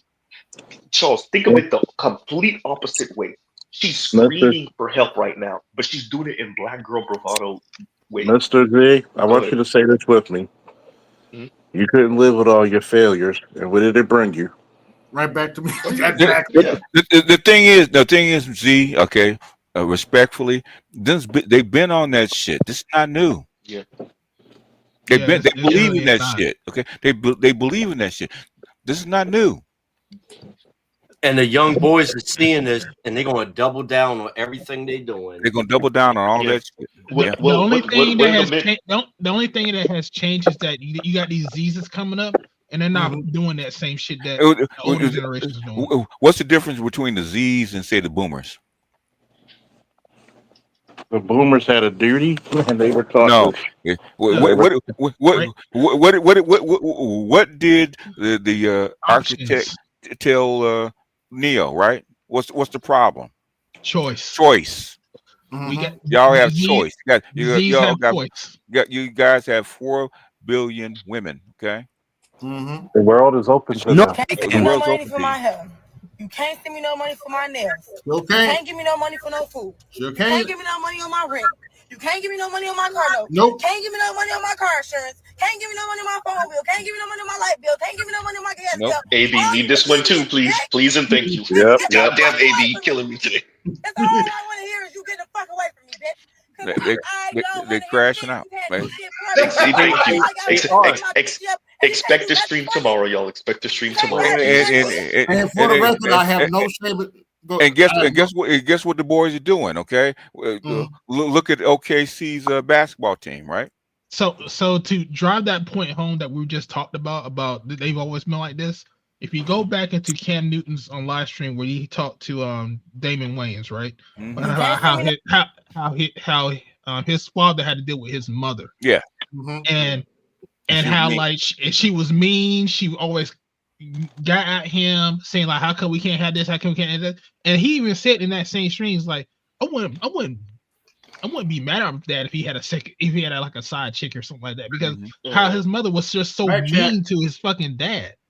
And so even when his mother died and his father still lived on, his daughter's like, I just miss my girl. I miss your girl, yeah. Because that was, they were stuck together, and so he had to deal with that. He had to eat that, and that was just something that was expected. And he was socialized to put up with it because he had no other choice. Yes, I just don't want. I just tell people this shit, man. It's something about dignity and self-respect above all that is such a like. I'm gonna say this, and I'm gonna give it to Louis. The community does not owe you shit, black man. But let's juxtapose that. But juxtapose that. You don't owe the community shit either. Tell that to Deontay Kyle, okay? Tell the FD signifier. I will bring him up. Okay, I have no problem. I don't owe you shit. As a matter of fact, the community is what held a lot of us back. The community is the reason why you got motherfuckers who don't even see past the age of 30. The community is the reason why a third of your men have fucking records and are 6 in jail. I just, that's why I'm pretty much done with May. I just heard her for an hour trying to convince me that the black one's supposed to come back and do this shit. Black men ain't gonna suffer for nobody. My name is Charles Lawrence Faulkner Jr. I don't see a bit of Jesus Christ in it. See, pull this one up for me, AB, if you can. Go, I'm sorry. Hey, Art. don't worry. In a year to 18 months, best relationships, me and you gonna the say, relationships that last the longest. I got some couple noodles. Is when the female is more dominant than the man.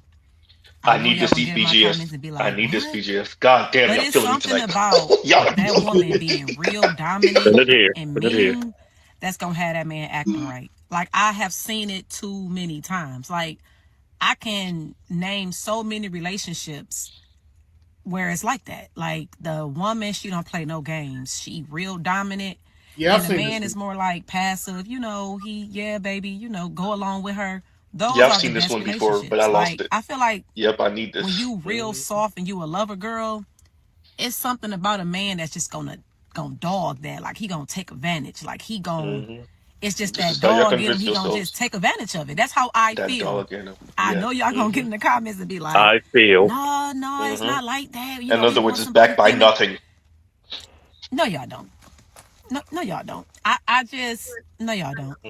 Y'all don't. I'm telling you, the ones that has lasted. I'm talking about 10+ years relationships. Has been that woman who don't play no games. And I'm not saying, you should just be mean And that to your divorce rate is man or whatever what? like that. But I'm just saying 80%. what I have seen work. That's it. That's Yeah, yeah. I'll send it to you. Please, Jesus Christ! And to the previous one that AB was playing, all that was dry begging. By the way, homegirl with the yellow shirt and the nose ring, whatever the hell, all that's dry begging. All of that is aggressive dry begging.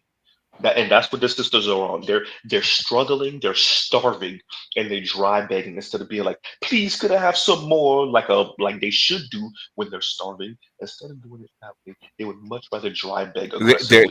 They don't. Okay, Z. And me and Dr. T were just talking about this shit. They don't know how to do anything else. They can't help but to be assholes. Charles can tell you they don't know how to do anything else. If here's the let me tell you this, Z, and please quote me on this show tomorrow because I might do one myself when I go out for work. Black men are victims of their success. Black women are victims of their failures. Remember that? Always. They fail at being wives. They fail at being mothers. They fail even at liking themselves. This is the reason why. Look at this chick. She's three Red steps away braids. from a. That's the official Thundercat signal in the sky of saying, I am a fucking ratchet. Mm-hmm. You got these bull nose Super rings. nose ring.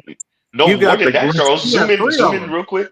Yeah, no, it's the one that attaches from each side, and she got the burgundy goddamn hair. Can't give me no money for no food. And then look at her hair. Can't give me no Can't money even on my rent. You can't give me no money on my always car. about Can't give me look no at money on people. my car insurance. You 85, yeah. 85. And guess what? Fine. And what the fuck value does she have? And this is the fucked up part. I'm parking my fucking car after work a couple of weeks ago. I get approached at this chick approaching me. Knocking on my windshield. I almost shot her. God damn, the boy's reflexes are quick. And luckily she didn't see he ain't never lost it. Luckily she didn't see the gun because it was dark inside my car. And she's like, excuse me, you got $5, $10, I suck your dick right now. Mm-hmm. Damn. Ugh. I was barely That on parked at Slurp 30 Slurp seconds. Industries. You know, at the Glock 2000 Incorporated. This is the shit that gets me. You are acculturated prostitutes. You just don't like it when somebody fucking see. Black men need to be really, really, really, really, really, really ruthless versions of Clark Kent. What happens if Clark one day says, you know what? Fuck these niggas. I ain't putting that red and black on, that red and blue on.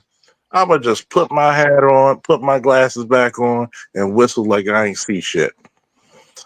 And look at this. This chick can't even fucking put her head down, got a fucking Green Lantern fucking ring in her nose, and you're supposed to take, and see, this is the sad part about a lot of niggas. You take these silly, dumbass bitches seriously? God, no. God damn, no. This is Can't give me no money on my light bill. Can't give me no This bitch looks like the iniquities of mankind. bitch. Get the fuck away from me. That's all I want to hear is you get the Look at fuck away this. from me, bitch. Because I don't want to hear shit. You can't Imagine, like out here and pause it for a minute. Pause it for a minute. And this is what I tell black men. Fuck the fact that you dating them. Fuck the fact you got to go to court with them. I'm going to say something that you really need to hear. And this is the reason why dick discipline is important. Mm-hmm. Would you leave your child with that? Hell no. I'm gonna leave it. What type of what type of mental abuse and physical abuse does this angry, look at that face right there, that's angry bitch, she got both nostrils and the fucking under, they are mutilating themselves and think it's beautiful. I want you to think about this. 100 years ago we would have put this bitch in the fucking circus with the freak shows. I want you to think about that. 100 years ago. I'm sorry. I don't know what it is. One of my ancestors, my father, my mother, somebody has taught me to be averse to this shit. Thank God. And I'm going to tell you one thing. Last thing before I give the floor up again. Before y'all look at this bitch, a lot of you motherfuckers out there listening to my voice need to conquer the first motherfucker that gave you strife. Your mother. Mm-hmm. Yeah. You ain't a real man until you have to check your mother. I'm not saying disrespect her, but a lot of you won't check your mother for the ignorance she's done. I got so many hate for that video I did. There's times, oh, trust me, I'm gonna beat that record. I'm gonna tell them the first motherfucking hurdle to get past is your mother. When there's times I ask my mother this, do you think a father's important in a boy's life? Yeah. So why did you try to keep me from mine? Crickets. Oh. Crickets. And there's times she has to answer. I don't have mercy. There's times when people in my family know when Charles starts talking and he doesn't, I had to tell the whole table to shut the fuck up. And it was funny. God rest my grandfather's soul because he had a smirk on his face. And it was funny because sometimes you go through your family and you like, wait a minute. I understand I was a child, but I'm an older man now. And y'all gonna answer for a lot of bullshit that happened. A lot of bullshit. Hell, I'm at burying my grandfather, my mother telling me to clean up. And I had to take my mother out with my uncle. Ma, don't ever talk to me like that. If I left that shit right forget. If I left that shit right there, what the fuck could you do? I said, Ma, could you force me to do that shit? Well, no. Everybody in this house could jump on my ass once, and guess who's gonna walk out of that motherfucker?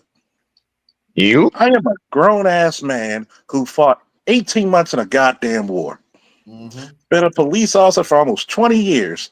Respect me as a fucking man first, and your son second. And we will get along fine. Because if not, after this fucking thing, we don't have to talk. You know what my uncle said to my mother, who's her older brother? You need to respect that man. A lot of y'all, and I wasn't even disrespectful about it. I'm just honest. Because a lot of shit, when I had to check both of my parents from some of the shit I've seen during their divorce. Yeah, and I had to tell them, before Peanut comes out of this womb, I told them both in the hallway, y'all carry on with this shit. And my son sees this, I will do everything in my power that y'all never see him. And they looked at me and said they know their son well. He will do it. I don't give a fuck how much it may hurt me. I will prove the point. And that's the point that I tell black men. You need some goddamn audacity.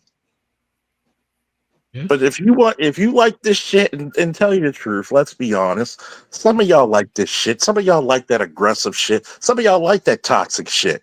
Get the fuck away from me. Go over there to Misfit Island, please. Speaking of which, I got 107 watching. Like, share, subscribe, hit my cash app, support the show. The late night tax in effect. Hey, can y'all hear me? You clearly. I'm gonna go ahead. I'm gonna say this and I'm gonna jump off real quick, AB. I want to end out on Miss Aggressive Beggar real quick, Sassy Beggar. She's struggling, y'all. That end part where she was like, "Don't effing talk to me," or whatever she said, I caught it. But yo, hey, one of y'all go ahead and put the cape on and save her from herself, because she's struggling with her burgundy ass hair. No, she ain't worth the squeeze. Nope. I'm gonna tell you what I would do. I'd be like this. I bet you she gonna have. I bet you even if she could suck like a Floby, I mean, even if she sucks like the fucking Mets, if she sucks like Shaq's free throw game, I don't even know. But at the same time, there was a very popular saint from the early 2000s who said it best: "Don't save her. She don't want to be saved." Yeah, y'all need to give Project Pat his offerings. Hey, he got a couple of songs. Hey, that's my man. 3-6. If you add Juicy J in there too, hey, look, man. He told you could have just slop on it up, yeah. Don't save her. She don't want to be saved. He told you about the Dirty Birds. He told you about a lot of shit. I don't know them niggas. I don't know them bitches. Right. He was giving y'all game. But Scholar and gentleman out of Tennessee. This is the thing, and I love a lot of people, even though there's some people who content creators don't get along. Shit happens. Whatever. We're men. Yep. Yeah. When people kept asking why bring them back to the table, it's not trying to bring back relationships. AB. Huh? And catch your super chats. Oh. Get your money, nigga. Count that shit.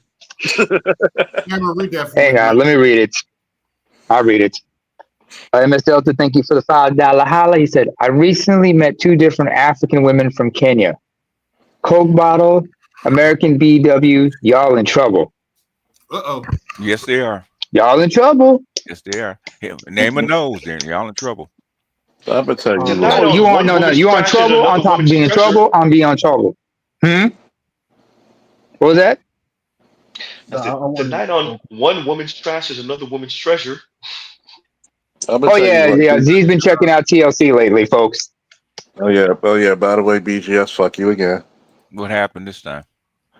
A chick got mad because I called her shorty and hung up the phone on me. Because you called her shorty. Yeah, and she's Baltimorean. And colloquialism for female. How long have you heard me say that phrase? Forever. A long time. So if you go to a church museum or something, isn't it common to ask how did it go? What did you see? Did you take any pictures? I don't feel like talking about that. I have a headache. I'm like, okay, shorty. What do you want to talk about? Shorty, click. You know what I did? You know what old Charles would have done 15 years ago? Try to call back and argue with her. Okay. You know what Charles at 43 does now? Block a number. I don't even block it. You know what I did? What? I had a naval officer and another chick from the federal government called me and have good conversations. Okay. I've literally in 2 days got 10 different numbers. And I'm like, God. The whoremonger strikes again. And you don't even have to fuck them. It's like, hey, we could go out. I like playing games too. I'll pay. You know what? You all right with me. Oh, you hungry? You all right with me. Yeah, shout out to Black Uru for sending me this video. You're right, BGS. Black women are in trouble. I prefer to date black men. This bothers more people than it should. I don't just date black men, but when I share this with other people, they want to know why. Why would a white woman want to date a black man so much? The same reason Because I he would suffered from want to elephantitis.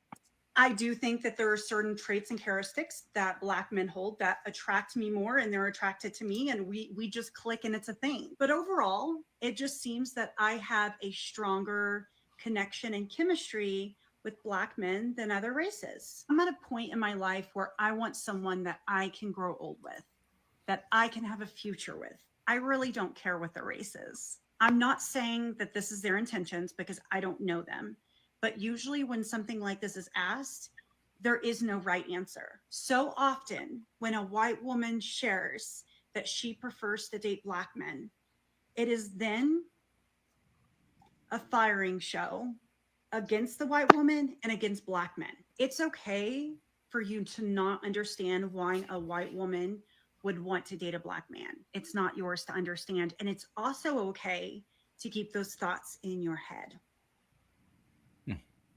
No, I don't. I compete, bitch. I don't care. You can't shame me. You can't shame the unshameable.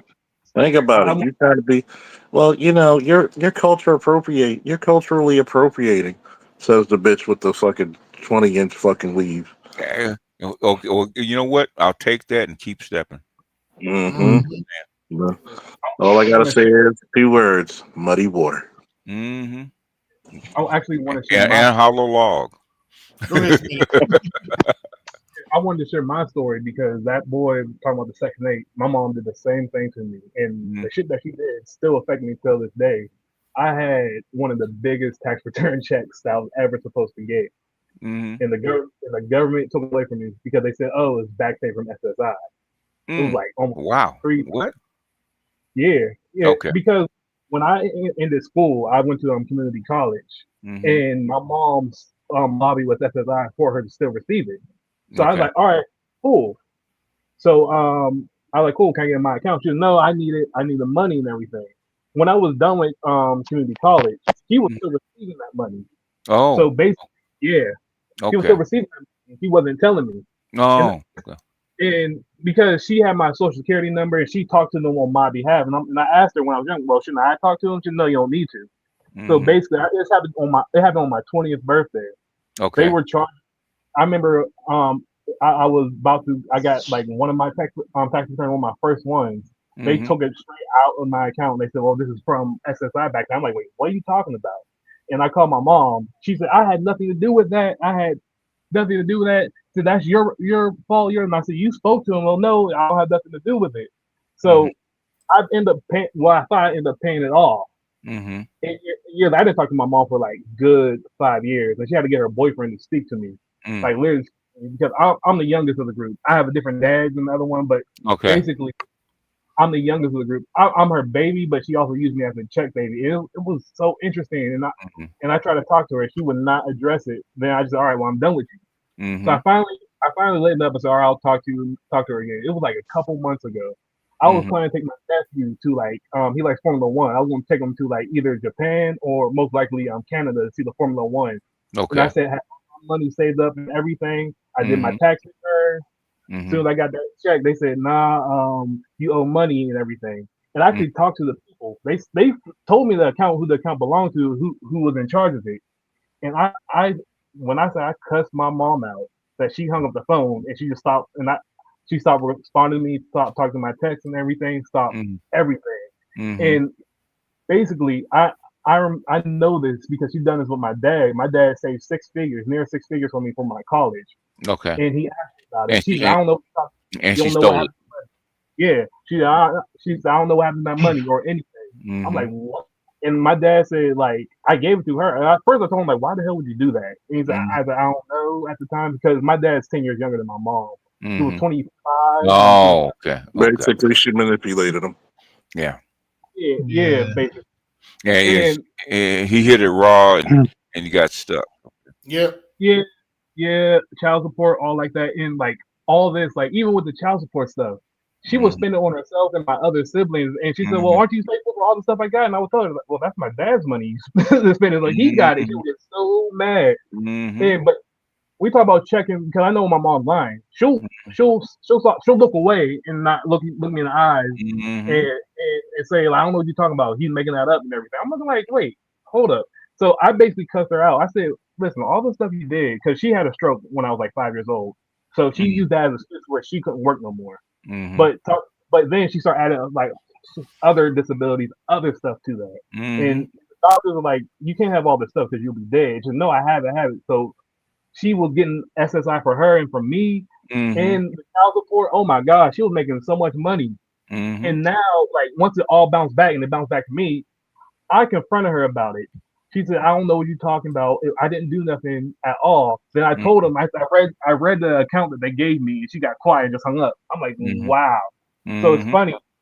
And she knew, because my nephew don't even speak to her, and she knew what she did. She just hung up, and I sent a lot of text messages. I checked my mom a whole bunch of times. The first time she did that, and now, like, I seen her at my nephew's graduation. I didn't say one word to her. She's smiling at me, trying to get my attention. I ain't say one word to her. My mom, like, she still walks with a limp, so I make sure she ain't gonna fall. But I see her hurting because I talked to my sister about my nephew because he's going through it and everything. And she's asking like is that such and such, is that Smitty and everything? I'm like, and I hear her asking, I just tell her don't tell her nothing what I'm doing or anything. I'm here about my nephew. And the thing is, like, she would not literally admit her wrongdoing. Then talking about how she has I have a sister as well, another sister, because there's twins and it's an older one than me. My sister looks kind of like her, same skin complexion and everything, all like that. She will put my sister through hell. And I had to talk with my sister. She said like our mom don't know how to address her faults. And she's like all the stuff. Like my sister basically poured out all the stuff because she put my sister out, took her clothes off, put her in trap. And my sister had to grab trash bags and everything so she wouldn't be on the street and everything. And I seen that. My sister had a lot of therapy and went to like the psych ward with all that. And my mom acted like she didn't do nothing wrong. And I'm looking like, and I told my mom, like, you had a stroke and everything. But I said I had a mentor that my dad's side, because luckily, one thing I'll say my mom did do good is that my grandparents raised me from a young age, so I'm different from my siblings. And I remember you pointing out she moved closer to them. Like, I was like right up the street from them, so they basically took care of me. But I told her, like, I said, you thankful? I'm like, you better praise God that you didn't raise me because I'll end up like my siblings, because they the shit that they go through and the issues that they had, I had an outlet and they were jealous for me for that. But I said, you better praise God and thank God that they were there, because I would probably have been worse. I probably would have been in the streets and everything. And the thing is, the same thing, I was trying to get a job. My mom would not let me. And luckily I had an uncle that had a construction company, so I made my money under the table. But with that, like, she was so adamant against me. Even my two uncles are in computer science. She did not want me getting into computer science. She did not, none of that stuff. And I'm looking like, why would she not want me to do none of this? She only wanted me to play football because my brother made it to the league for a little bit. Had a couple of copies, so he was trying to double dip in that. And when I didn't want to play, I was trying to get in like mixed martial arts and everything and boxing. She shut it down. I realized, I'm like, dang, mom, you really just was so selfish. She won't even admit it. She will not even talk about all the stuff that she did to torture me and everything. Because I knew she didn't want me to get martial arts because I'm not a small kid. You see me, BJ. I'm not a small guy. Yeah. So like, she did not want me to get martial arts because like she wouldn't know what to do with me. But the thing is, she didn't really understand me because I'm not even like that. My grandparents. It don't matter. It don't matter. The only thing she has over you is physicality. If she doesn't have that, then she's afraid of you. Well, I played football, so even with that, I dipped out. Like, I was the first. I left my house at 19. All my siblings stayed with her. It was still connected. I was, because like basically my uncles were passport bros and everything and all like that. They showed me different life and everything. But I was way farther. My mom did not. She basically should have gave me to my grandparents, basically. Yeah. Because I've been way farther, but because I spent most of the time, but she needed that money. Because I remember I had a mentor. He worked for the Pittsburgh Pirates. He was born with no legs and everything, and all like that. And he said, don't let your disabilities or anything stop you. Because I was dyslexic, and I'm still dyslexic. I have that. But my teachers will be shocked because I'll have IEP and everything, and they're saying, "Why are you in this class?" So they will give me an IQ test when I was a kid, and I had one of the highest in my whole school district. And I'm like, "Why are you in here?" And I wouldn't say nothing because you don't say nothing about what happened in that house or anything, all like that. Mm-hmm. And basically, she would just do that to make sure I get that check every year. And I'm like, every year I'll have to start the year behind everybody because she'll have classes. Then I'll have to get them transferred over every year. I have to catch up Yeah. each time. Yeah, So she got extra money for you. Yeah. Mhm. And I knew this, but you know, that's your mom. As an adolescent, you love your mom. And, yeah. Yeah. Trained. Yeah, but as I got older, I started bucking against her, and against her, and she started just like she didn't know what to do with me. And I'm like, you know, I would just start going out, not paying attention to her and everything. I still never I never did anything like really serious to her. I still helped out, but it's like she won't address the issues or anything because like when I try to talk to her about what she did, she'll act like, well, I had a stroke and I couldn't do this. My mom's a paralegal. And I'm looking at her like I told her like that. I said that's bullshit. I met a man who was my mentor that my aunt introduced me to. He had no legs and he had small arms. He was able to work for the Pittsburgh Pirates up in the upper level and everything and all like that. That's how I got some connections and everything that helped me out. And she was like, and she just got quiet. And I was like, you will always say you have a learning disability, yeah, learning, and throw it in my face every time. You know, like you don't even know how that made me feel. And I was telling her every time. Because it's always a thing to tamp you down. Yeah. Tamp you down. And I'm gonna ask you this, Smitty. Did anything you heard me say was I lying? You're not lying. Like this is the shit that really fucks with me. People don't understand. I've seen bodies, I've seen dead people, but the treatment of how families treat their boys, whether they're adolescent, babies, teenage, straight, gay, whatever, how they treat their fucking boys, it fuck with me. Because you never, god damn, I should have a PhD. Because I could write a book. Y'all will. You don't need a PhD to write a book. Okay. You don't need one. I should get an honorary one because of the shit I've seen mothers. God damn, this shit hurts. I've seen mothers put their teenage daughters out. Nowhere to go. 2 weeks later, I see her prostituting in a fucking alley. 4 blocks away from where the fuck she lives, behind a fucking Advance Auto. And remember, this shit fucks with me, man. Yeah. And I keep constantly hearing this shit about black mothers do the best they can. Shut the fuck up. You can't lie. This is the reason why I tell these bitches you can't lie to me. I'm like Santa Claus. I know what you're thinking. I know what you're doing. I've seen you at your ugliness. Yeah, well, you've been black pilled, so. I mean, I will say this: the weirdest thing is my mom don't like black women, so like it was weird because she met like, of course, she would meet like my aunt and uncle. I had one from Philippines, and I had one from Morocco, a whole bunch of places. She loved them, so anytime like I was actually talking to a black girl, she did not like them, but like Hispanic girls or even the girl from Southeast Asia, the Netherlands, I think she loves her, and she like that's the interesting part about it. I'm like, okay, she don't really like me with black women, so I like at least she recognized because she doesn't like herself. Yeah, I will say that. But I even ran that through like I talked to the Southeast Asian, the Indonesian girl on the phone a lot. You know, she was asking me how I'm doing and everything. And I just told her everything. It was so foreign to her. Like, wait, your own mother did that? Like, it was so foreign. Like, why would she do that? Like, I had to say it's a long story. It's a cultural thing. And I said you can't understand because her parents basically. I met her parents one day and had dinner at their house. They basically loved me, and they asked me where did you get this from? Like my grandparents and everything, because my dad would even say my dad lived down in Florida most of my childhood life, so you would tell like he get that from the grandparents. They even spoke to my father and said, "Wow, you raised a great kid." They said, "No, it's not his mom, it's not me, it's my grandparents." And they even took me out to dinner on a random day. So I'm like, they said, "Yeah, you can tell you're real old school in the way you approach things," but everything that I am is not because of my mom. Like I ain't going to talk about my whole family, but the stuff that my siblings went through because they didn't have the outlet was crazy. But when I look at her, she can't even address the issues because I called her out. I called her out a whole bunch of times. I told her like, I'm not talking to you. I'm like, I'm done with you. I was like, So you'll it see looked me like around. she's operating like Kurt Franklin's mom, huh? Yeah, a lot of that. Yeah, Yeah, same it stuff. wasn't. It wasn't as bad. Where like I know my dad is. Oh, it's pretty bad, man. That's pretty bad. Okay, mine is. It's bad. But I had an outlet. I had my grandparents for that outlet, so I was thankful for that. That she recognized that like I need to be with my grandparents. Because I wasn't. Have Tyler Perry tell you about his mama. Ooh.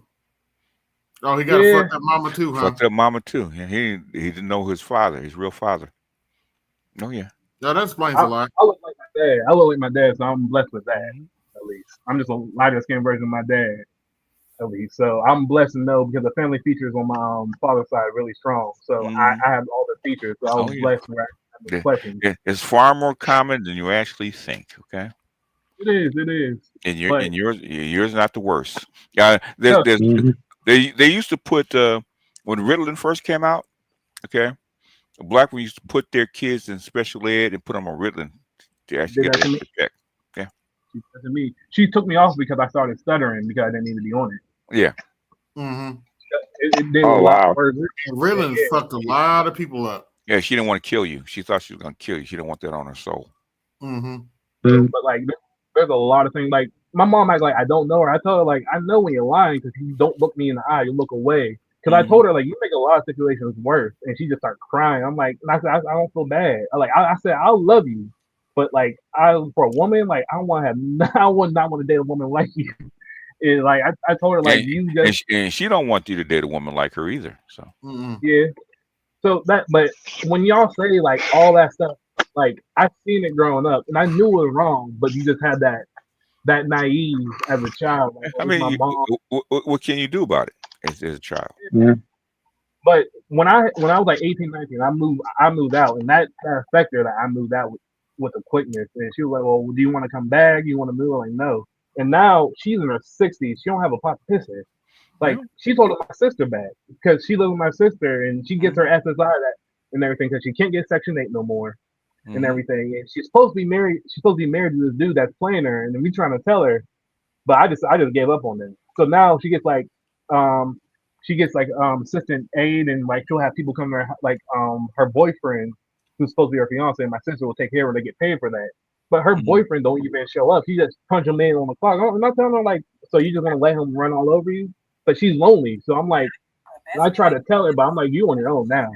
That's why I basically said you got to figure that out. But when Charles was talking about all that, it's so true. Like I said, I may not have the worst, and I may have been blessed with my father's side of the family. Even when I had to tell my father's side of the family, they were shocked because they thought my mother was a great mother. And, all her children went to college and everything. I'm like, you don't even know half of it. And I told them the stuff, and they're like, wow. So like now they don't mess with her. So it's like she's losing ground. She don't know what to do at all. And I'm telling her like, I said, you basically gave up in life. You had a good paralegal job. No, she didn't give up. That's what she wanted to do. She didn't give up. She wanted to live like that. Yeah. Even my sister, because my sister would disagree, and I would tell her, and I told her my story. She said, you know what? You're right. Because I used to be the only one telling my siblings this, like, no, this is messed up, and no. Then now, as like, I realized it before them, and now as they're in their position and they're going through the trauma, they agree with me now. And well, the thing is that the gravy train for their mother ran out, and the life they lived is over. Now they realize what they should have done. Yeah, too little and too late. Now they're stuck. Yeah. Like I've been blessed because I've been able to see a lot of this world because of my grandparents and my aunts and uncles on my dad's side. Yeah. So that's my silver lining. But I see it where like, man, I would have been out in these streets if it wasn't for them. But a lot of stuff with your mother, you don't even realize the damage they do until it's like way too late. Like, man, I'm trying to get my nephew together and everything. All like that, and she knew what I was going to try to do for him. I was going to surprise him for his graduation, take him to at least like to the Formula One and show him different types of women and everything because he don't even like black women. He only like he's only 8. He like white women and Hispanic women. So I'm like, I told him I understand.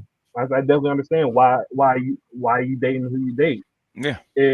And like he told me like I can't really even speak to my grandmother. I'm like, she's hard. She's hard to deal with because she's stuck in her ways and she won't even address it. So I would say any young black man, like you do need to check your mother. You need to get the hell away from her. Yep. You need to find those massive figures. Like my uncle for my 21st took me to Las Vegas and we had a heart to heart. He basically told me like you need to check your credit report because your mom probably did some things. I checked it. Oh my gosh. I built up my credit since my 21st birthday, so I'm doing pretty well. But he said like you gotta address your mom because he said that because he said like I can't even give your mom credit because all the qualities you have is from I recognize in myself is from my parents because my grandparents are a great generation. They didn't play that. And I think my grandmother, she told me like I seen you as a baby. Like she said I knew you were gonna need my help and everything. So from that, that's why I said I have a good way to relate to people and everything. But you got to get away from your mom. If your mom's not, and I'm not saying not to do anything to your mom or anything like that. But if your mom is in your life and holding you back, whoever listens to this, you need to figure out a way to better yourself Yeah. and get away. That's my whole thing because it's still affecting me till this day. I'm 30 years old. I had everything like I said planned out, and once that income check, because once you're in the system, they can do whatever they want. They can take your tax return whenever they want. Because I thought I paid everything off. I even talked to them. They said they didn't have me on record, but they said what happened. They told me once you're in the system, they can make anything up they want. And she can't. Go ahead. Yeah, you got to get a lawyer and have that worked out. Yeah, basically, I had basically like a work mom. She said you need to you need to get your mom. She said basically you need to get your mom put in jail. Like she said because that's fraud she committed. And I'm like Yeah. So I've been dealing with that. Like for me, consult a tax attorney. Yeah, I've been doing that. There've been other things I've been dealing with. You know, like I've been trying to move. I was trying to do a lot of things, and that messed me up. That still bothers me till this day. I ain't going to see her until my nephew's going away party from college. I still ain't going to speak to her. Well, yeah. I mean, the thing is, you don't have to speak to her. The thing is, you have to stop carrying that burden. I was trying to tell you, it'd be the same thing. At some point, you're gonna have to stop carrying. Okay, she's human. She's flawed. She's fucked up. That's not your fault. Stop carrying. It's not You're right. It's not the cross to carry. It's not your burden to bear. You didn't create her. She created you. Okay. Once you got yourself together, that's all that's necessary. She is not your problem. Okay. One thing you got to remember: the first person you got to forgive is yourself. Yes, and forgive yourself and forgive. She's fucking human. She's not a monster. Okay. We have a whole lot of fucked up human beings on this planet, right? She's just one of them. Okay. She's human. But the thing is, stop carrying that burden. Okay. You can't stop trying to save your mama. Oh yeah, I stopped. I only do something. It still affects you. Stop trying to save your mama. Let me put it to you this way: this is the best thing you got to do. You got to go wherever your quiet place, your happy place is. Cry, yell, scream, hit the heavy bag, get it out. I've been doing that. I've been getting in my office, so you know, I wanted to And what you got to realize is this: it's not your cross to carry. It's not your burden to bear. Your mom affected your relationship forever, not you. The remedy is the thing is if you choose to accept it, is have your own child and raise your own child. Okay, that'll cure all that shit. But thing is, that's another burden that you have to put on yourself. The thing is, you might not want to do that, but that's the quickest way. But that's one of the things when you have a child, you got to learn what happened with you. You can't put it on your child, just like exactly. And in other words, what it teaches you that she could have made different choices raising me because I'm making different choices. So it is so basically so basically by raising your child, you can see her mistakes. Okay, she should have done this, and this, and this, and this. Okay, and so now you're on the same plane. Okay, so when she comes to you, Ma, don't give me that bullshit about what you couldn't done. Okay, because I got a kid. My mother can't do. Once I start have my kids, my mother couldn't tell me shit. Okay, because I'm raising a better kid than you. Mm-hmm. Can't tell me anything. For the Democratic Party out there. That's the wrong one. The Democratic Party out there. Gosh. Yeah, All that's the- the one I was looking for. Where is it at? Hey, listen, all the women that I date now, like the one in the Netherlands, she hates when I buy her stuff. She told me like I don't. She said she don't like. That's the most like I do not like material women. Just like dealing with my mom and them. All the women like, I buy her like flowers and stuff. She said like don't do that no more. She said like that's the woman that I really it's okay attracted to cut to. toxic family members off, cause blood ain't thicker than my peace of mind. Removing yourself from shit that repeatedly triggers your mental health, that's the type of time I'm on. Sometimes you just gotta let God fix it, because if you fix it, you're gonna go to jail. Don't get mad anymore. I accept shit for what it is and move on. Sometimes you just gotta fall back from everybody to get your shit together. You can't fix stupid. You can't heal toxic. Loving people harder doesn't make them love you back. And over-explaining yourself doesn't mean you will be understood. The day you realize that, shit, that's the day you free. You don't ever have to feel guilty about removing toxic people from your life. No matter if it's a relative, somebody you romantic with, a childhood friend, your employer, it doesn't matter who it is. If they toxic, it's toxic. You don't have to make room for people who cause you pain or make you feel small. It's one thing if a person owns up to what they did and want to change. If a person ignores your feelings and disregards your boundaries and still treat you badly, you know what to do. So like I said, it's okay to cut toxic family members off, because blood ain't thicker than my peace of mind. It's okay to... I can speak to that. I mean, especially considering, I have to deal with not only certain friends and family who I've gone completely no contact with. I've had to sever ties with people within. I even severed ties with a brother, considering how much they have that they can be more of a hindrance due to my mental health issues and the stigma about that. So I'm like, you know what? It's cool. There's some people I don't talk to. Yeah. I've had one of my relatives even ask me, "What do you want to talk to?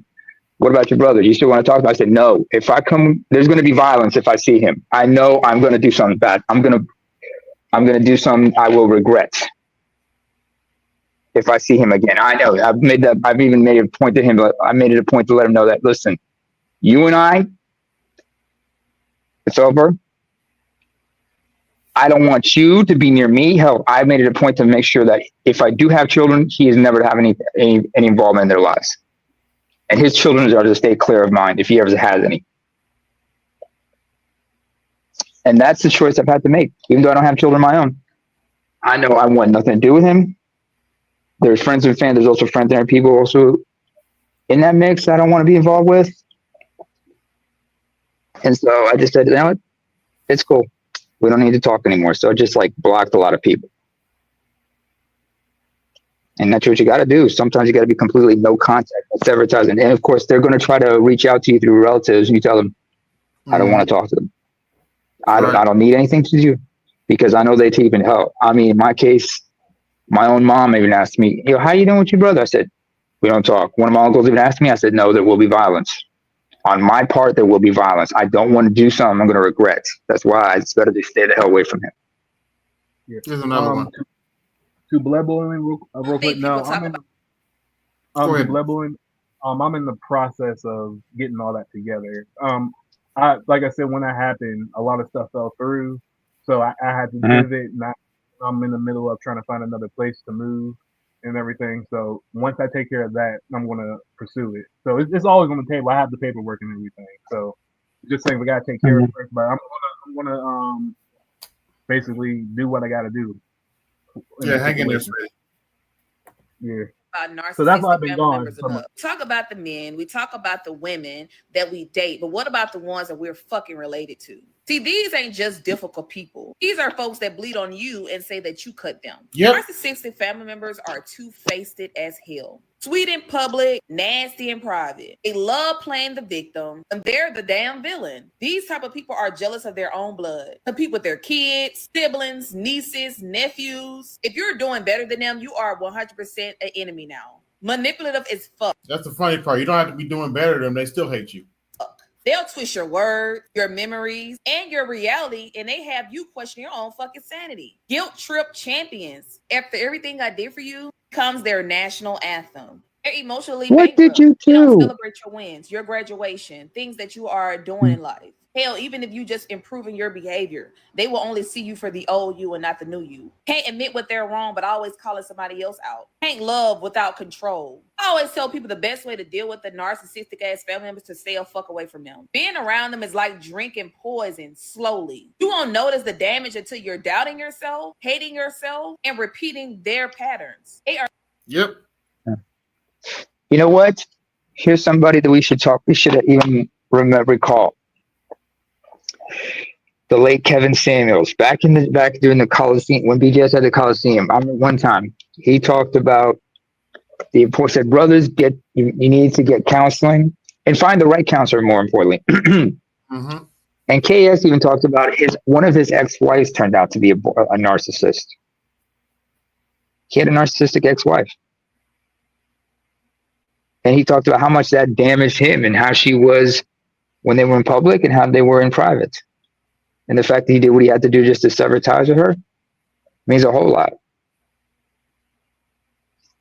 So remember, Kevin Samuels said, showed us, a lot of us in this space, that, the dangers about certain cluster B personality disorders. I ain't gonna hide the fact that I'm a cluster B personality disorder, but at least I'm self-aware enough to try to do something about it. Mm-hmm. Even now, I'm trying to look for help. Because I know, like, the current place I'm in, I can't get the adequate help I need.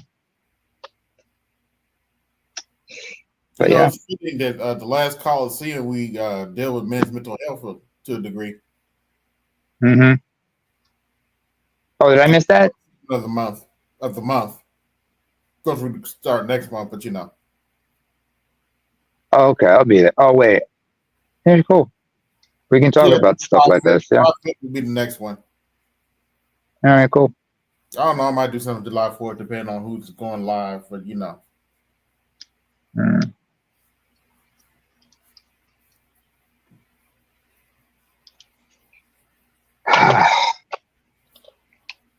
Yeah, you got. Man, we're damn near 5 hours in, huh? Yep. You can 5 hours in. Hey, yeah. By the way, did anybody check out WWE's Night of Champions? I heard Jade won Queen of the Ring. I don't know who won King of the Ring. Jade did. No, King of the Ring was Cody, but okay. One of the biggest highlights was the United States title match between Jacob Fatu and Solo Sikoa. Yeah. In that match, is JC Mateo, but you also saw the return of Tonga Loa. Okay. And then the introduction of Tala Tonga. Tala Tonga, and my people remember him as Hikuleu. That is Tama Tonga and Tonga Loa's little brother, the one who's like 6'10" and whatnot. He's a big old boy. Dude. Yeah, he was in New Japan. He was in New Japan. It's just like he made his debut early this week on SmackDown in a dark match. Mm-hmm. No, sorry. Last week on SmackDown, he made his debut in a dark match, and then he made his official debut tonight. Oh, in a non-televised. So they're going to officially introduce him. Televised match? You mean a non-televised Excuse me? match? Non-televised. No, it was match? a title match. Yeah, an untelevised dark match. Yeah. Yeah, dark match, which is a televised match before the kickoff show. Oh, okay. So he made his debut. Yeah. So we're gonna see Tala Tonga, and hopefully, old will finally return as well, because the new bloodline needs to be in full force. Yeah, I can't wait. Can't wait to a couple of days. I'm gonna download WWE DLC. We finally get to see Obis in a video. Eddie game. brought Janice. Yes. I already looked at the intro. They even got the original music, his original theme music that I love. That is classic. I mean, they in fact they talked to Chris Park himself about it, and he said, "Yeah, I did the motion capture and everything for it." He's in the mocap, and he's currently living in Tennessee. He's officially retired. His in-ring career is retired. He now works in the back, like tired. Yeah. So he was like a cross between the Undertaker and Mankind. With a bit of Kane. Yeah, that's true. Yeah, it was a combination of Kane and Mankind, to be more accurate. True. Except there was no high flying, Man, he was a menace in WCW. But the Joseph Park character, that was funny. No, not WCW. I'm looking for my brother, Chris. Abyss. Mm-hmm. Yeah, he was a monster. Yeah, the monster Abyss. 6'8", 350 pounds. Finishing move, the black hole slam. Oof. That black hole slam was the shit. Oh man, that begs the question: will we ever see? What is the possibilities that considering now that WWE has acquired AAA, that you might see a AAA DLC or a standalone game by 2K, or you might also see TNA release a game under 2K or another company. Who knows? We'll see. We'll see. Who knows? If they bring out a AAA DLC, hopefully they'll bring in some of the great guys in there, like what's his name? Pentagon Jr. Not Pentagon Jr. Dr. Octagon, something like that. Senor Iguana. That's Mr. Iguana. And you might see some DLC. There's Conan and others. AAA was a shit back in the early 90s. Yep. Especially when they crossed over into WCW. Like some of the greats like Parca, Psicosis, Juventud Guerrera. You had also, what's his name? Lismark Jr. And of course, the greatest of all, Rey Mysterio. Yeah, we're about to shut down, fellas. It's time for me to go to bed. Hey, thanks for having me up, man. Appreciate it. We had a few laughs and a few cries, but hey, this is the space where we can just let loose and be ourselves. And as I always say, y'all ain't shit. Y'all never been shit. Never will be shit. And God bless y'all for it. I'd like to thank everybody that came through. This is AB Media 83, and I'm going to bed. Peace. Yo, this is AB Media 83. You want to support the channel? Hit the Cash App. Also, be sure to like, share, and subscribe to the video. Also, be sure to hit that bell notification so you can be notified next time I upload a live stream or video. And always remember, keep it grinding, keep it pushing, keep it moving. This is AB Media 83, and I'm out. Peace.